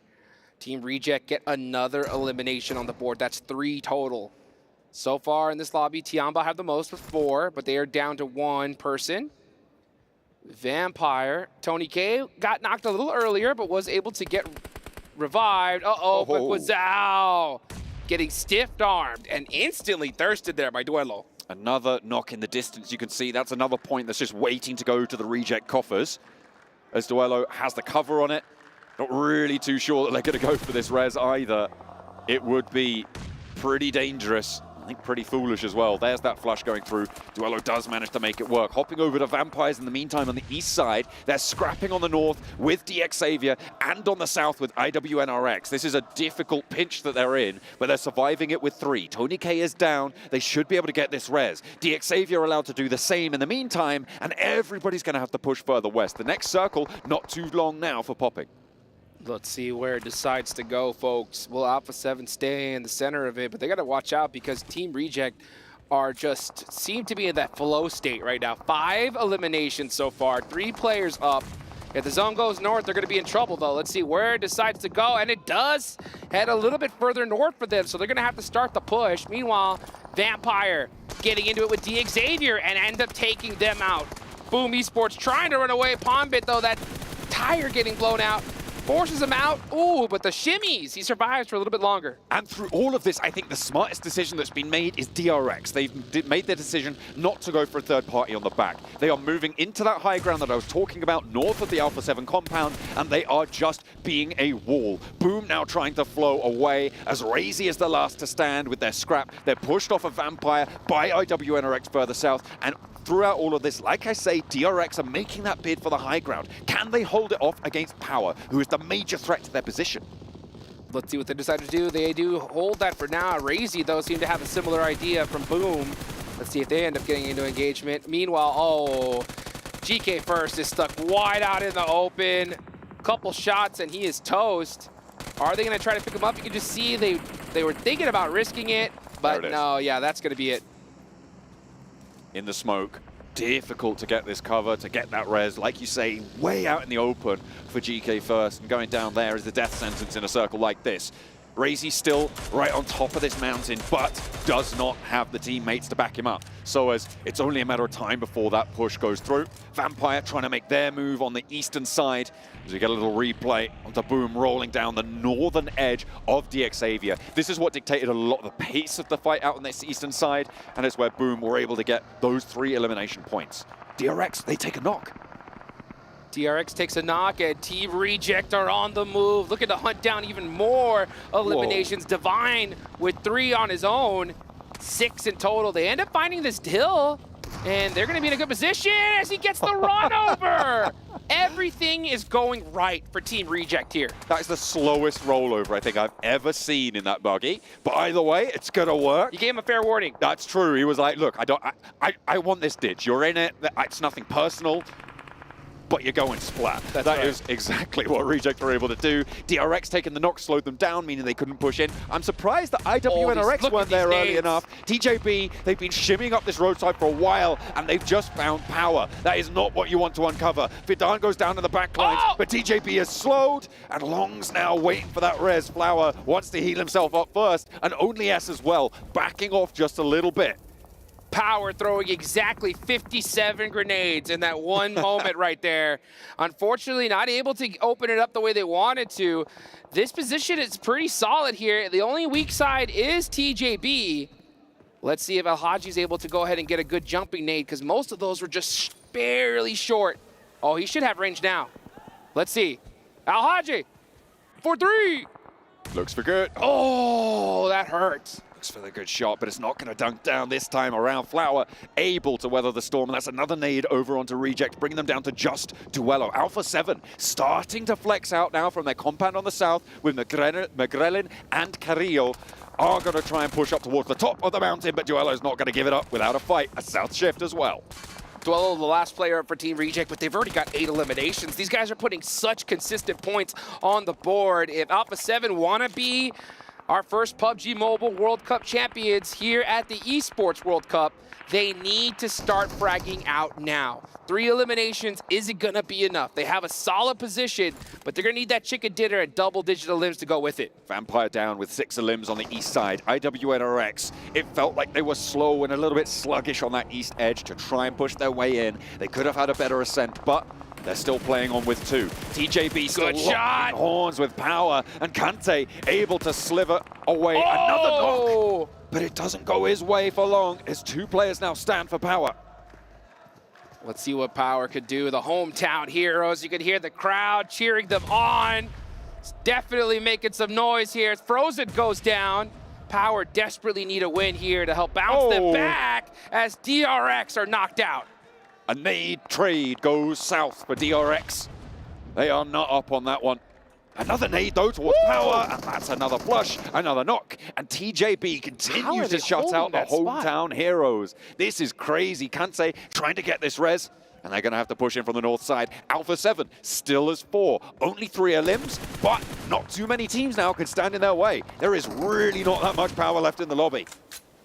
TJB were holding that position for so long. Flower decides to go across the road and hold this very, very small dip, and he is outside of the circle. So he's gonna have to make some magic happen with that buggy there the next few moments. Duello still alive for Team Reject, and he is now in the points placement. 6 teams are remaining. He will get a couple of placement points. But how many are Team Alpha 7 going to get? Uh-oh, here goes Power! Looking to get their revenge on the TJB. They get one. You can't let that happen. The roll-up was in the sidelines of 2 TJB players, and they don't let it happen fully, but they lose a player again. Down to 1 now. 4 players alive for Alpha 7. A low elimination count chicken dinner is certainly looking to be in their future. When I gaze into my crystal ball, that is what I see, but that is not going to be enough, I don't think, to chase down Reject if they're able to get 5 more eliminations, i.e. sweep the entirety of the rest of these eliminations and the chicken dinner, then they can catch Reject. But as it stands, that's going to be a difficult task. With Talon and TJB on the north side, with IWNRX, with sightlines onto longs, it is going to be hard to pull all of those eliminations out the hat. Yeah, you can already start seeing a difference between Team Reject and Alpha 7's playstyle, right? Alpha 7 have seemed to err on the side of safety here, right? Just holding their position. It's a dominant one, right? But they're not going out and hunting down eliminations. And honestly, I think that's where their strong suit is, especially with a zone like this. They should know that they have the numbers, right? Go out and clean up these elims. But instead, they're like, no, let's just play safe, get a guaranteed chicken dinner, and go from there. But look at this. Every single time we see a player go down, that gap between them and Reject will still stay larger as time goes on. Absolutely. The hillside to their north still sits as an ominous presence on this Alpha 7 hold, though. And with 4 players still alive against them, it's possible that things could go a little bit topsy-turvy, as has been the theme of this tournament all the way through. And for Alpha 7, they're on the south side of the road. They're going to have to cross it. Look at where the circle sits. They can stay here for just a little bit longer, but IWNRX have that high ground. Talon as well cover that western flank if they want to try and roll around. It's a difficult exit for Alpha 7, unless they can find some picks. I think Alpha 7, win this game 100% of the time here. I mean, they have such a dominant position. I think the only way they lose this is if Talon and IWNRX kind of have an understanding of where things lie. If they decide to be like, hey, guys, we got to take out Alpha 7 first, and then we'll fight each other afterwards for the 1-2 finish. But if that doesn't end up happening, then Alpha 7 are going to win this game. But again, it's going to be with very, very low eliminations. And that just goes to show you, like, just how powerful that elimination count is, because Team Reject, when they get an opportunity like this, I guarantee you, if this was Team Reject right here, they would have already been out of these buildings hunting down everybody. Yeah, Yoru would not be allowed to sit where he sat right now. It's kind of surprising, because this is a different Alpha 7 coming into this tournament. It has been a little bit up and down. We have seen some misplaced footsteps from them so far today. Let's see if this is another one, or if this reserved play style is going to be a boon to them in the long run. They are still just keeping it calm. This circle, whilst they are going to likely have to cross the road, they don't have to leave it yet, and this rooftop affords them so much of an overlook. Yeah, I think what's happening is the only thing that I could possibly even imagine is if maybe Alpha 7 didn't really have a good idea of the elimination count, and they're thinking that they're in a pure 4v4 here. You know, if they're thinking they're in a pure 4v4, they're just like, all right, let's just wait it out, see where the zone goes, and then play it from there. But little do they realize it's a 4v2v2, and IWNRX is starting to get mighty close to Talon. Axel's got that nade locked and loaded. That's a good bounce. Right in between both of them. Oh, that hurt.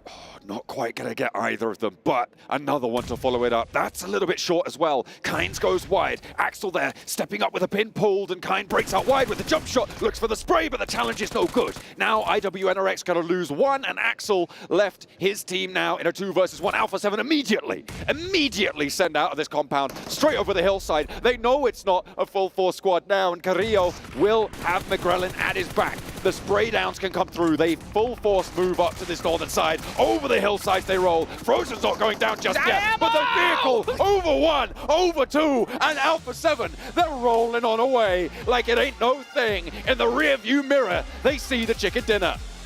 What a run over there. And I think that's what they were thinking, because the second they noticed that, oh, this isn't a 4v4, let's get out there and let's take this chicken dinner. And I think that's why you didn't see insane reaction for them. I think they were kind of like, oh, because they are a squad that even if though they win, if they don't win in the way that they know they could have done, they're going to be frustrated. So I think that's why you see them, happy that they got the chicken dinner, but at the same time just thinking, oh, we could have got a few more eliminations as well. And I think that doesn't quite put them over the mark of where Rejects sit as well.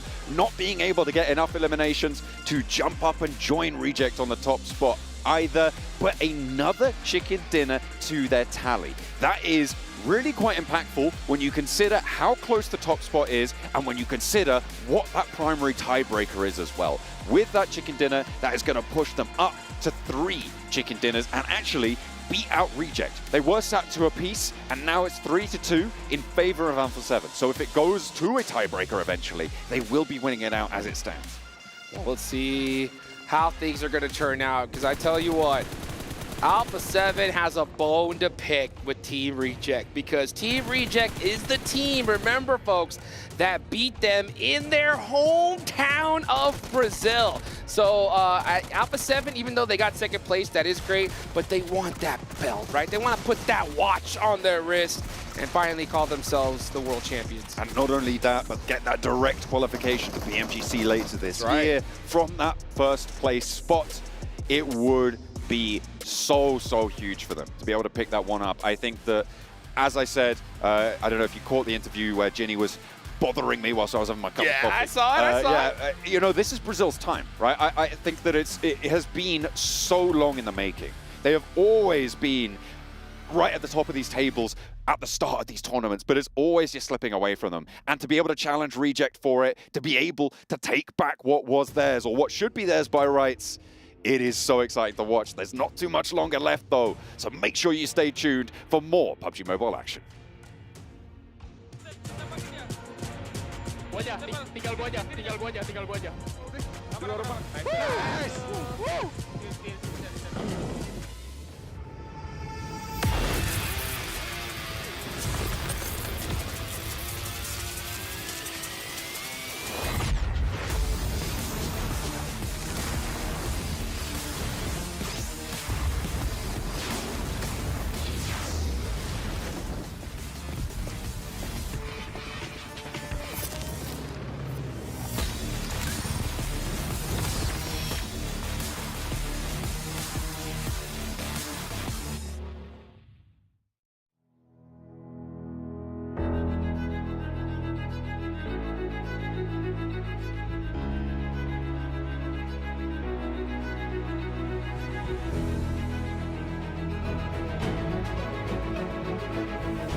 like it was just a matter of time for Alpha 7. Get that out of here. What are you doing? You realize every time you wear the jersey or bring it to the show, Alpha 7 finish, not first place. No. This is Wait, too early. It's gonna happen. Okay. I'm gonna be honest. It's a nice jersey. Give me this. It's mine. It's I'm mine. gonna rip it. It's mine. No, I'm not gonna rip It's it. mine. I'm rip it. Alpha 7 though, man. There you go. They finally get a chicken dinner. It was obviously a little bit of a slow play. Ooh, nice catch, Max. Max did something. We praise him on such easy things, but you know. No. Put it back. You throw it back at us. But yeah, Alpha 7 they get the win. Very passive play into the beginning, but it fed perfectly into what they should have done in that situation. I usually start glazing about Alpha 7 at this time, but I'm actually not been happy with the way that I've been playing today. Yeah, you guys know. Come on, keep going. Got another demographic that's watching our shows. But with the way that they've been playing, I mean, for this win, they really didn't have to do absolutely anything until the end of the game. And as you were talking about it too, when we were watching it, James, they had full control of it. They knew exactly what they were doing. They knew that they didn't have to get involved if they didn't want to. And at the end, they decided, you know what, we're just going to run people over. It's a deceptive control game. Like, for a lot of games, you would think to yourself, okay, a central position, holding that down. Keep nodding, boys. As I explained to you what happened. Yep. Sometimes you would have them in a circles position, a situation in the center where you'd be like, that's the control game. However, they knew the only way they could possibly lose this game is if they get pincered by the 2-2 or by the teams that were coming in from the west, from the east. So fall back to the compound, which is still in. You have full control of it. Use those roofs and allow the other teams to basically decimate one another. What we saw as that game folded down, if that's another team on the other side of this circle that beats the other team and then suddenly is going to be challenging you, they had so much utility. How much? Raring to go for those last moments, and they didn't even need it. They were just on destruction derby, just running people over and finishing things off. So Alpha 7 was having a whale of a time. You said, you know what, just go start native people. All of a sudden we just blink, start running people over. I thought it was Max driving. They had a million ways to finish that game off to Alpha 7, and I really love the control and, again, the mature decision-making that they showed throughout this, because a lot of other teams would have just said, well, we need to be in the center. We need to be taking these fights. But they realize you don't need every elimination, because the win for 10 points alone, as opposed to second place for 6, that counts for the 4 points. That's really big. It does count, but for them, I mean, especially with the 2 Miramars coming up, I want to see them be a little bit more challenged in regards to games. I want to see how they're going to be performing whenever they do get circles that aren't in their favor, like we saw at the beginning of the day. They were getting very unlucky with those circles, and they were either taking fights outside the zone, or they were taking a little bit too long to rotate. But, I mean, for this great win, but I just want to see them challenge a little bit more today. I kind of want to see them prepping a little bit more for tomorrow. What about DRX and Reject? Oh. Because we saw a very similar zone here we had, I think it was yesterday. Sure. And we saw DRX do the 2-2 split, as Max was talking about while we were watching the game. It was DRX taking a lot longer to regroup, but instead Reject decided to take that more central position. So for DRX, I think it was a few days earlier than yesterday in terms of the position that they took. But I mean, we're talking about Reject here for a moment with the elims that they were able to take. One thing that I think hurt them a little bit was their keenness to take the central position from all of this. They went there a little bit too early, and if you're going to do that, you kind of need Soaz's spot from DRX to make sure that you're kind of cordoned off against some of the angles. So they went all the way up to the top, and it felt like they didn't quite have as much, I don't want to say knowledge about the position compared to DRX. It felt like that, though. That's a fair assessment, because it did feel like that to me. They were like, okay, maybe it's just going to be DRX, and they just got absolutely surprised. And on top of that, once they were able to take the players on from DRX, Alpha 7 just swoop in real quick, get some of the players there from Reject. So it did feel like they didn't have enough knowledge and to make that kind of push. Sure, yeah. In terms of also like understanding how angles would be fired down upon them from the west as well as the east if you're going to take that really top spot that early. But for DRX, we've seen, as you were alluding to earlier, a 2-2 split across this area and then at the right time move towards Soa's position to be able to lock that down. This game around, it felt like they were a little bit slower than them having that. It was almost an exact same scenario with some different placements of teams, of course, come to their win that they actually had in this location, and they weren't able to round it out this time. I just actually want to quickly hop back to Reject, because I'm going to recall something that that Maxman told you, Seven, during PMGO, is that we haven't seen a team from Japan finish over 9th place in an international event. Then Reject went on to win PMGO.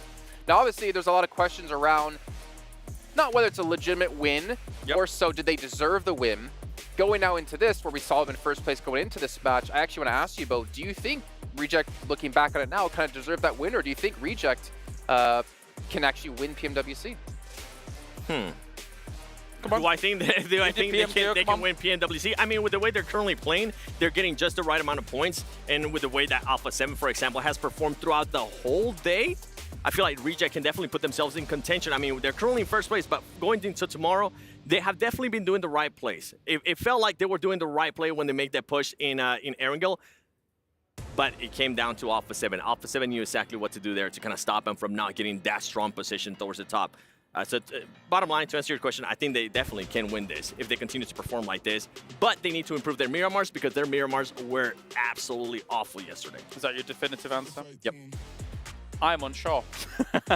I still need to see a little bit more through all of this because it would be a surprise if Reject won, I would say. We're all going to agree if they won PMWC. Oh, for sure, for sure. No, I mean, considering PMGO, considering how well they're looking here, I mean, this is, again, 60 elims compared to 30 placement points. Usually and eventually, with that kind of heightened elim count, does come placement points as time goes on. But I still believe it's Brazil's time. We'll see how it happens. Yeah, we'll find out. And obviously, one thing that might be helping Reject out is the PMWC Violet Thunder set. Whoa! Yeah, whoa, it helps celebrate PMWC and, of course, commemorate all the players participating in this historic esports event. It is a very sick skin. If you guys haven't picked it up, make sure to do so. And while you have picked it up, make sure you go follow PUBG Mobile Esports over on TikTok and post a video of you doing your favorite victory dance in-game or out-of-game. Max isn't here, so 7, you know what's going to happen. What was it? Max? And then use the hashtag PMWC victory dance for a chance to win $3,000 in virtual gift cards. In the meantime, we got to head down to the stage here while 7 continues to dance for us with Barney, who has an interview with Vampire. Yeah. Dance. Monkey. Back to the STC arena where I'm joined by Vampire Esports coach. It is, of course, Sir Tanny. You know, we do these interviews a lot, don't we? Hey, how you doing? You okay so far? Yeah, I think it's quite okay. Quite okay. Well, you were talking to the studio earlier today, weren't you? And you were saying that, you know, this is your trophy to lose. This is your trophy. This is going to belong to you. And I like that kind of powerful statement. But yesterday, you guys played quite passively. And today you've come out really strong. So what did you coach them yesterday when they finished off their day of competition? Yeah, as you say, we are so passive yesterday because the first thing is the confidence, because they are scared to lose some people in the game, scared to get some points, so they're playing passive on like playing somewhere safe for the first thing. So yeah, after that, last night I talked to them. Yeah, you don't have nothing to lose. You don't care about the trophy much. You don't think about it much. Just play whatever you play. Just play it for fun. You don't forget you're playing game for fun, right? Just don't have a pressure. Just play for fun. I like that. Play for fun. But you know what? We speak about passive, and then we speak about today. Tony K is the highest damage dealer so far today. So talk about flipping that. Now, let's talk about the players, because we talk to you a lot here on the stage. We know how you feel. You're a very fun guy, but also, you know, we know you mean business. When it comes to your players, how do they feel about their performance so far? You know, Tony K, Stoned, the rest of the guys, like, how do they feel? Yesterday they feel struggle because they have a little confidence to play, because other team they are playing on the edge just like their play style. So yeah, they are a bit too scared. But today after I said to them, yeah, if they feel great and more relaxed, you will see on the first game or second games, they can come back on the morale first. So yeah, I think the confidence come back. Confidence is coming back. We've got 2 Miramars to play. How's your Miramar? Do you know if you're going to be dropping near anyone dangerous? I think everyone on the map is dangerous.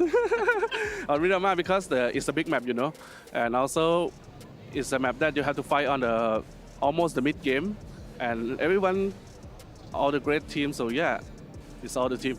Everyone's dangerous. Saitani, thank you so much for joining me on the stage, as always. But for now, we're going to carry on day 2 of the main tournament. Back to you guys. Came on now, second to none.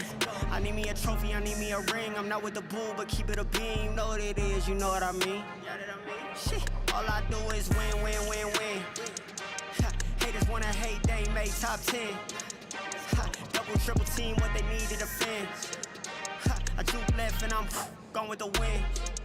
Gone with it. I feel like a champion.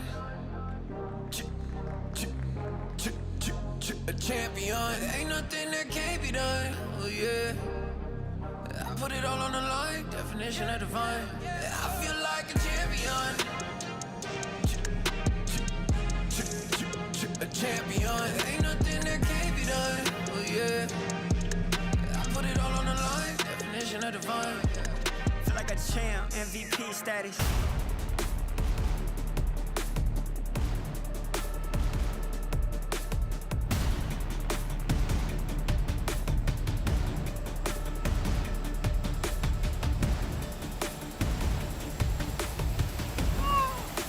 Okay, Max, yeah, go ahead and host. I can talk. Hello, we are back. Little break. You can't throw it. I don't have said, we're back. Now break. Go on, keep going. Little break. Keep going, you got this. I believe in you. Okay, we're getting ready for our Miramar, but we have to wait a little bit more because the Miramar goodness is happening very soon.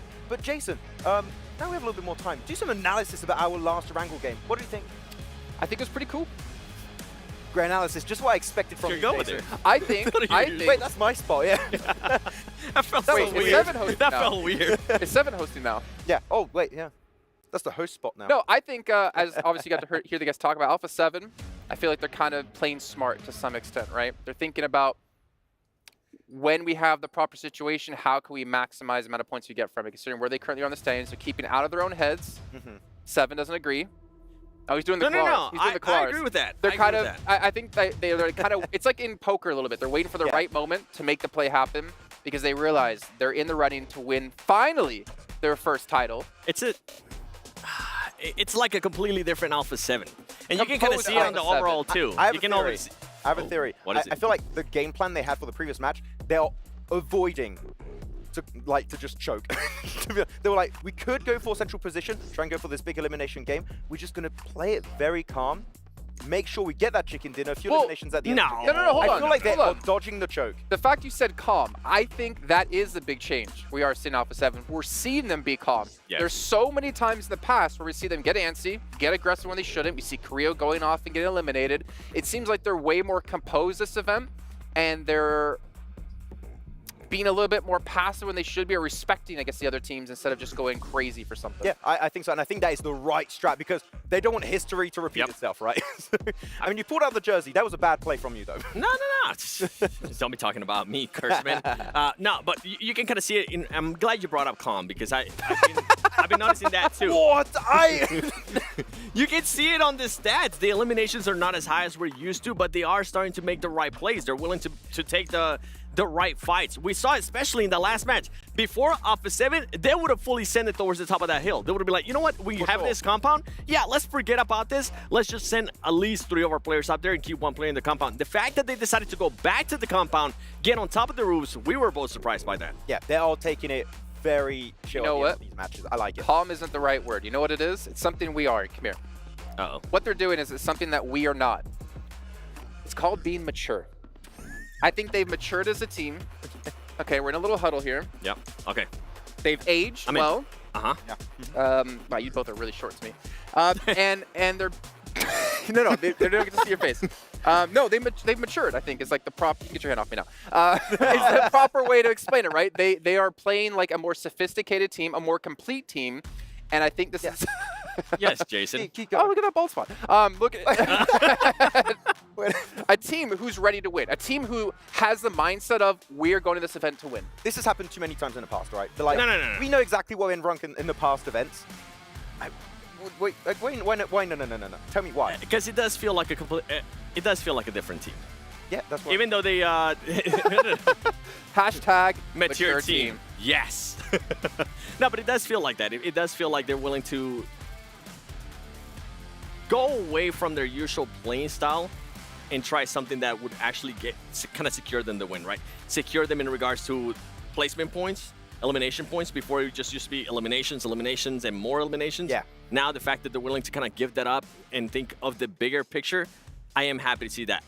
As I was telling James earlier when he was here, I do want to see how this team's going to react when they are challenges, because the challenges that they had today with this awful circles, they need to find a way to get over that. They need to find a way to even get those better points. They are lucky today, in a way, that some of the other teams that were above them, whenever they were getting eliminated very early on, whenever they weren't getting elims, they're lucky that those teams weren't getting points. They wouldn't be in first place right now. They wouldn't even be close to first place right now. That's the thing. When you're looking at their gameplay style here, it was like being very calm, like relaxed, trying to make sure. This is like a play style that can win you tournaments when you have a lead. Right now, you have so many teams caught up next to them. If one of those teams gets a massive chicken dinner with 10, 15 eliminations, that calm playstyle is not going to be enough. I feel like this is a playstyle that you maybe see towards the end of day 3 if you have a significant lead. I feel like this might be a little bit early, and it allows team to have a great opening to overtake them and to start building a really good cushion in a first, second place scenario. I feel like that's a good thing for Alpha 7 too, because of having that in their arsenal, right? Being able to have that back pocket of it's like, hey, we can get a lot of eliminations if we decide to. We are capable of that. You know who else can get a lot of eliminations? If it was maybe 20 years ago playing PUBG Mobile when he was a pro, it's Hot Jukes and John Allen to take us into Miramar. Best sniper inning.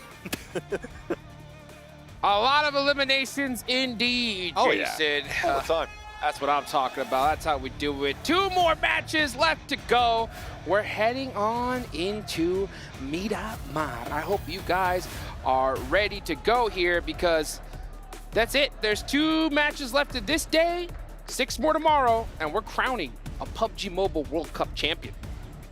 Bam. That's pretty cool. Just like that. So cool, dude. We're going to be heading into Miramar for the first of our 2 desert desserts that sit at the end of the delicious meal that is the PUBG Mobile World Cup. And with a delicious meal, you need some excellent cutlery. And this metaphor has gone on far too long, so I'm going to talk about the phones. With dual gaming chipsets and 144Hz AMOLED screen, the GT20 Pro will equip teams with up to 120 FPS, which is also the first batch of supported devices, offering esports level performance and visually stunning experiences in the 2024 PMWC.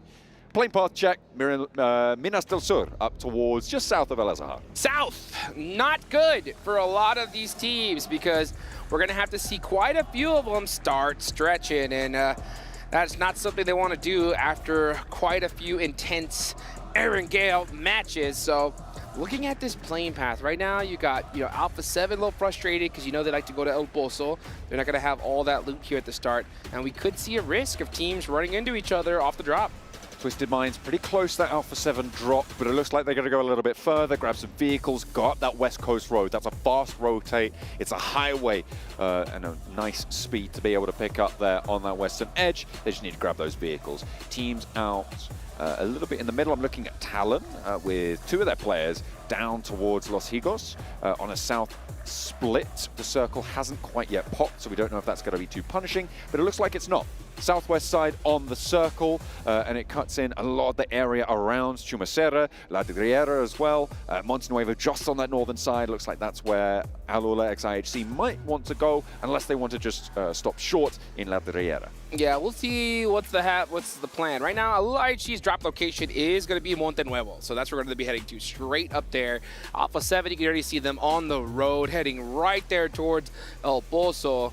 And of course, you got Team Reject going to be looting up Power Grid. So they're all going to be able to take their time in their drop locations and get ready for the match. I don't see any hot drops just yet. El Azhar and maybe IWNRX and Tianba on the northeastern side. Seems like our reserving team caught that as well. Over on this northeastern side, they're not too close to one another, which means that this fight isn't necessarily going to pop off, but I think this is the closest any 2 teams are as it stands. Maybe a little bit of trouble over in the middle near Picardo as DRX and TJB are around that area, but TJB are very unlikely to go into that fight.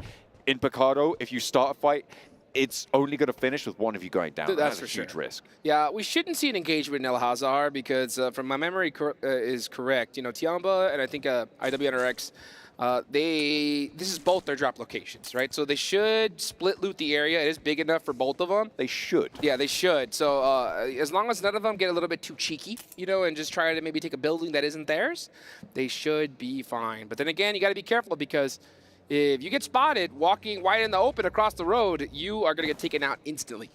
Yeah, it is pretty dangerous, and you need to keep your wits about you. When you've got teams next door ready to whip around at a moment's notice. TJB, they're leaving 2 of their players on the south side of Picardo to potentially spot DRX's egress from it, and 2 players a little bit further west now, going to the northern sides of Chumacera, which guards out those hills to the south. Now, those hills to the south, incredibly treacherous, a lot of high ground undulations that sit there, but the ground around Chumacera as well, long and sloping away to that north side towards Picardo, and basically this southwest side. And I think, do you know what? The whole of Miramar's kind of really just dangerous for playing these terrain areas. But it is going to be on maintaining those vehicles, using them for cover when the time is right. and trying to hold off on those high ground compounds. If you can get a vantage point on Miramar, you're going to have a good time. Yeah, and right now everybody is in their designated drop location, so no funny business just yet. You can see Alpha 7 looting up El Pozo, getting looted to the teeth. Those mini 14s are locked and loaded for Carrillo. Okay, I thought I saw him pass up a level 3 back, but he's already got one on his back. He is ready to go here. Gonna go ahead and hop in that buggy and get looting a little bit more. They want to hurry it up just a little bit because they do want to find that kind of more central position. It has been paying off for them, right? I've definitely noticed a big difference when it comes to how quick they're looking to center up. They're definitely straying away from that edge play. We spotted only S, but Junben not quite with the angle for it. His teammates up and into the fight, and 2 players are rolling up for TJB. This is dangerous for DRX. Very easy to lose a player fast here, so you need to be careful. Hyunbin goes down, but QXC is holding his nerve, but not for too much longer either. 2 players now for DRX taking the fight with TJB. These guys are neck and neck on the tables, and they're taking punches. They are swinging at each other right now. And there's the flush. A point goes to TJB and just ekes them out into the lead. Long as he's on the move right now, he's going to find an off angle. Only S is in a great spot. Got to be careful, though, with his head. And he should be going for the res on the GK first. That really scared me for a second. Yeah. I thought that health bar was about to get dropped. I was like, ooh, what a big mistake. But nope, that was just the observing team just, you know, giving me a little bit of a heart attack. Do 4MV try and third party this? They are just to the south. I think they're a little bit further towards Chumacera, and I don't think they're going to really look for this. The disengagers come through as well, so for DRX, they are now looking a little bit more secure, but they're only playing as 3 after the point goes to TJB. That would be a very bold play from 4MV, but I wouldn't be against it, only considering that they are in 13th place. They need a ton of eliminations if they want a shot at that World Cup championship, right? So let's see what they decide to do here, because 39 points is where they're at. Reject are in the lead with 90. That's a massive gap to cross, especially considering with how well these top teams have been performing. So I think if you're 4MV, you're at the second half of the tournament, you're past that midway point. It's time to start taking some risks. You know, I really do think so. So we'll see. At the same time, a fight this early, you almost guarantee yourself getting third party. So I think 4MV, you know, they should look to get a little active, maybe try to steal a couple points away, but not fully commit just yet. Team Liquid currently moving past Picardo. They would love to be able to third party something on the road, but I don't think it's going to present itself until they get a little bit further towards Chumacera. DXavier on the north side of Picardo, probably the team closest by on their rotational path at this stage. Reject a little bit further west than that. They're currently moving their way, making their way through Montenuevo, with Reiji actually bringing up the rear on this rotation. Nobody really coming into too much contact just yet. Boom, I think out on the east side, they are the closest. Again, Boom Esports and IWNRX. Just on the north edge of Los Leones, south of La Bendita. Potential for things to get a little bit messy here. For sure. This is where we're going to see a lot of teams go out, and a lot of players go out, especially in Miramar's on rotation, right? Because the map is so big, you need those vehicles to get moving. And one wrong rotate, if they find an opportunity, they're going to take you out. And you can just see Swain, yep, he just said, nah, I got to take some shots here. Frozen was trying to set up a trap as well, and they might catch one of these stragglers from Boom Esports. Yummy pops some shots just to kind of let them know, hey, stop that, you know, stop that. Vampire close by as well, could potentially divert and go third party. Stop that. On the northwest side. I think they've got the message there. They seem to have disengaged. They have just, stop that. And they are going to be heading on the road. But no, they're going to continue their embroilment for a little while longer, those bullets. You can hear them pinging off the bodywork there. Swain on the move.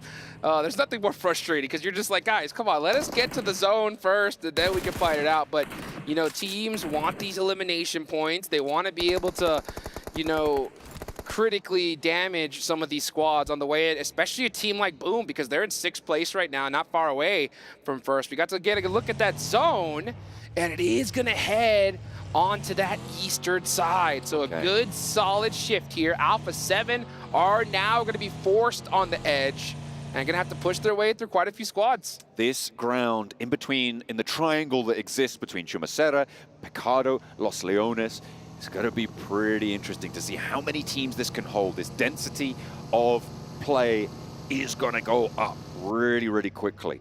And on those rotations, like you were saying, that's where that vulnerability starts to expose itself. You cannot move unplanned. You need to make sure that your steps are careful. Paragent finds out exactly why. Reject ready to take that shot and will be able to find the knock. Not going to go for the flush just yet, but it looks pretty isolated from the rest of the team at this stage. Actually, you know, he's right next to Shadows, although he was a little bit further away. I didn't see Shadows dot right on top of him.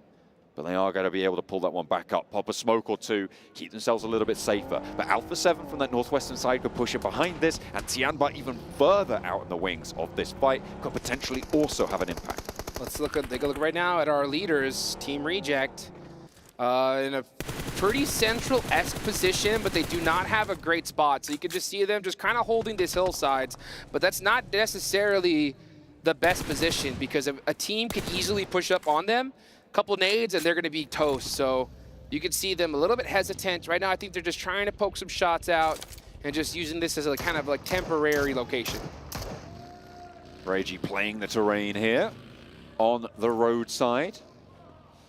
On the way out from Monte Nuevo. There's a couple of buildings, a couple of shacks that they can play around. You can see he's the south point right now.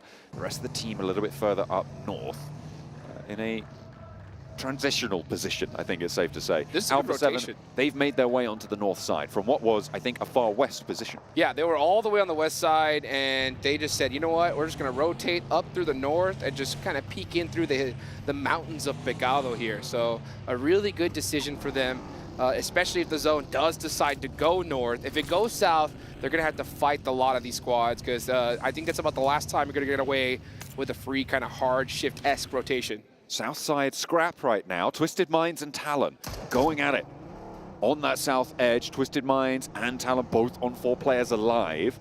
And that is in the hills to the southeast of Chumaceira. This is a really, really tricky fight for them to disengage from, but it looks like they've managed to do so. Smart. Both teams taking shots either way, but no one willing to go and fully commit for this one. And it is still 16 teams remaining. I think we've only seen 1 elimination so far. Yeah, I mean, that's smart. I mean, just avoid fights at all costs right now because you can still have teams pretty close by, just try and sweep you up. So if you can avoid a fight, do so. But right now, the fighting, let it begin, folks, because this zone is going to be a tough one. You can see teams grouped up like crazy. This is not, you know, this is all going to be pretty open terrain. You're going to have some of those mountainsides there to kind of help you out, but this is a great shift for a squad like Alpha 7. Tiamba's getting mightily close, but they do hear that buggy from Mafioso. They've been on this northwest side for a while now. The spray towards Mafioso in these hills around Pecado, which is entirely encircled by the circle. Granted, it's right on the edge, but it could give you some respite in a dire situation, any port in a storm. Tiamba going to push Alpha 7 a little bit further south. I like They're this. up into the warehouses, though. I like this. I don't think they pushed Alpha 7. I think Alpha 7 decided to just move there themselves. I think the Alpha 7 of old would have taken that fight 9 out of 10 times. But the new one realizes, hey, you know what? Position over fights. Avoid early engagements. Avoid getting third-partied.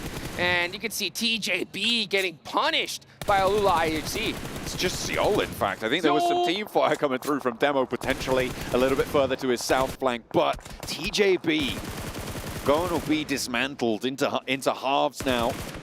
Dispatch, that smoke train, I don't think you're getting through that. No. Alolex IHC just trying to keep this one suppressed. Risky. Stop this crossing. He wants to. He's doing it. He's got the K9. He's making the break for it. Let me see that snipe.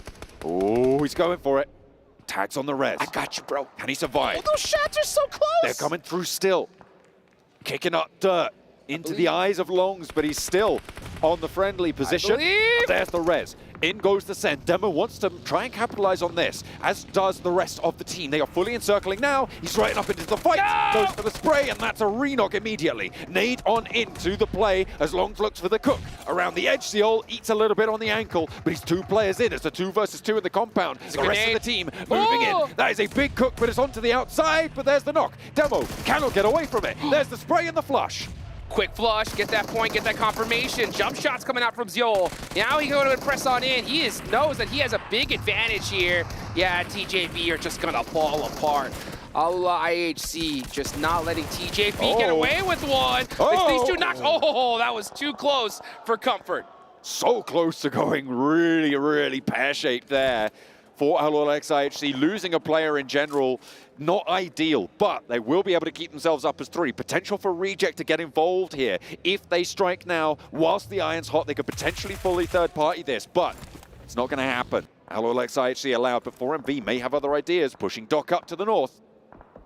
Let's see where the zone's gonna go. Will it go north? Will it center up? We're about to find out here as Team Reject. Man, when these guys get into a fair fight, they're so tough to beat. Now they're starting to put the cranks onto Tiamba. Nice jump shot, though. That was right at the last second. One more bullet, and it would have gone the other way. But unfortunately for Team Reject, they are going to lose a player. Oh, if that nade had been a little bit earlier, that would have been the knock, but there's the spray down. Of course they're going to confirm this one. It's just Shan for TJB. Alpha 7 could move over this north side. It looks like they're poking their noses in. They are starting to peek out this way. Well, Shots should start to ring in, and Mafioso onto Shan that takes them out the mix. And it is Tiamba to fall, Reject pick up 3, and Alpha 7 sneak one away on the back foot. Well, let's see what Alpha 7 decides, because they were looking at the elimination feed. They should know that it's Team Reject nearby. So that's the team now they definitely know it is after that knock, because you know there's only one team that can be hitting shots like that. It's Team Reject. Carrillo gonna go on over to try to pick up McGrellin. Mafioso up front. I think Team Reject understand what they're at risk of, so they should be trying to hunt down vehicles and trying to get out of here. Taking shots over towards Alpha 7, can tail that backfill potential.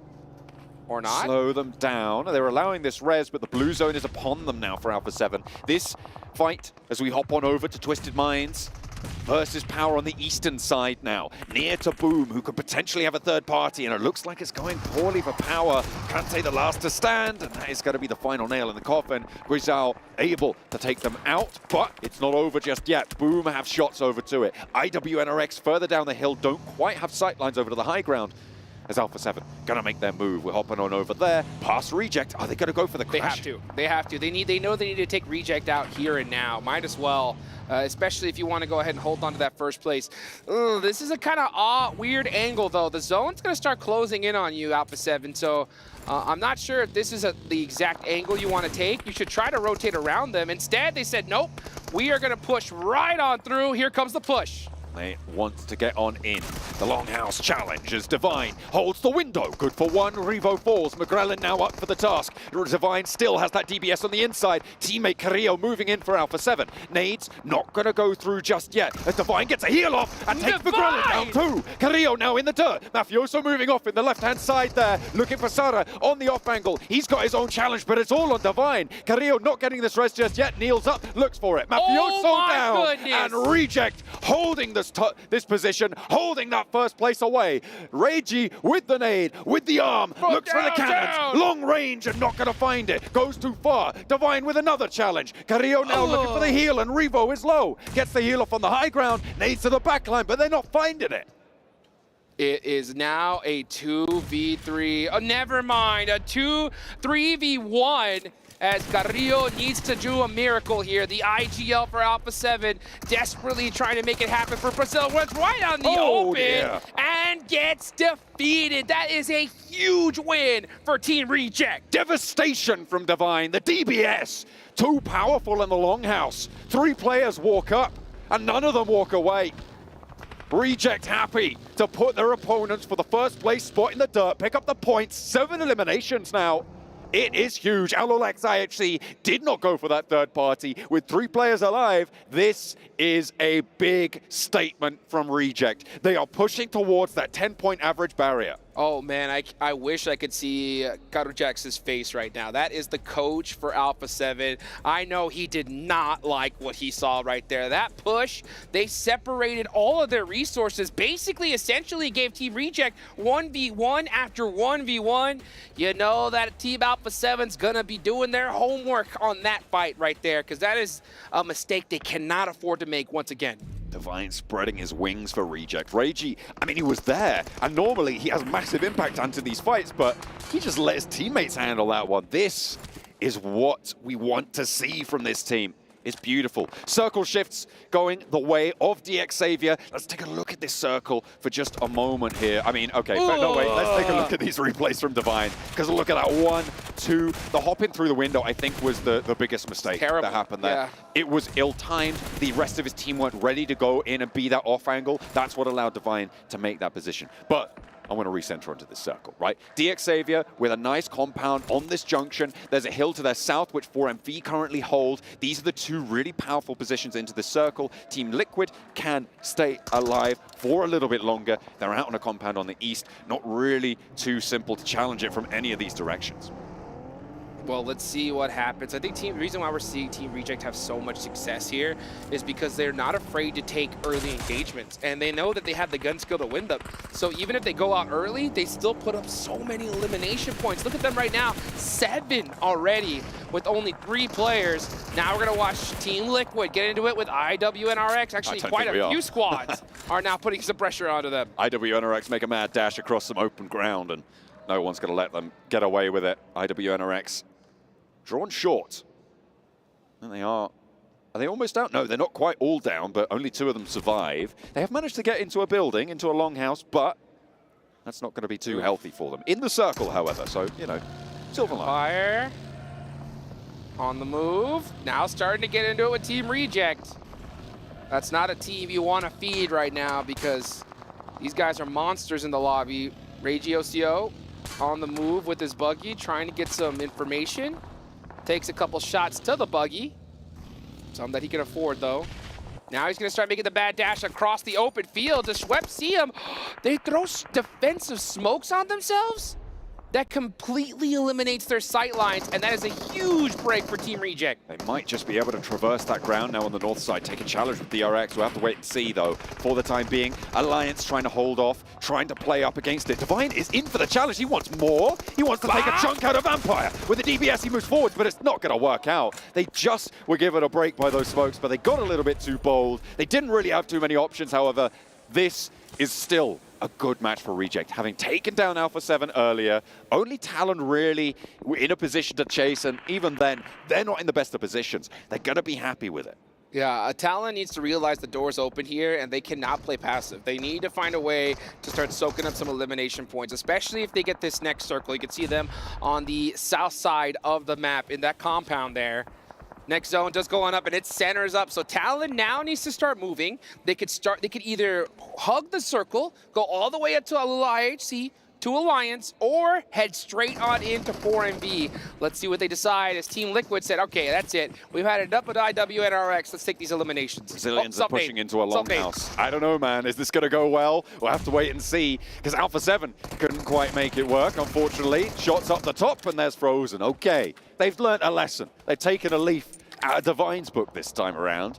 Not from their countrymen, unfortunate. But it's going to work out here, as Team Liquid can fight another day. 4 players alive. They're going to push in from the eastern side. They'll have to make their way on in fact, as the circle's going to push them away. DRX in a very sheltered position right now. They're playing in a ditch, but they're center on the circle. Boom can't really crest that ridgeline. Neither can Alliance. So for now, DRX only have to worry about Team Liquid.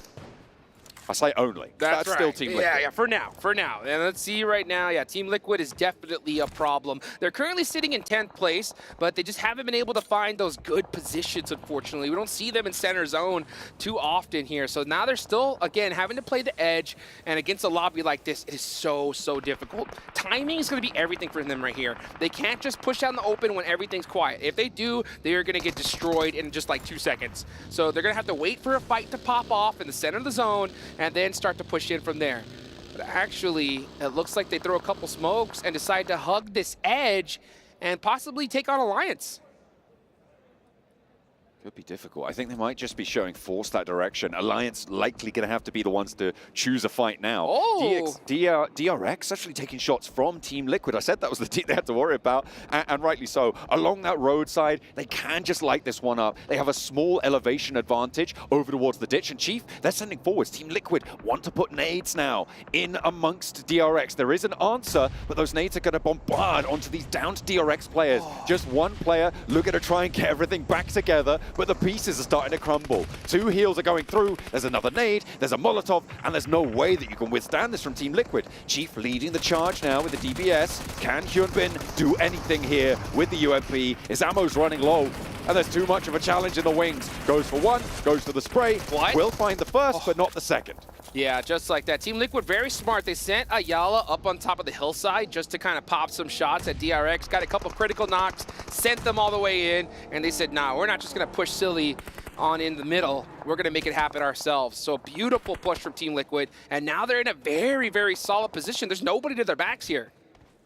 I think Vampire is their major threat right now. Where do they cross, right? Where is their opportunity to move? Moving in towards Xavier, I don't know about that one, but moving towards Team Liquid, now there's an opportunity. You can play on that far roadside, you can move along, open up the door with some nades, and then just crash across, right? Vampire currently the only team on the north side, but you can see just how dominating the sightlines are for Xavier over towards this position. So if I'm Team Liquid, I'm worried from the north. Well, let's see where this next zone goes. Oh, 4MV getting knocked. 4MV being very, very quiet here. Where was the 4MV of the group stage? The aggression just pushing onto the edge. Now we just see them hiding in buildings, and it is not working out for them. This next zone does pop. Put in the chat who you think's gonna win this match right now. If you get it right, you get a crisp high five. Godless with the shots. Right hand priority, too strong. Strafing out. Nice spray with the UMP close range. Takes another out of 4MV. 1 player left for them.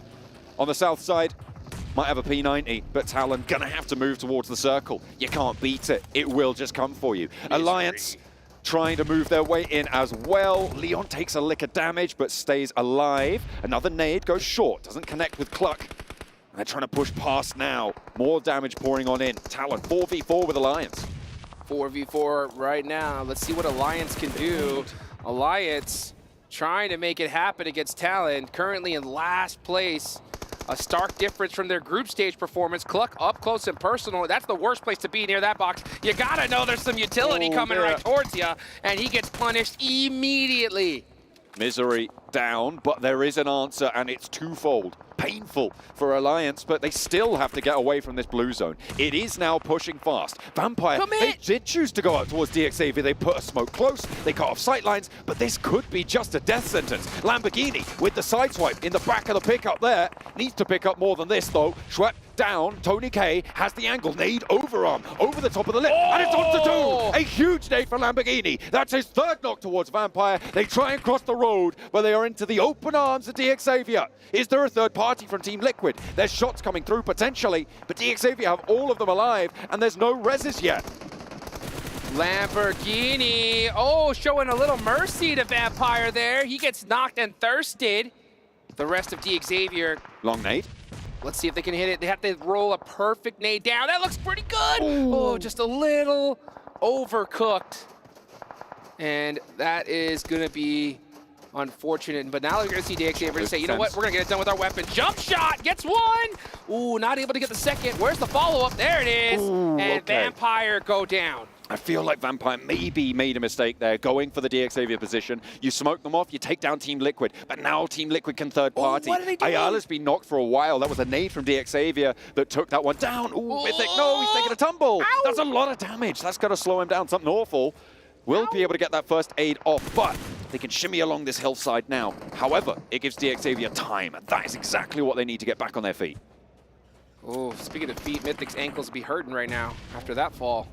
Linux on the other side.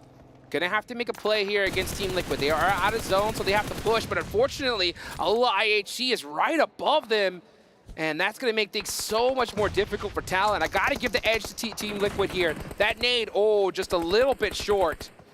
Talon cannot push Team Liquid at all due to IHC's position. Seoul's got that nade, but this is a little bit too far. Chief and Ayala have to hold them down. They are holding this ridgeline well. That's a knock towards the backlines of Talon. Mythic still down. Close range. Cardozen with it all to do. Goes for 1. Dark can't quite find the second, but there's the sideswipe. Chief now needs to stand up for the team. Talon with 1 player standing will fall down. A little assist there from Zeol on the off angle, and Team Liquid will be able to get these reses, but will they be able to get both? That's the big question. Down to the cliffside, and Xavier trying to flex out in the meantime. Ayala Team Liquid's being too quiet here. They need to start throwing something. They need to make some noise because Xavier, oh, he sees them all. He goes for the knock players first to get the confirmation on those points, and that was perfectly executed. Now he has all the sightlines in the world. There's another knock coming on your way. Ayala goes down. Chief, you gotta make it happen all by yourself, buddy. Those were some nice shots there.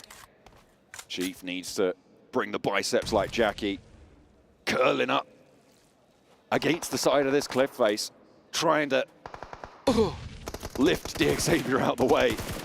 This is dirty though for 4MV in the middle. Apex, he's still alive.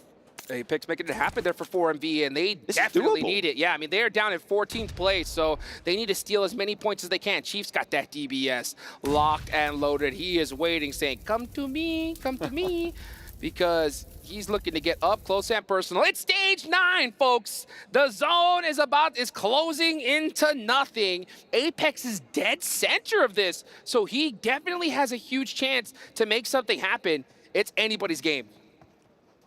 Except Chief. Chief is in a tough spot. It's a 2v1v1, right? At the moment, Crawl. Xavier with 2, but they're so focused downhill. They can just ignore that, right? They just need to take a back step, watch for the peek out. I think that's what Shadows is doing. They know that Chief is going to get displaced by this blue zone. But Apex is a major threat here, unless they know exactly where he is. He doesn't have any nades. He doesn't have any smokes. I don't think Paragen's got too much either. Their scraps earlier, draining the resources. Apex likely out as well. Let's see what happens. Can Apex pull off a magical 1v2? Paragen has that nade. Chief looking to climb the mountain. Uh-oh, he gets mighty close. Now, yeah, unfortunately, nothing he could do there. Shadows gets the finish, and it's looking like a Xavier win here. 1v2. Apex gonna have to find a beautiful angle. He needs to try to open up a 1v1 situation. If he could time it perfectly, he could definitely make something happen. He's gonna get a 1v1 against him and Paragen. Paragen realizes it, runs right back towards his teammate, and Apex goes down. A huge win here for none other than Xavier. Able to control, stopping Vampire from moving in crucially. Team Liquid from that east side couldn't move up the road under their purview, and they were able to hold their nerve when the teams from the south approached. A brilliant win to pick up for Xavier. I feel like there were a couple of times where it could have gone wrong for them, but they were able to hold it down, and they were able to capitalize on the mistakes of their opponents. Yeah, especially them really prioritizing that Team Liquid fight. You know, Team Liquid, I think, took a little bit too much time and were a little bit too quiet down that hill. They were getting those reses. Xavier peeked over, said, oh, 2 knock players? Let me get those confirmations first. And then, you know, chicken dinner with double-digit eliminations. And this is going to be huge for them because they were right in that kind of higher mid-pack side of the leaderboard. So this should definitely make some moves for them for sure. Yeah, Xavier starting the game on 41 points. They were in 11th place at the start of the match. It's going to be pretty happy to add those points to the tally. Team Liquid as well getting pretty late in. They were in 10th place before. I'm looking at 4MV as well, with Apex getting 2nd place. That's going to be a much-needed approach for 4MV, but is it going to be enough? I'm not too sure. The big story on this match, I think, has to be Reject, though. Absolutely. With the eliminations that they were able to get, with the points that they're able to jump up and take them away from not only the rest of the lobby, but from Alpha 7. They were able to get the eliminations against Alpha 7, take Alpha 7 down, who only got 1 elimination. This is a really good match for this Japanese. I mean, that's the goal, right? All you got to do right now is just take out Alpha 7 and just put some points on the board. If you do that, you're going to be the champions because nobody right now is looking to catch them. But who knows? Xavier, a couple good matches could get it done, folks. We still got 1 more left to go. Don't go anywhere. We'll be right back.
Hello there. I know you're busy watching the games, but Hey. I'm going to have to interrupt you here and ask you, when it comes to the predictions of how today is going to end, give it to me. Oh, and today, I mean, you can't ignore Reject. They're just absolutely popping off all day. The weird thing is, Alpha 7 are having like a pretty bad day, and they're still in second. They got a chicken dinner, though, so it's yeah. like, you know, back and forth. Map 4 went well, but like, Yeah. in all like seriousness, they've had a pretty bad day. So I'm pretty impressed. And you know what? I feel like my wild card for the day is Istanbul Wildcats next Royale, right? I see what you did there. What? Wild card for today is Istanbul. Well, I mean, yeah, technically. But you know what? The problem is they just can't find placement points. They keep getting ridiculous amounts of eliminations in like 3-4 different maps today. They just can't get placement points. So if they start getting placement points, we could see another, you know, survival stage situation that they were in where they could. absolutely stomped the whole roster. All right. Thanks so much for the insight. I'm looking No forward to whether problem. or not it's going to be true. Indeed. You know, Banks, if you keep analyzing like that, we might have to actually improve the quality of the show here and trade you out for Max Ben. Better hairline, taller. Yikes. I don't know, I'm being mean to you, actually. I don't know, I just saw What it. have I done to you? Close God it down. The cameraman said, you know what, let me double down. Can we talk about the game for once? Let's talk about the game, because it was ill. We had Xavier get themselves a victory, but Maxman, as Carlos was pointing out while we were talking and watching the game, that he agreed that you thought that Talon should win the game. So I want to say I came up with this point on my own like a big boy. You didn't listen to how I finished that, did you? No. I gave you the credit back. I was already in the zone, like, don't try and play games with me. Forget Kalaris. Like, this was a massive opportunity for Talon, right? Because out of the top 8 teams, they were the only team to still be alive at that very point in the match. And I feel like they went a little bit too far in this game where they were trying to fight Team Liquid down in the dip, down on the cliffside. And unfortunately, they should have just played the southern side of the map. If they did so, they would have had the high ground control. They would have easily obliterated all of the other teams that were still alive at that point, and that could have pushed them up in maybe first place. Like Talon, I feel like had a great opportunity and just got a little bit too greedy. And this kind of goes with what we've been talking about Alpha 7. And you kind of mentioned, Barney just mentioned it too, how they've been having an awful day. I mean, they're just getting lucky, man. They're getting lucky that all the top teams are not able to stay alive a lot longer and get those placement points. Yeah, like Reject too. Reject, though, they were able to get some good elimination points, but as you can see, 0 placement points. Alpha 7 needs to start improving because this is not just going to cut it. I want to see a little bit more out of them, especially in the last match. And I feel like at some point here, we're going to start talking about some of the teams at the bottom because they're just not going to have any chance. Well, there's too many teams that are too far away. I don't know, because I'm going the other way with that. The fact that we had every team in our top 8 except Talon going out relatively early means that a lot of these teams down towards the bottom of the leaderboards still legitimately have a chance, like Xavier, who should have easily pushed up in the leaderboards in our overalls. And I'm really enjoying it. And actually, I wish I could go back and see the numbers, that I feel like this might have been the closest international event we've had so far in terms of like in terms of point differences in our overalls, that really right now there's maybe 10, 12 teams that could win tomorrow. I think a lot of the time when we get like PMGC, PMWC, even PMJ, right, you get towards the end of a tournament on day 2, like, okay, we've got like maybe 3, 4, 5 contenders. Exactly. Yep. It is very hard to be like, we have these teams that are going to be potentially competing for that first position. So it is very tough to tell who's going to be potentially in that first place at the end of tomorrow. And I'm loving it. Like, it's really, the suspense is up there. And we'll see who's going to be able to make it happen at the end of tomorrow's 6 matches. It goes with what we've been saying the whole time, that just the uncertainty. You don't know who's going to end up winning, and I feel like we're starting to see it here now. I mean, at the end of yesterday, we had 5 teams from 5 different countries being in the top 5. You just don't know who's going to end up taking it. And what I was talking about is like towards the lower teams, like the teams that are really, really struggling. At what point do we end up cutting them off? Because we're getting there.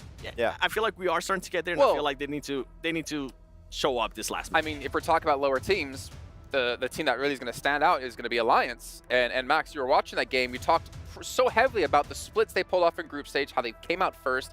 We're seeing them try to do splits here, but there was a moment where Olio, you were just like, what are you doing, Olio? Ohio, what are you was doing? so split, he was in Ohio. Okay, he was so far away from the rest of his team.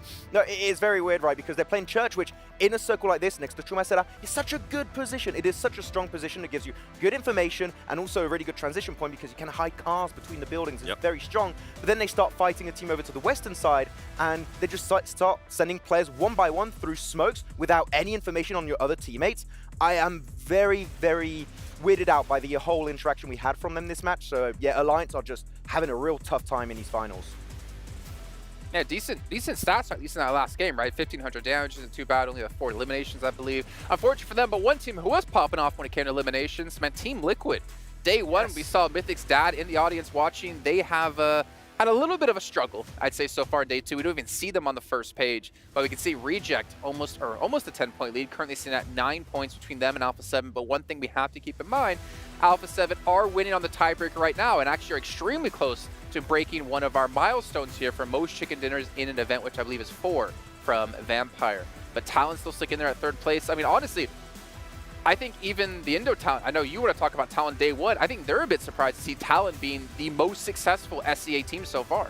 They have been. I mean, I feel like, and I've been stuck with this player too, Mystery has been performing so well for that team. I'm actually going to have to go back and look at his stats, because every single time I see Talon, I do end up seeing Mystery with some good amount of eliminations. You were talking about teams that can take it. Anybody, especially tomorrow with the way that the leaderboard's currently working, any of those teams, those first 8 teams can definitely take it. And even when we go to the second page, I feel like there's teams that can definitely make that jump up afterwards. You need to see something coming out similar from Xavier, right? Xavier, what they were able to do here, get himself that big chicken dinner with eliminations.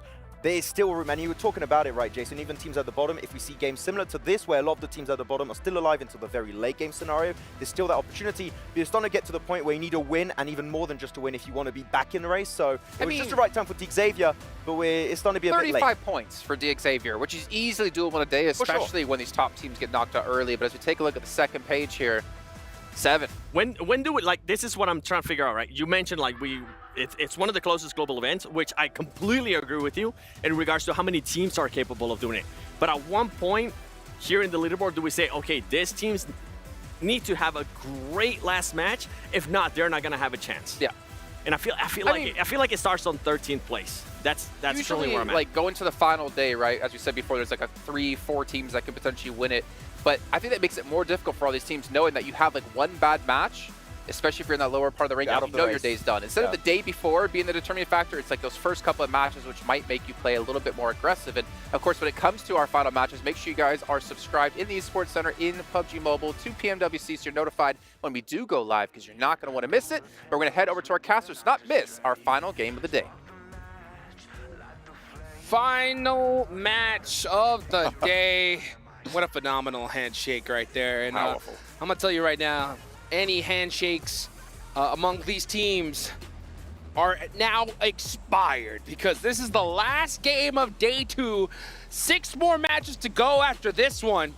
And we are crowning a PUBG Mobile World Cup champion here at the Esports World Cup, live in Riyadh, Saudi Arabia.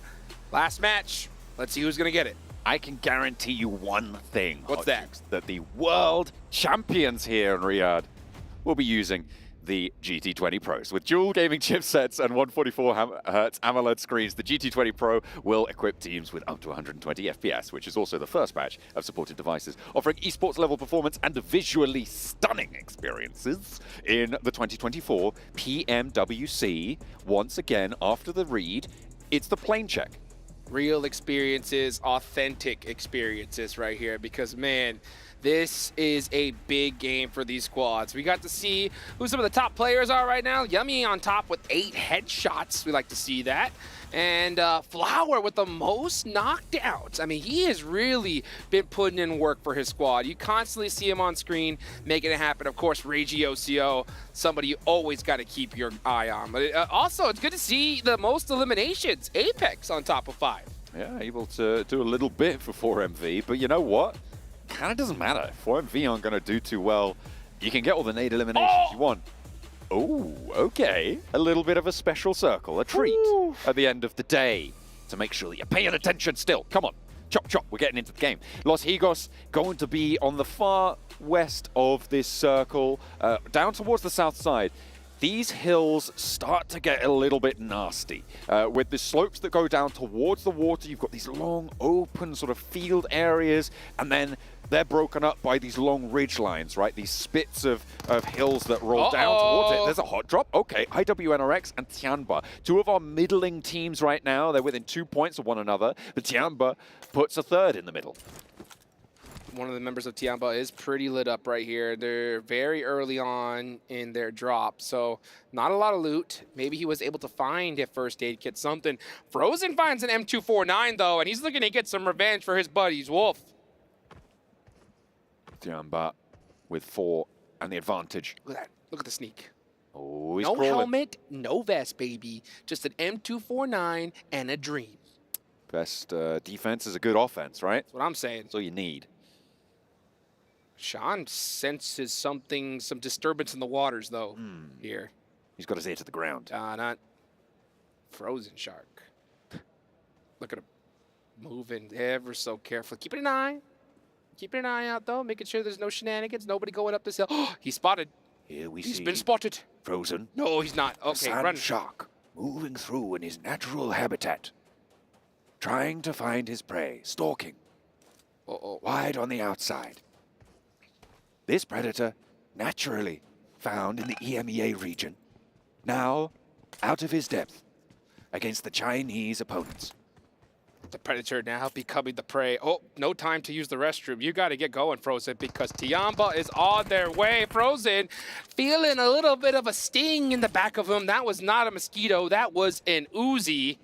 Where is the rest of the team? It's easy to mix those two up. I always do that. Yep. It's really, the number of times I've gotten a spot of bother for that, you would not believe. Tiamba, though, they know exactly the difference between a flying insect and a weapon capable of taking on IWNRX.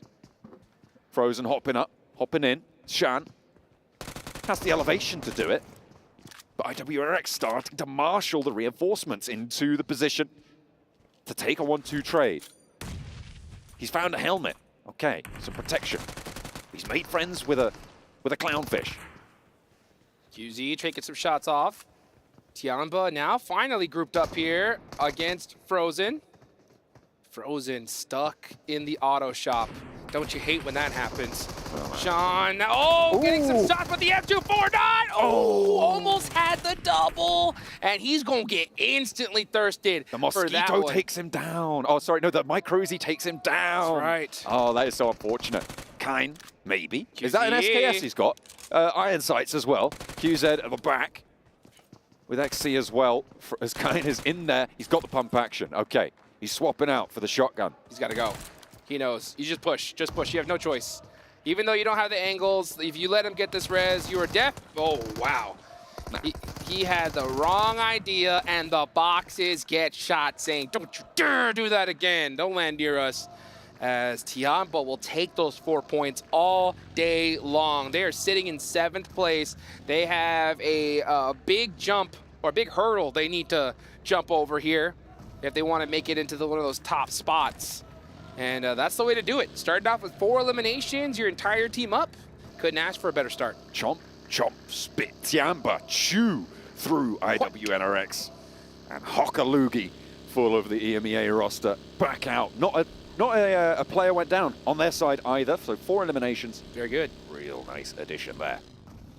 On that northeast side, near Junkyard right now. They're going to be able to get some healing. They haven't looted, so they're going to need to do that pretty quickly right now. That is going to be their major idea, but no one, I think, dropped over towards Impala, so potential for a pit stop if they want to go for it. Yeah, right now it's Twisted Mind. We're trying to find down some vehicles, do a little bit of a 4-car strategy. You always want to have as many vehicles as you possibly can towards the end, especially with a southern shift like this. You never know when you're going to need those car walls. And plus, you get somebody, one of their vehicles does get shot up, you got to have those backups. So definitely want to get all vehicles. It is the meta. You can see Team Reject on the move. Now, if Team Reject finish this game strong, they're going to be our first team in the 3-digit mark. And possibly the only team in the 3-digit mark here. At a certain point, if Team Reject do well and Alpha 7 don't, do you think tomorrow we're going to see Alpha 7 go out of their way to try to hunt them down? No, I don't think so. I feel like towards the top of the tables, it's a lot less likely that you play to counter a specific team and much more likely that you address weaknesses in your own play and you try and play at your own pace, right? I don't think that we really have ever seen targeted play at that sort of stage in a tournament, and I think that's for a reason. I think that's a wise decision, because obviously there is the risk that when you're so close, you know, you're targeting this team, they win a fight, they close the gap by 4 points instantly. Then again, you don't target them and you get points, and they get the same amount of points, and you do nothing, right? So it's definitely like a big 50-50. The risk is high, but sometimes the reward could be huge. We're gonna watch Divine pop some shots towards DRX. QX Z said, "I am out of here, baby." Uh-oh.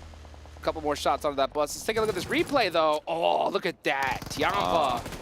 XC with the pistol. Getting it done against IWNRX. Yeah, Tiamba able to win out that duel cleanly, despite that M249 giving us a little bit of pause for thought there. IWNRX, they're going to be able to go home now. That's the end of their day.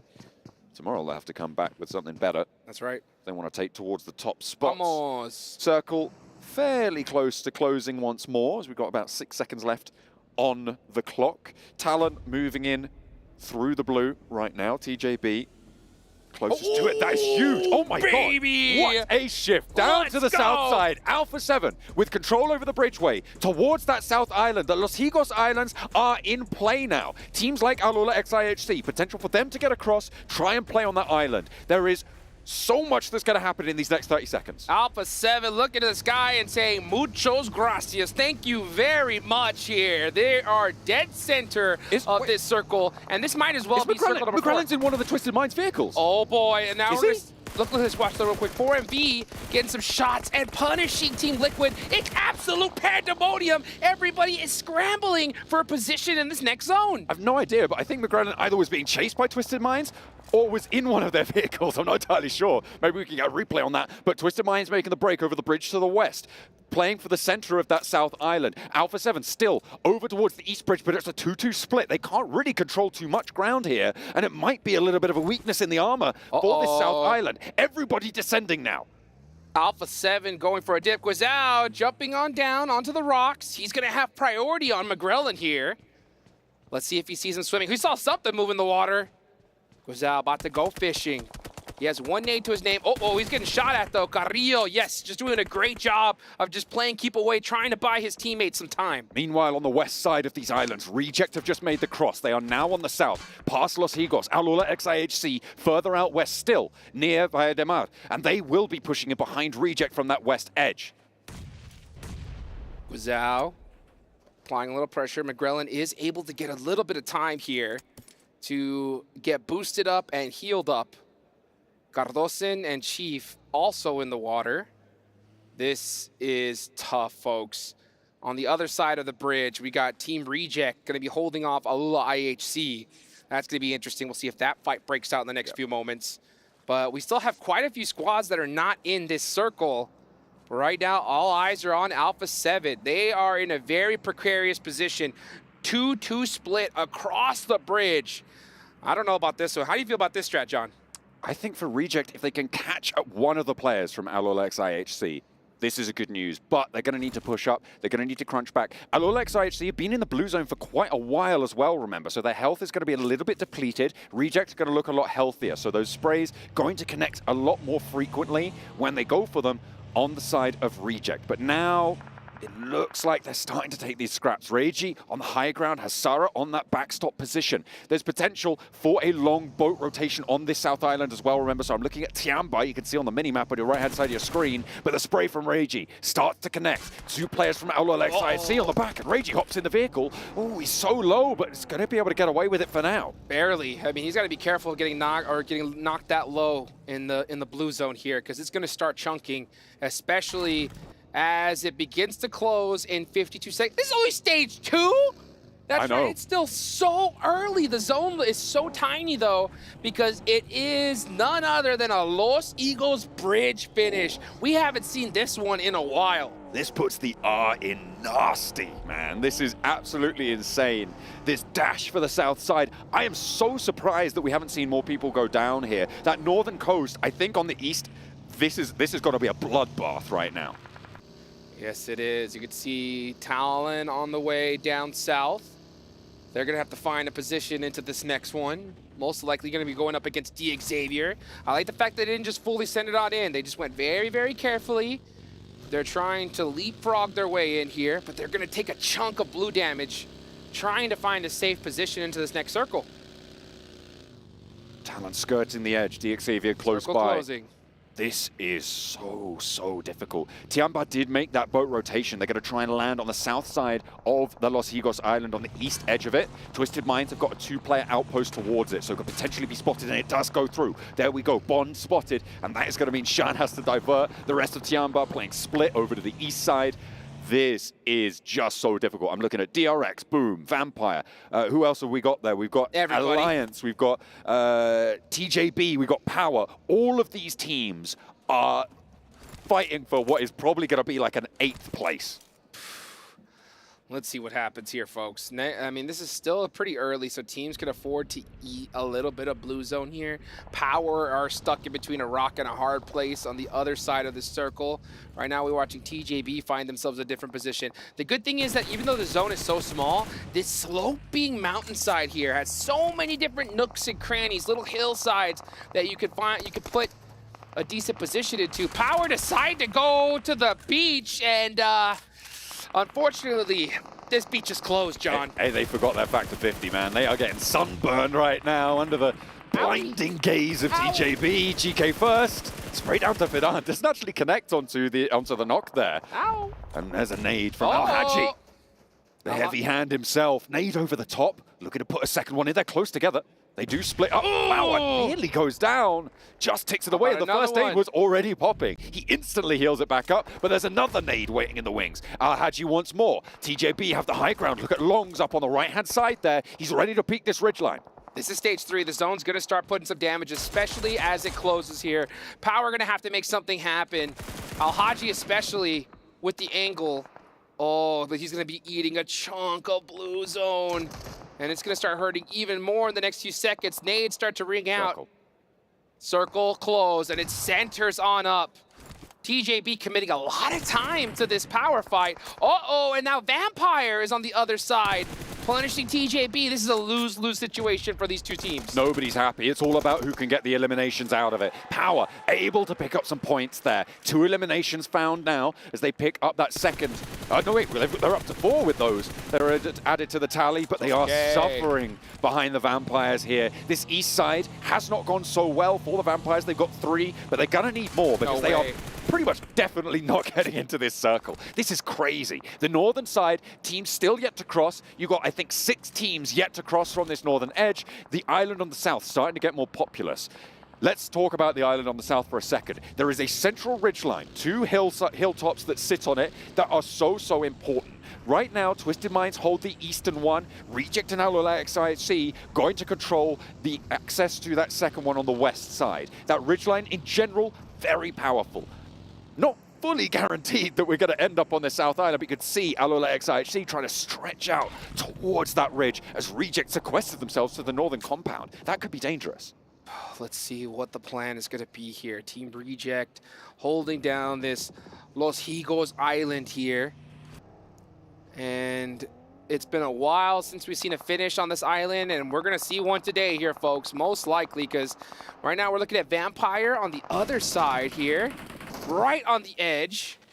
Boom Esports on the edge as well. Yummy going to be looking all the way down. Does he spot Carrillo through the tree? He doesn't.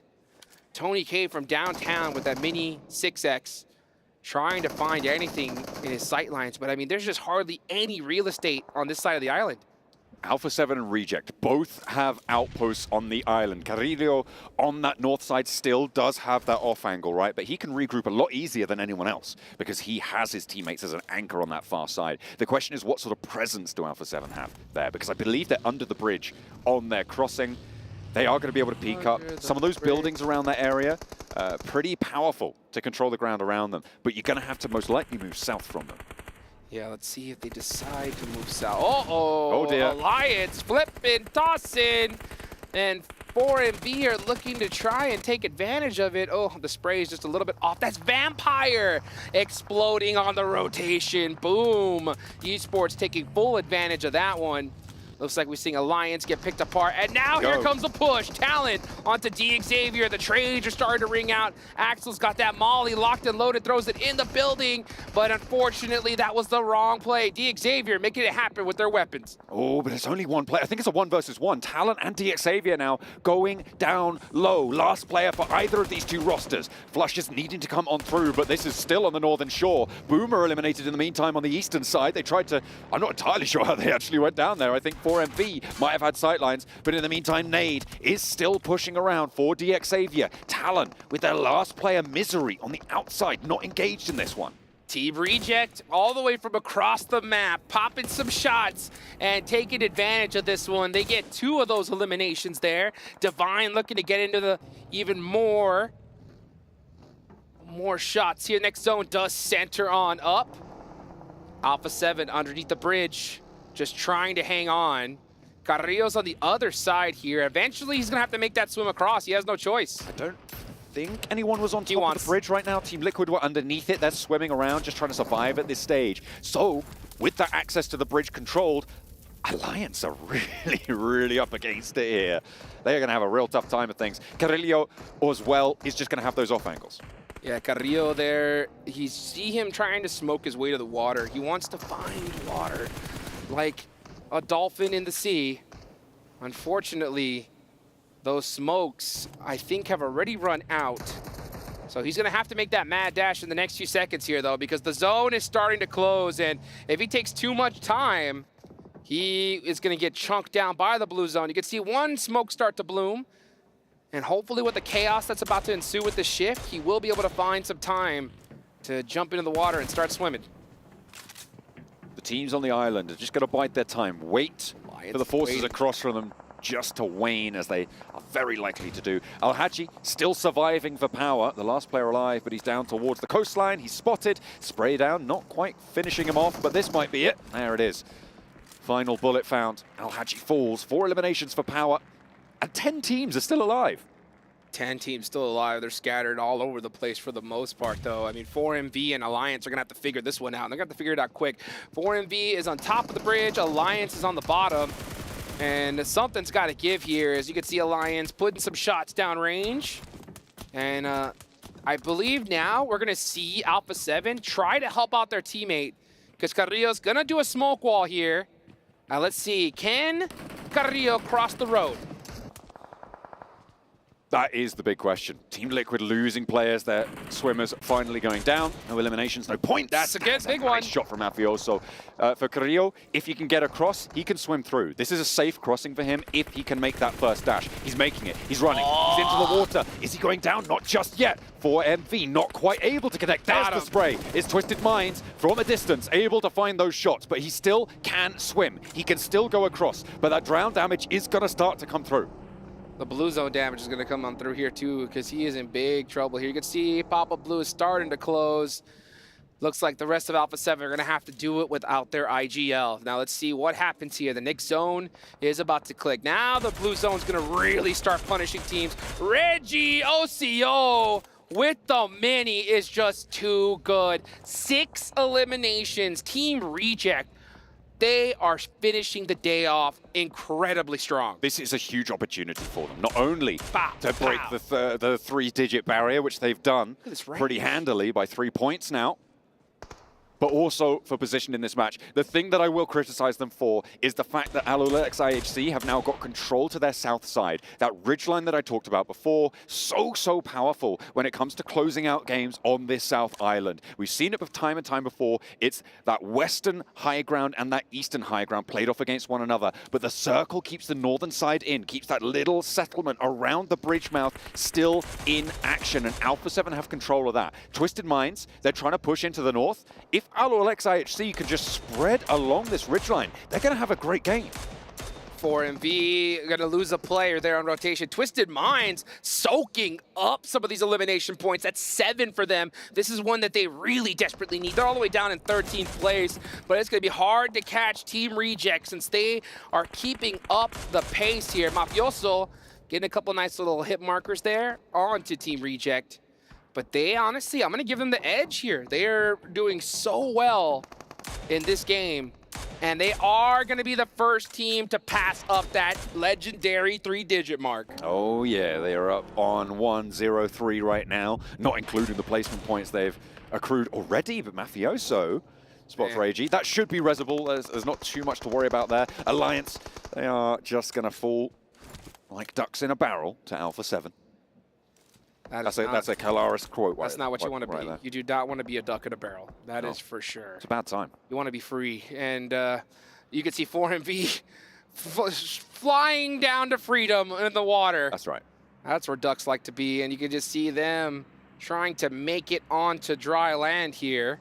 Let's see if they're able to do so, because they are starting to get chunked down little by little.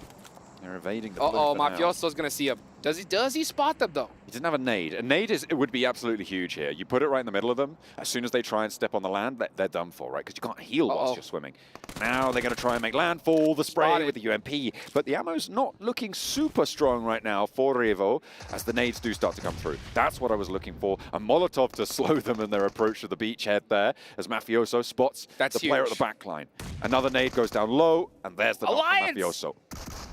Leon trying to make something happen, and Alpha 7 get a couple more points. Revo jumps down. Revo, does he see Leon, though? No. Twisted Minds. Oh, Twisted Minds. Now getting into the action. Looking to take this game to their hands. They move out of the safety of their building and are looking to clear this bridge out. Igor on the move, and Alpha 7 finally take down Alliance. Meanwhile, Team Reject have been big chillin' for the most part, but Divine is on the move and looking to get active. Yeah, stretching out along that coastline, that's going to give him cover from that ridgeline that Alolex IHC have now managed to establish control over. Reject on that north coast. Twisted Minds have Alpha 7 surrounded.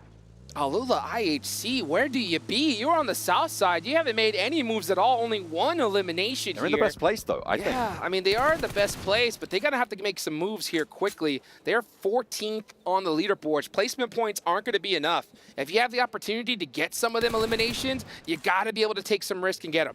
What a way to close out the final day, though. Our two big hitters in the tournament, Reject and Alpha 7, going toe-to-toe on a brutal South Island finish. 5 teams remain.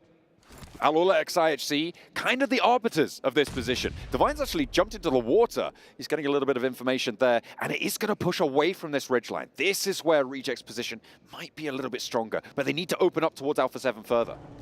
Team Reject's position is extremely compromised because of this next circle, and it's going to be up to Alula IHC to really punish them here, especially if they want to win this game. You want to be able to take out Team Reject on rotation. You don't want to deal with them in a fair fight.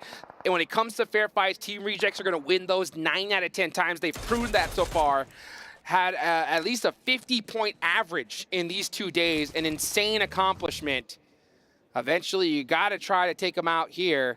Oh, a big long nade. Ooh, does a little bit of damage to Guizhou as the circle starts to close. This is going to be a big fight between Twisted Minds and Alpha 7. It's going to get messy. I mean, it's been messy for a while. No cleanup in sight either. Reject have now managed to move a little bit further along this coast. Reiji still breaking out further into the water. Going to want to make landfall a little bit later on. Alpha 7 under pressure from the off angle from Alolex IHC. You can see they managed to find a little ridgeline there, but Alpha 7 taking shots out towards Reiji, as he's going to try and push further on in from the water. I'm going to give this game to Twisted Minds already. I think you might be right. Yeah, I think Twisted Minds are going to have those buildings. Alula IHC is playing this extremely passive here. Unless we see Alula IHC just take a crazy risk and go dead center, then we might see something happen. But right now, Twisted Minds have the big positional advantage. And I think all these other teams realize it, so they got to try to hunt down a couple eliminations. And right now, the shortest path to that is going to be Team Reject. Long nade! Good. Oh, gets the confirmation on a Reiji. That's a huge one. Able to get that flush is absolutely massive. Taking a player out of the mix there that could have been rezzed. They're now diminished, and they know there's more. And the big thing is they know it's Team Reject on that side for a fact. They got to take them out here and now, especially if you want to pass them up on the leaderboards. You can't let them get any more room. That's a big arm. Ooh, that did touch Divine. He didn't like that one. That was an eviction notice right there. And Team Reject know that they do not have a safe place to stay. That little dip right there is so dangerous. If a nade happens to make it, right in that little crevasse, they are done for. Nate in response finally actually pulling the pin on their own, but not going to find anything there. Mafioso with a difficult approach, and I think you're right, Twisted Mind still with the best spot. But if this fight on the north side concludes, it gets a little bit more difficult. Twisted Mind should win this game. There's no way they lose this. They're in such a great position. The only thing they have to do is defend against Alula IHC, and it should be money in the bank for them. But let's look right now at what Alpha 7 can do. If Alpha 7 can find a fight, a fair one, onto Team Reject, they're going to have a little bit of coverage with that slight little hill, but they got to make that push. They got to clear this side of the map out if they want any chance at winning this game. Or even, who cares if you win this game? Just take out Team Reject. That's what your goal should be, right? Just stop them from getting any points. I mean, that would be fair enough. To be able to get that done would be a big old relief for them. But Alula IHC have removed Shan. They're going to move forwards, play the ridgelines. Divine's doing the same. He's trying to meet them at the pass, and he's gotten up a level. He's gotten closer to that roadside, but he's under pressure now. What a lovely shot that comes through from Twisted Minds. Over in those buildings, able to find those off angles. Alula IHC now playing 2-2. One on the back is knocked, so they're going to need to spend time to res that up. Let's see what Team Reject can do. They're going to have to pull off some magic here. They are stuck between a rock and a hard place. Alula IHC, and now Alpha 7's going to find some angles onto them. And Twisted Minds, this is their game to win. And just how many eliminations are they going to get for this victory? That's the question. They're down in 13th place. They got to close it out here. Duello, the last player up for Team Reject, and he's down to 1 HP. No name. Here comes the Rebel. They got him! And that is Team Reject out. 12 eliminations for Alpha 7. Alpha 7 push up to the triple-digit mark as well. With placements accrued, that could be the challenge they're looking for to close out day number 2 in first place. This could be what they have on the menu. Alula IHC are back to 4, though, and the smokes have bloomed. This is stage 9, folks. The zone's about to go into nothing. Now I think Twisted Mind's position is completely compromised. It's anyone's game here. Alpha 7 are going to be wide on the open. Alpha 7 need to get every elimination they can, but Obscure gets a knock on a McGrellin. That's going to hurt. Alula IHC have to push out into the wide open. You can see them just doing so ever so slowly. They need some critical knocks here to help buy some time. Smokes so important here. The res comes through onto McGrellin there, which means that they are playing as 3. Need some healing, and you need it now, because now you need to jump over the top. Mafioso takes down Tiol. No, hang on a minute, that's Obscure from Twisted Minds, but they look for the point anyway. Point steal. Another one, 13 now for Alpha 7 as they start to ramp up. Another 1 and 2, looking for third as well. 3 players still alive for Alpha 7 as the damage pours on into the Twisted Minds compound. Alula IHC going low as well. Alpha 7 flowing from the northern shore will try and push further in. The Molotov there, they're packed all in, and they're looking for the escape here, but Ratto Boy goes down. The nade is in, and Twisted Minds fall. Now, in a 3 versus 2, looking for the opportunity to make a statement against Reject, to put them back where they believe they belong. Alpha 7 from the northern side are able to make it happen. Woo! 19 eliminations! Are you kidding me? They took out Team Reject. They clutched it up at the last second. And you know, they're going into the final day here of the PUBG Mobile World Cup on top. And a potential record break for them as well. They are now up to 4 chicken dinners on this tournament. Vampire had 4, now they have that door open for them. Tomorrow, with 1, they could break the record, they could break the back of Reject's morale as well. And what a way to close it down. So brutal. And they played all of the end with 3 players. What a crazy finish right there. I thought that Twisted Minds had the position, but guess what? They did have the position. Alula IHC and Alpha 7 realized, guys, we're not going to win this if these guys stay up. Offensive smokes on the Twisted Minds. 8, pretty much almost 8 players focused onto them, and Twisted Minds couldn't make it out alive. What a finish, a perfect situation to end the day for Alpha 7. The second day in a row that they will end the matches in first place. And now is their true test. Now they need to keep this one rolling.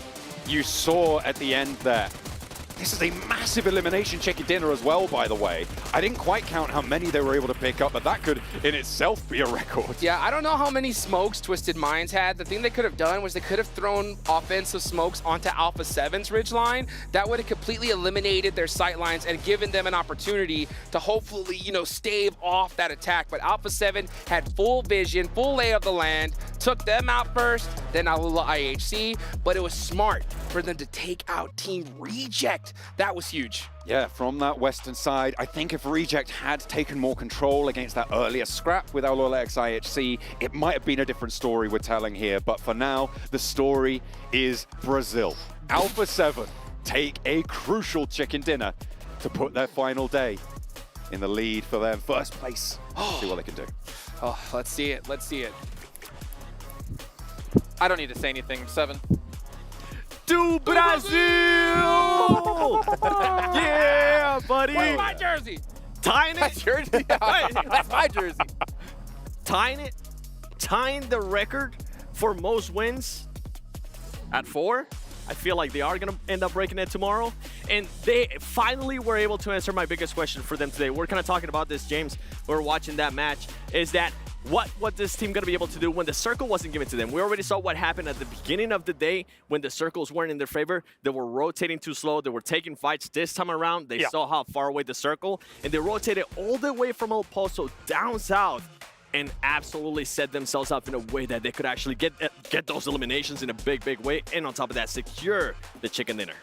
There's a lot of fascinating things about that island, and obviously we can go into it later on, but the most important thing for Alpha 7 is taking the spot across the bridge. You don't really need to go deeper into the island when you're the first there to be able to hold that position and try and get as many eliminations as possible. And this version also has the bridge on the other side. You don't have a compound anymore. It's just flat terrain, so you have to jump off the bridge. Otherwise, you're just going to be completely obliterated by all the teams around you. So if you play under the bridge, it's just a funnel for eliminations coming your way. So Alpha 7, that was a great position to eliminate all the competition coming your way and picking up points at the same time. Doing it without Carrillo too, because Carrillo got stuck on the other side on the main island, and he could not go across. I'm surprised none of you have mentioned yet, maybe I'm jumping the gun a bit, that this might have been the game to win Alpha 7 finally an international trophy. It might have been the game. 29 points? I agree, Jason. Thank you. Thank you. It might have been. I agree too. I think they're going to win. I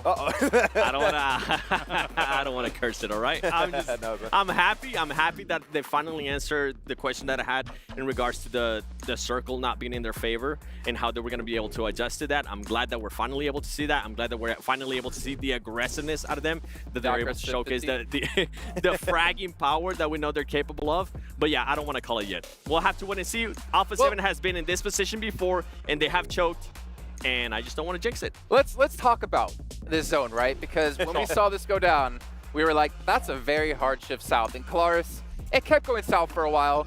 And as we know, that's a very interesting place to play out this final match. Yeah, definitely so. So let's break this down, right? Because the map in-game actually doesn't reflect how much this island has changed. We saw fights on a southeast compound, which is newly updated. Even the compound south of the bridge as well is actually beyond a road that, say, on the minimap, you can't currently see. And then, of course, there's Partona, which actually sheltered quite a few teams there, which didn't previously exist with, how these ridgelines have changed and things like that. So there was opportunities for teams to survive longer on the island compared to when they would used to before the update happened. I mean, just like Twisted Minds, right? Twisted Minds, when they're very early, just stuck in Partona, were able to just keep themselves sheltered away from all of the competition, and even that big rotation of jumper. They just stayed in that position. Shen, I think, was a solo and just, okay, I don't really want to take the fight. I'm going to remain as a solo and get easy access to that late game scenario. Partona in situations like this is so impactful. I love seeing teams like Twisted Minds play it out. Like, it's not just the fact that Partona are there as well, is the structure of the island itself has changed.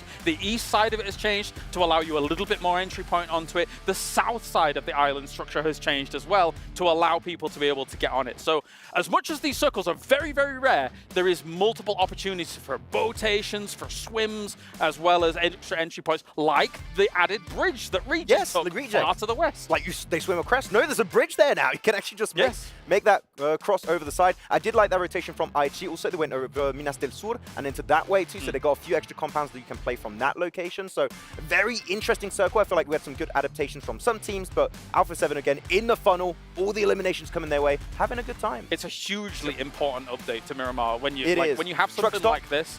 Truck stop as well, of course. Yes, a big update. So much. Well, that's where we saw IWNRX and Tiamba initially fight. And then obviously, you mentioned before, the votation happened at Tiamba. But let's actually take a quick little stock of things of how today went down for all of these teams here today and see who won which matches. And, well, first off, you're going to notice Alpha 7, another day in a row with 2 chicken dinners. As you said before, 7, that is 4 on the event so far here in our finals. 1 more to go, and they'll win an extra $25,000. So they could be going home with at least $425,000, not to mention what they won in the group stage. This could be a big event. This could be, I would say, outside of PEL, the biggest prize pool that a team's won. Yes. If Alpha 7 pull it off, and you take into consideration all they've been able to win in this event. I believe so too. Listen, I don't want to curse them yet. I'm trying to hide my excitement for Alpha 7. Be mature, like Alpha 7 or B. Hashtag mature team. That's what we're doing With a now. space in it, by the way, on that graphic. Yeah. Anyway. Matt, come on, Matt. Ah. No, but with this team, Yeah, no the main thing, right, was that, okay, what's going to happen tomorrow? We mentioned it throughout at the beginning of the day too, because they got lucky. Let's be honest, they got absolutely lucky that some of the teams at the top weren't having the best performances whenever Alpha 7 did end up getting eliminated early. If that ends up happening tomorrow, I just don't see them being able to catch up. Even if they do end up getting 2 chicken dinners, I feel like Alpha 7 has to be a lot more consistent tomorrow.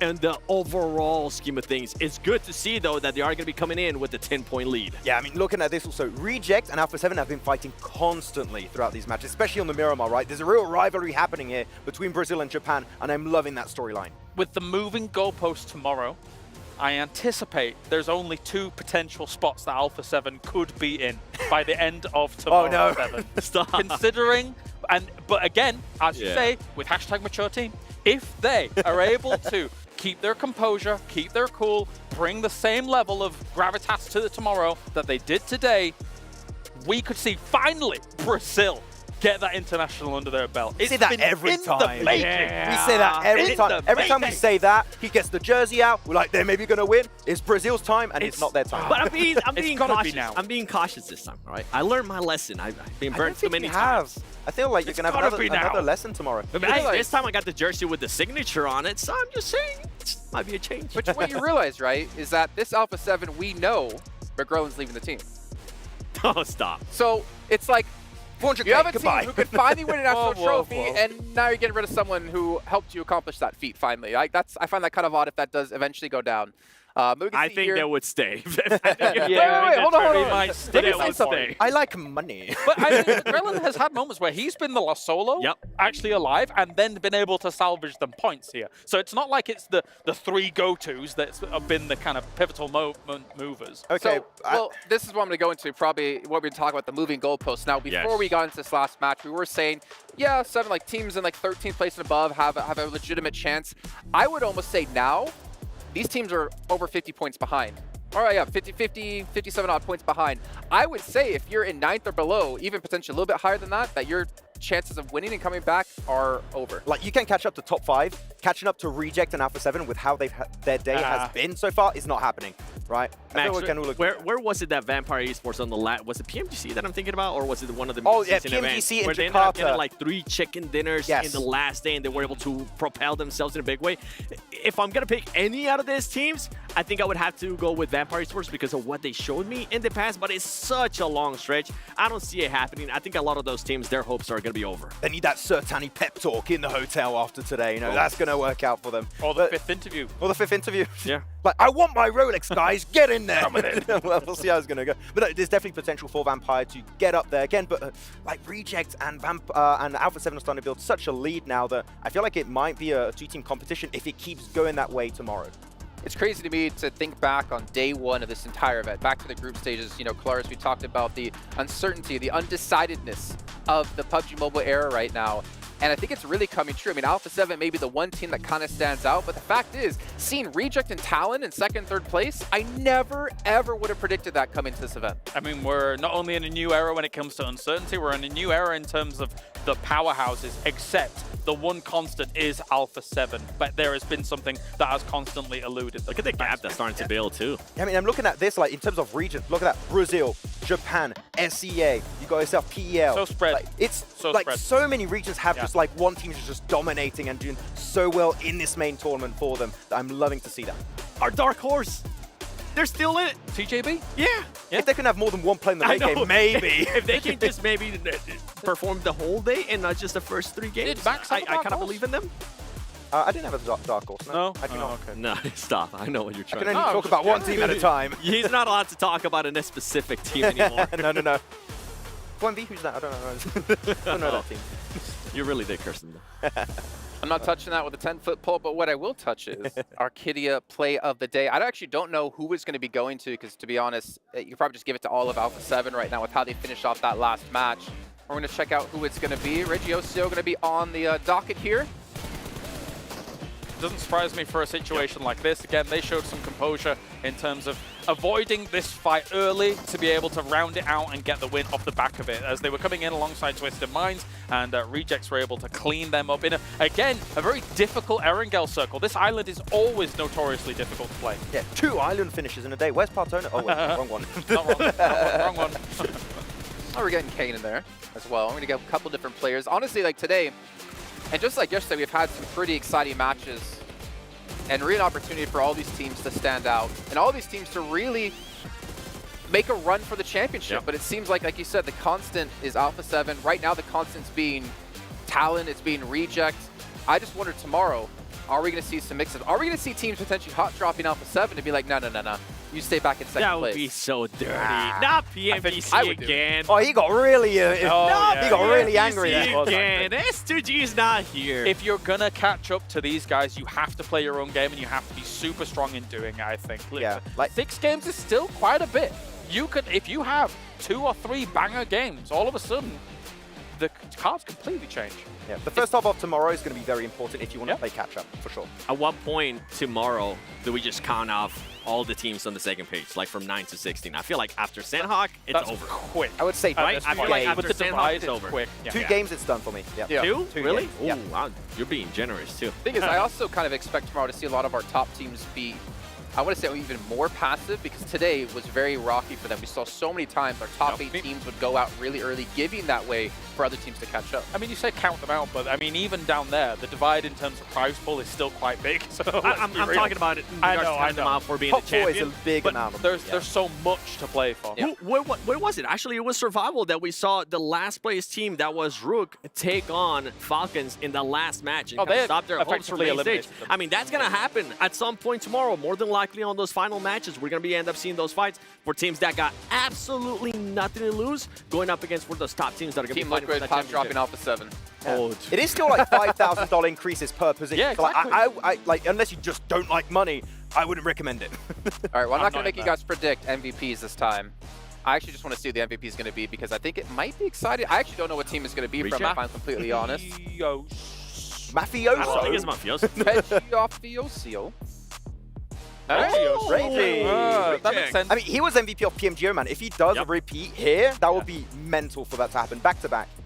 What do we think has to be the key there for Reject? I feel like that's just such a surprise for me. Like, this team alongside with Talon is just such a surprise for me, and I know you like this team as well, Max. Like, what do you think would... Sorry to put you on the spot, too. What do you think has to be the key for them tomorrow? For them tomorrow... I mean, just play their own game. Like, similar to what Kalara said, I feel like you just play what you've been doing so far. It's been successful at this point. Just go for your good early rotations, get central, being willing to take fights, and especially Reggie, he is really good at playing the mini 40. Like, mid to long range, this guy is on fire. That's the reason why he was MVP of PMGO. It was mainly down to him playing the mini 40, getting so much damage very early on in his matches. So I feel like that is going to be the game plan for them. Just play their own game, central, and play around that mini 14 goodness. The thing for that team now is that they have been in this position before already once this year, right? In PMGO. I feel like that experience already of not feeling that extra pressure in a way that this is the first time that they're going to be feeling like this, It's not the first time. PMGO, they were in this kind of position too, going up against Alpha 7. Sarah, I mean, I got a chance to talk to him before this tournament started. He didn't feel that confident. I'm sure he's going to be feeling really confident right now where they're currently are at. Once you get a big win under your belt, it does kind of give you the part of it's par for the course in terms of performing on the big day, on the big moment when it really does mean something. And for them today, I think one of the only real hiccups I can see from some of their games was that send on towards South Pachinki Hill and kind of being eliminated a little bit earlier than they potentially should have been. If they don't make that send the way that they do, they could have had a few more points here, and who knows, maybe even be in a tied position with Alpha 7 again. So could have been completely different. I don't see them making that send tomorrow without things are currently working out. They're definitely they won't be doing that one. Honestly, I'm getting kind of excited at the idea of Reject potentially bringing home another international trophy back in Japan. Considering PMGO, which had some prelims into it, but didn't have like necessarily this many great teams in it, but now to do it back to back and potentially go into PMGC as well, where they could do it a third time in a year.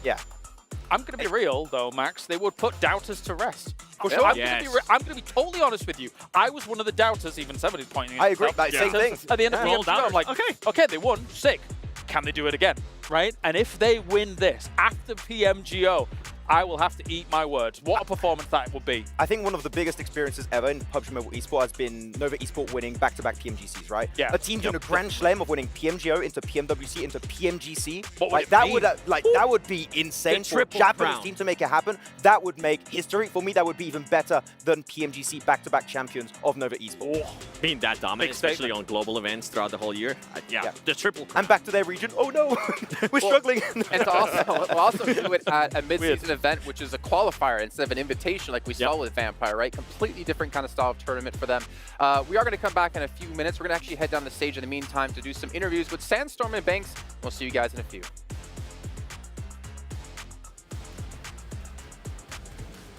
Hello and welcome everyone. We are back in the SEC Arena at the end of Game 6 for Day 2 of the PUBG Mobile World Cup, and I'm here with Sarah from Team Reject. Now, you guys have had an incredible Day 2, top 2 at the end of the day, so tell me, how are you feeling? How's the team feeling after that performance? Actually, we switched, we changed a lot. Like, the Divine was used to be the IGL last PMZO in Brazil, but this time I started to play as an IGL again, so we didn't have enough time to practice as an IGL, so we didn't have confidence about the main stage, so we could hopefully play well so far. I mean, so far we're seeing an incredible performance between you guys and Alpha 7, but I want to ask you, when it comes to Day 3 of the tournament, we know that anything can happen in the final day of the tournament. How are you guys going to, or what are you guys going to work on rather, to make sure that you stay on top and go for that #1 spot? We just do our things as usual. I like that. No need to change anything, just stick to what's working for them so far, and it's been an incredible tournament so far. And I do have to say, we're kind of seeing a rivalry between you and Alpha 7. We've seen like what happened in PMGO at the end of Day 2. You were first, they were second, and now end of Day 2 for PMWC. They're first, you're second. Is there anything that you want to say to Alpha 7? It's a hard question for me. Like, I think they are a good friend for me, so we just nothing to say actually. Yeah, wish them luck. All right, well, I like it. Trying to stay preserved, trying to focus on letting their gameplay talk for them instead. And I believe we have an interview with Alpha 7 and Barney Banks, so let's head on over. Yes, we do. We do have an interview over here. I've got Magrilyn here from Alpha 7 Esports with an absolutely stellar performance at the end of that. That map 6 was unbelievable. Okay, Magrilyn, let's have a conversation because we need to talk about that circle pull that went right down south. What was your initial reaction when you saw that? Because your ability to stay alive until the bitter end was unbelievable to watch. Vamos falar agora sobre o mapa. Quando você viu a zona indo para o lado sul, qual foi a tua reação? Foi incrível que você conseguiu se manter vivo. Qual foi a sua reação quando você viu? Foi uma surpresa, porque ninguém imaginava que era partona, hard shift muito forte. Porém, nós soube trabalhar muito bem, a safe, e deu a win. It was a surprise, no one was expecting that, but we could work it very well, and we went very well. You did. You did work it extremely well. I want to talk about you very quickly, though, because you're the newest member of the Alpha 7 Esports roster. What do you feel like you bring to the table? Because success seems to follow you wherever you go, so it's amazing. Você é o membro mais novo da equipe. O que você acha que você traz para a equipe? Acredito que é mais bala, é mais habilidade. Acredito que venho trabalhando muito isso, conversando com o time, muitos estudos, aprendi muito aqui na SET e eles me acolhem como uma família. I think I brought a lot of skills. I've learned a lot, and they welcome me as a family. Oh, I love that. Now, finally, we've got to talk about the question that Sandstorm just asked the member of Reject as well. At the end of PMGO, day 2, Reject were in the lead and you were in second going into the final day. That's now flipped. You're in first place going into the final day. Are you going to be able to hold on to that lead and take the victory at PMWC? Isso está parecendo o reverso da PMGO, onde vocês agora trocaram de lugar. Vocês acham que vocês vão conseguir manter e ganhar? Acredito que amanhã nós vamos focar no nosso, chegar no hotel e trabalhar os erros, que erramos muito hoje. Porém, vamos vir forte para amanhã para trazer esse título para o Brasil. We are going to get to the hotel today. We're going to work on our mistakes. We made a lot of mistakes today, and we're going to work on that. And tomorrow, we're going to come back. Can you believe that? A 19 elimination chicken dinner at the end of the day, and they made a lot of mistakes. I can't wait to see what's going to happen tomorrow. The rivalry's going to grow, and it's going to get spicier and spicier. Thank you, Magdalene, for joining me at end of day conversation, interview. There we go. That's the word, interview I was looking for. But for now, we've got one more day of the PUBG Mobile World Cup at the ESPORTS World Cup to sink our teeth into, and that is with you guys tomorrow. Can't wait to see you guys there. But for now, let's go back to the studio. Bye. Bye. Oh, man. Oh, he's gone. He's just shy. He just froze. Guys. Interesting to hear, by the way, from Sarah, that Divine was in-game leading at PMGO, and he took over in-game leading here for PMWC, which might actually kind of explain how rocky Group 6 might have been and how they've been improving. The slow start? That kind of makes sense. Like, I'm just getting used to it. Oh, it's working great now. There you go. Keep got the it experience going. he wanted. I like how nice he was too when they asked him, is there anything you want to say to Alpha 7? He didn't decide to pull a 4MV doc and say, Alpha 7's overrated. No, I should have said, who's going overrated down now? To second place. We'll the put best Alpha 7 in the spot. rightful place. Second. No, honestly, I think this has been a phenomenal event so far, and I'm really excited to see how things will kick off tomorrow and how things, more importantly, will end off tomorrow. We have 2 teams in the running for first place at the moment that we're currently eyeing, but I have a feeling maybe we're going to see another team jump out. Maybe Talon. Just imagine Talon being the team to take home PMWC. The Indo Talent across from us are going to go insane if that happens, so maybe we actually don't want it to happen. But really, it's anyone's game. Yeah. I feel like the teams just around top 5. It's such a significant increase in prize pool. They just need to change their play style, go super aggressive. It's 200K from first to second. Like just play better. Just treat it as a double point day tomorrow. Like in PMSL Americas. Yeah, Do the same. and then just play extra hard. No, but I feel like those teams are going to try extra hard at the start of the day to like do those quick rotations, get those eliminations to stay in the conversation, because otherwise, if you start slow, guess what? Reject and Alpha 7 are going to keep playing their game. They're going to start rising up even higher, creating a massive cushion, and you won't be able to catch up. So we need to see those teams around top 5 pop off at the start of tomorrow in the first 2 to 3 matches. I'm intrigued to see how TJB is going to be. The fact that they have played the way they played, and with everything that has gone on, that they're still there within a fighting chance and being a dark horse, I mean, that team, I can see them finishing in the top 3. Yeah, that might happen. We'll see. Oh, come on. You became a doubter? You gotta What's going on? to it. Well, I was hoping that Tiambo would be the one in that position, but TJB's done all right for themselves. I think that... You get a mulligan. Do you want to switch? You want to switch? No, I don't want to switch. I mean, there's no point at this point. Tiambo's not going to be being able to challenge for that top spot unless they have an insane day. But TJB, yeah, especially if they're able to salvage points their way, they have been able to with some solos, definitely can make top 3, but for my money, we're looking at 2 big names going to be fighting for it tomorrow. We'll see, though. We'll see. Yeah, we're going to see, and it's going to be exciting, so you guys are not going to want to miss it. Just like, hopefully, you don't miss out on the Violet Thunder set and S12K here for PMWC. Make sure you guys pick it up. And, of course, while you're picking up or after you're done securing this one, you also go participate in a survey we have for you guys to get some feedback on the show, feedback on the event as well overall, and let us know your honest thoughts. Give me an honest thought real quick. Honest thought? Don't talk about Alpha 7. Okay. It's a cool skin. He has it. I have it. Wow, I have it. It is so cool. I got it. That is cool. What, do you want me to give you one? Yeah, I want you to give me one. That's pretty cool. No, honestly, it's been an exciting day 2 here at the PUBG Mobile World Cup, but we still have one day to decide who takes home the trophy, the $400,000, and can finally maybe call themselves a champion. We'll see you guys tomorrow for some more PUBG Mobile action. gue narik. Gak enak temennya gak enak. Harus dimenangin Pin tapi. Boleh. Awas, Rata. Gak bisa ditunggu kah? Rata, knock 1 A7-nya. Eu tô full speed AP, vai dropar um de costas pra mim. Aqui, ó, tô no fundo. Dá nega aqui. Dois. Dá nega aqui costa pra gente, velho. Pô. Sağımızda adamlar var. Attı kanka. Yanıma attım. Oğlum fight diyorlar lan. Fight يمين يا عيال. اسمع اضغطوا هنا بالسرعة. تعال يمين يا اطلع يمين اطلعوا يمين اطلعوا. روح بعد.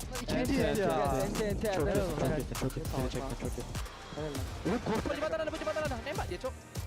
Gak bisa kau main yang sisi arah kita. 2 udah nyebur ya kiri Pin. Yang bisa main sini, Cok, kalian, Cok. Bisa tuh.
You ever wondered how a Hollywood movie is shot?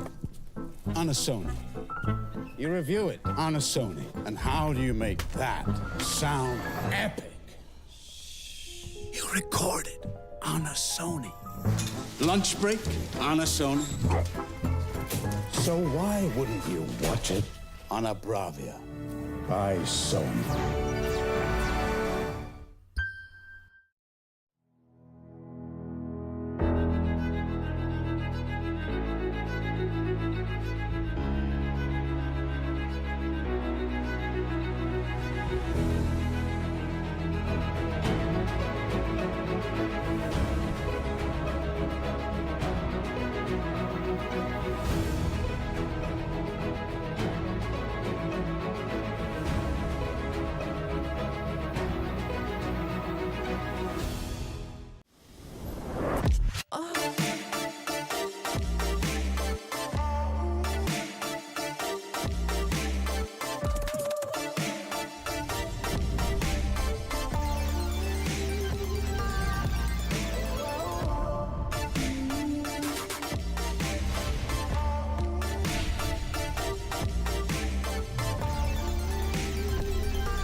wanna live for.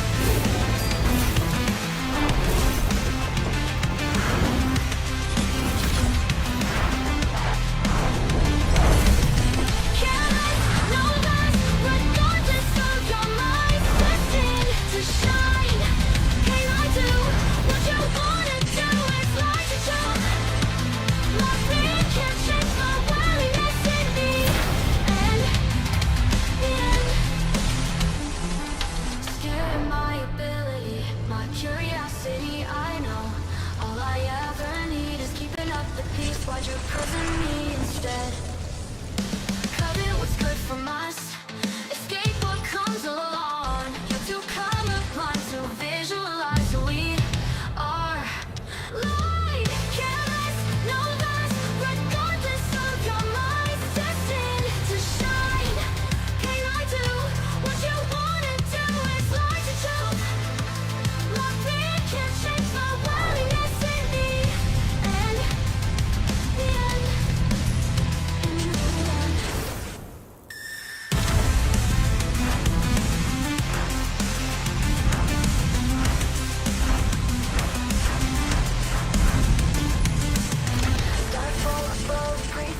wonder what they wish for, what they wanna live for.